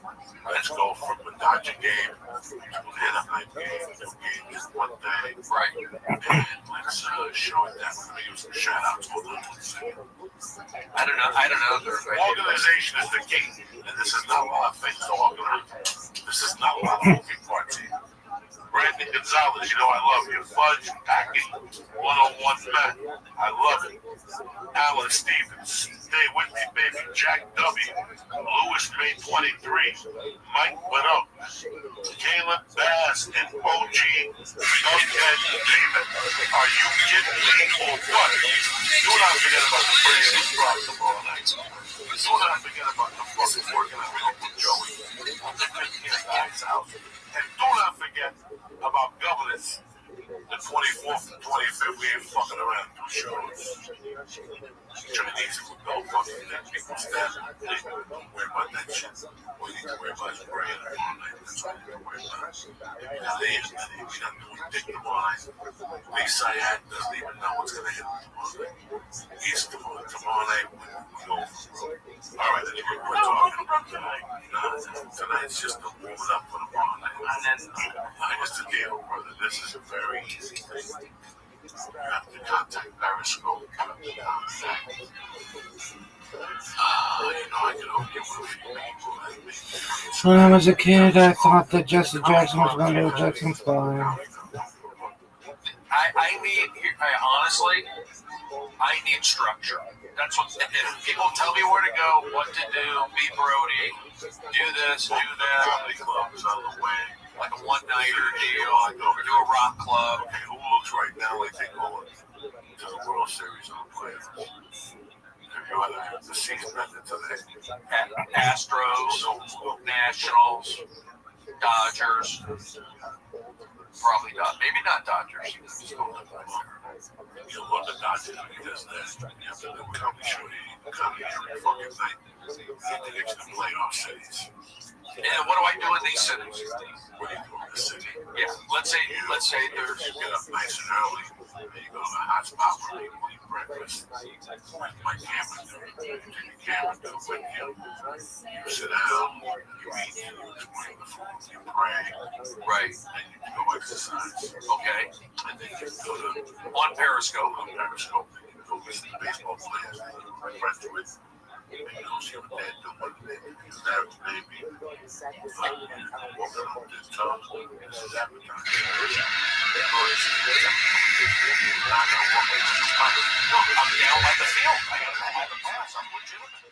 So these guys are going to have different fun of me as opposed to so they don't know they're going to be more open with the guys that I see. Fuck those hot dogs.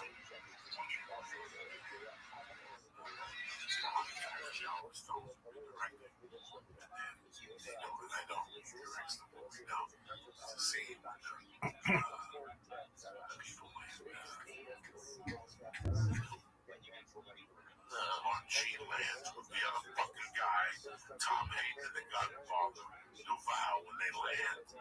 And as they're split up into the killer Vietnamese people, the fucking, there's a director there going, keep moving. Don't look at the camera, don't look at the camera. That'd be the funny thing. Every time you shake somebody's hand, be natural, don't look at the camera. And just talk to them, see how it goes. Go in there, you talk to them, ask them how they're feeling, blah, blah, blah. Go to the other side, make your favorite player on the other side. Go talk to them if it's an afternoon game. Take the comedy show at 10 o'clock at the comedy club. Right. Take the percentage of the door and go in there. It's not to the baseball game, but that's tricky because after a baseball game, because we don't own comedy club, you're absolutely going to have different people watching on Periscope. But they're fans of what you do, so they can actually pay to go watch you. So you can finance these little trips that way also. I don't know if you're going to be listening to my brother. I wish you only the best. I want you to sell out these auditorium. Whether it's 100 tickets, 100 tickets. Yeah, I'm fine with rock clubs. Tickets, $25. He's got more than one day in each city, so what if he went to the game and was being Brody and advertised this show at the club the next night? It would be sold out. Great, bro. It's an angle here, bro. I just need to, you know what? I just need to take that show. Okay, I came to terms 10 years ago. Not the conventional time. Johnny Carson ain't calling. Jay Leno ain't calling. Ain't nobody fucking calling Uncle Joe. Everything I've had, I had to fucking earn. And when they ended up, I ended up. I'm very happy because I'm here. I'm still here. We go all the way back to Seattle. Yeah, 1995.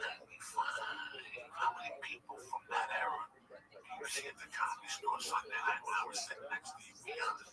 Tell the people at home how many many fucking people. We were up there when I'm still down here.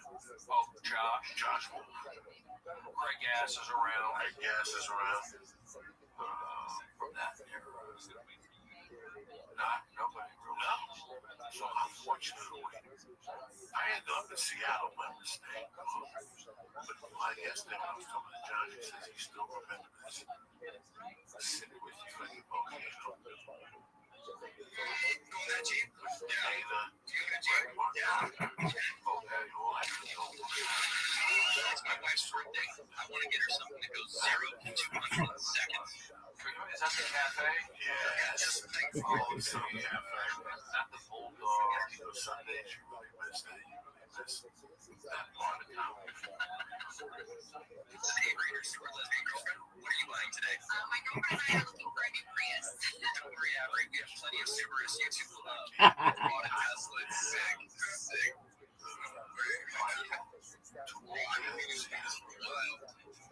How can I help you today? Great. Mustangs are over here. Yeah, everyone to know you're under 5 feet tall? Get a lifted truck. My wife was having Tic Tacs bigger than what I'm packing down there. Accurate. You can't catch me. Oh, yes, I can.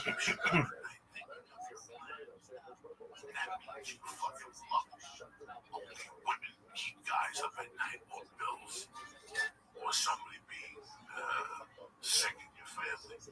But to stay up at night thinking about the love you have for comedy and how good you want to be on it while you're sleeping in the office above Josh Wolf's Mexican restaurant where you're paying $125 a month and you have a little mattress with a pillow and a blanket. And I thought I was the king of the fucking world. I was the yards from the comedy underground. At that time, I go to the underground. That particular one, I don't know what the one is like. That particular one, to me, I still rank in the top 5 stage I've ever stepped on. I own that stage so much. Low ceiling. That would the cockroaches, the water bugs, The bathroom. You had to like pull a chain to flush it? Like, was there like a chain you would pull to go to? You had to walk up the stairs or walk down the stairs. When you walked up the stairs, you opened up the door and it was a jukebox. And there were always people at the bar. Swan, the snow guy, was working for fucking Swan. Jesus. You still see it when you go up there? I think it's closed down, isn't it? I have no idea. I think Swanee's is gone. Well, Swanee's is gone, but then he reopened the bar with a bunch of people with Josh Wolf's old Mexican bar. Okay. So he hired Josh Over there. Right. Gotcha. Recently? Yeah, Josh was in Seattle. To help him out? No. This is 1990 fucking six. Sorry. No, I know about that. I remember that. Yeah. He hired him. I went in for the meeting. I worked at Red Robin. I had experience. What Red Robin did you work at? The one on East Lake, the original Red Robin. Come on. Yeah, Gavin Boyd got me the interview. Gavin was like an assistant chef at the Red Robin in over in Kirkland. Let's get together. There's no assistant chef. Sous chef. Fuck, there's no sous chef. Yes, there was. At Red Robin, Yeah. you fuck, and all the materials come already. A sous chef. What sous chef? There's no sous chef. They had him at Red Robin. Listen, you go to Red Robin, there's 3 Mexicans, and they all call themselves one just in case. We had food runners. Yeah, you have food runners too, but I worked at the original chefs. sous chef. I remember. Ask Gavin. Ask Gavin. Yeah. The fries, the refills. You know what? I may go. Where is it? It's on the top of the canyon. No. Topanga's over at Topanga. No. Red Robin? Yeah. Me and my wife went up there with the baby. Topanga. And Red Robin, we were like, what? Remember I called Lee? Oh, yeah. At Red Robin having a cheeseburger with steak fries. Yeah, steak fries. What? Topanga Mall. That's where I was in that Red Robin when I found out that Kobe got caught for rape. That was 2 weeks ago. No, so there's a joke there, but it really was when Jim Hill announced it. That was big. You know, where were you? Oh, when I found out Magic had AIDS. Yeah, where was I for that? That was a shock. Over the wall. But I was getting frozen water lemonade. Lee, you would drink 18 of these at 4 o'clock. Why would I drink rose water? Lee, you never drink 18. I've had rose water. I like lemonade, but This is lemonade made with rose water. This is 2011 Dope Road. Magic, that was so surreal. That was surreal. The OJ, just the magic. You just couldn't believe that. OJ, it was basketball season, playoffs, and I was my main man, Danny Feet. And one of the softball games, and we were waiting for the pitch to land. You know what I'm talking about? And the pitch was landing big. In those days, I had held out like 5 days. I was washing cars and National Rental Car and delivering sandwich with the deli soap dudes. I was putting it together. I was delivering Chinese food. I was swinging a little bit, but we had a different connection. These souls. you were slinging some pigeon. I was doing everything. Getting chicks. I was getting no chick. Oh, you had a girlfriend. No, I had nothing involved at this time. I was just a single dude. Time to time, I bumped into a victim. I go somewhere for 8 months, and then I bumped For his giver his staff. Take me to the cleaners. Come on, baby. I was no good. They gave me 1 time. 1K. We did it. Free porn has really changed the game. Gave her a stabbing. I gave her a It's stabbing. quick and easy. Have you looked at what I like, Brody? Like for the live cameras? Oh, no, I haven't. I like that. It's you can watch people and it's right there. It's happening live. Could you send me the link, please? Yeah. It's chatterbait.com. And you can watch people have sex live? Yeah, it's crazy. Couples, girls. Is it free? Yeah. Okay. I'll see you guys later. See you later. No, I'm slurring my words because I take a clock. Really disgusting. I can't believe you sit there and watch those naked people. Why don't your parents do a nice job with your naked live people? You donate $1. What type of this whole thing? Why would I donate $1? Because you're watching them. They have people doing that. They have people They get advertising, right? No, they don't get advertising, but they get people to send them Amazon gift cards. That's what I get. Some chick showing you a foot, then they put the pussy right by the camera. Yeah, they'll do whatever you want. Oh, you ask them to? I've never asked for anything. If I was going to ask for something, they ask you to tip. They have scratches in it. The kid that's coming in 2018. That's how after 2018. They accept PayPal, of course, right? That new Apple computer's $5,000. Which one of them? I think it's in the iMac. Like the new version of this computer, Joey. If we had to rebuy this, it's $5,000. This one was like $1,900. We bought it 4 years ago. But it's a desktop, Oh, right? we just put the guess at that down. This is gonna go down and we cut something. Oh no, it's charging great. No, that's how Apple has a program. Well, like what? Right now, like right here, ready to press the button. Yep. And all of a sudden, 2 million computers go out. What if the store 5 million a piece, 5 keys a piece? They go in fucking forums. They made 82 million in 15 minutes. Sure, because they zap their this computer real quick. My battery's slow. A slow battery. It's crazy. You want to fucking racket people. Yeah, they're amazing. They're like communists. They got you hooked. Everything is, though. Yeah, they really got you hooked. Corporations. It's They grow. once globalism, capitalism, I live through the growth. yes, we have. And it's been amazing.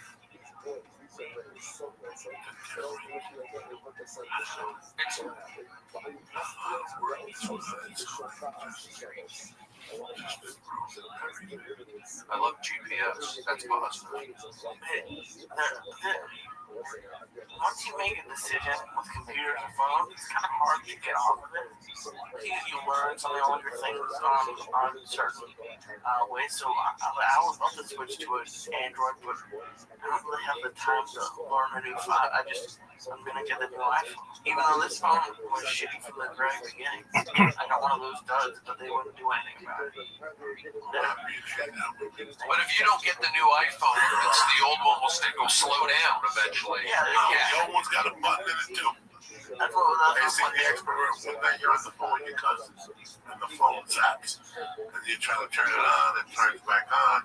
And also there's no numbers. And also you got it on the app when they read you the bad news. Listen to your phone. Either this, you can wait 2 weeks. And there's a prison in fucking Ohio where they refix the phones and send them back to you. But before they send them to you, they suck all the information in. And if you have 30 pictures, they pass them around the unit. $10 a picture, they whack off a picture. Grandmother holding a cat and shit. Joey, that's not far from the truth. That's the truth. I wouldn't lie to you guys. It's all And all of a sudden they send them back. Well, these things fix themselves phones for $3.50 an hour. And they sit there swelling back. It's prison inmate somewhere. But you know what they're doing? For example, I just got a ticket. I was in Arizona, and I got one of those photo tickets sent to me, and I was going 45 and a 36. No, 40, 35. I was going 46. I was going 46 and a 35 in Arizona, and they got me in like some photo thing. So I guess, what's that, 11 miles over? No, it's that so legal, the camera. it's not in California. But I was in Arizona. Well, the red light ones are, I'm pretty sure. This was a speeding one. The red lights are legal. I believe they're not. I can check it.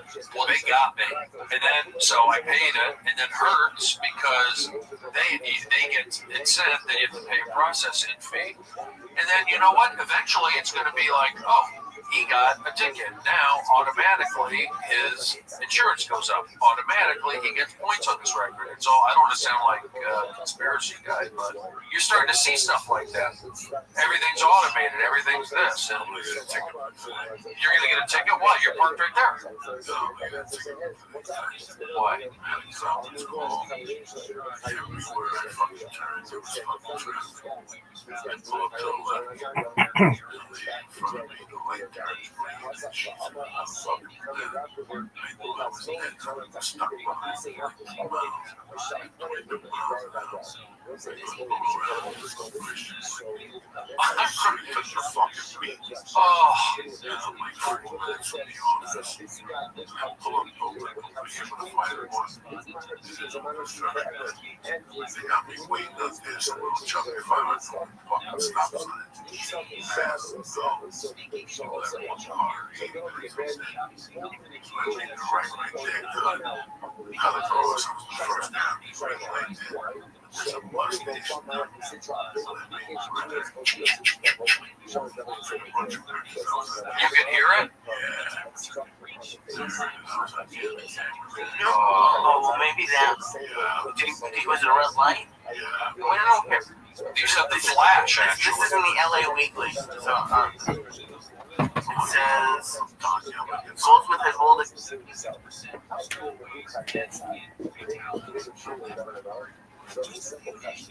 Remember, the greater the greater the powerful. Every person is possible. That's how it's so Like a G6, like a G6. all understandable things. If you were to harness that power, if you were to harness that power and channel the code is good, there's no telling what he's going to accomplish. Incredible. You answer questions about whether or not you can pay red light ticket. Pretty much you still don't. But I was in Arizona, got me.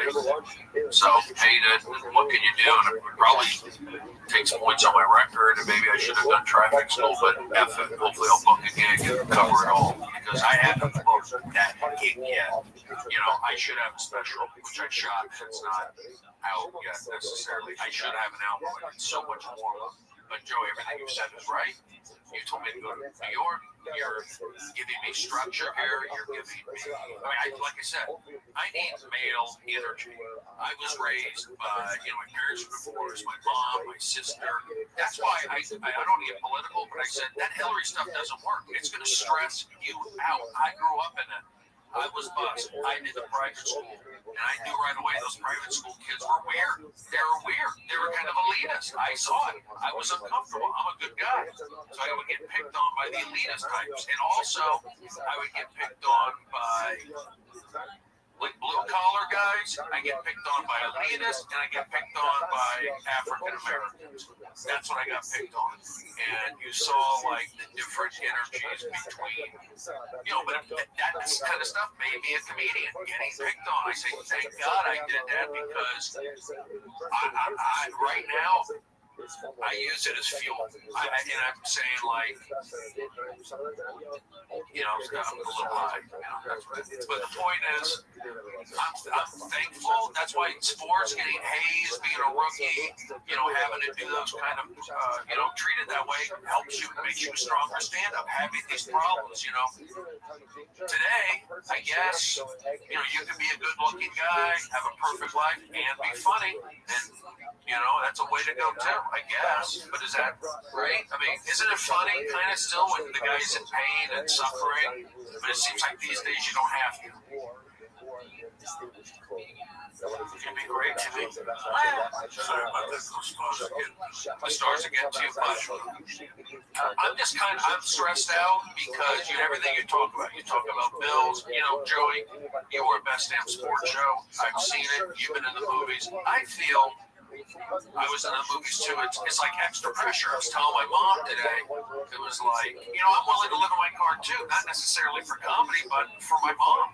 We got to take care of her. I can't do it. I can sleep on her couch for 14 days. And then I live in the van, 14 days on the couch. I'm not a mama's boy, but my sister's not doing it. She's working. I got comedy. Why do you have to go to the couch? Why do you go to the van? Well, I go one day, or I guess I just rent out again to do an Airbnb casinos. Went to one last night out in Indio. Probably like 5 on Airbnb. Yeah. Have a gig. Yeah.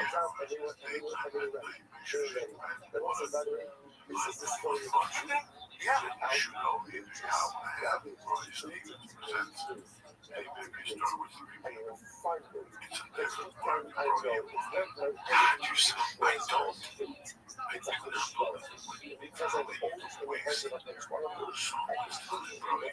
on Periscope, right? I'm waiting. Instagram.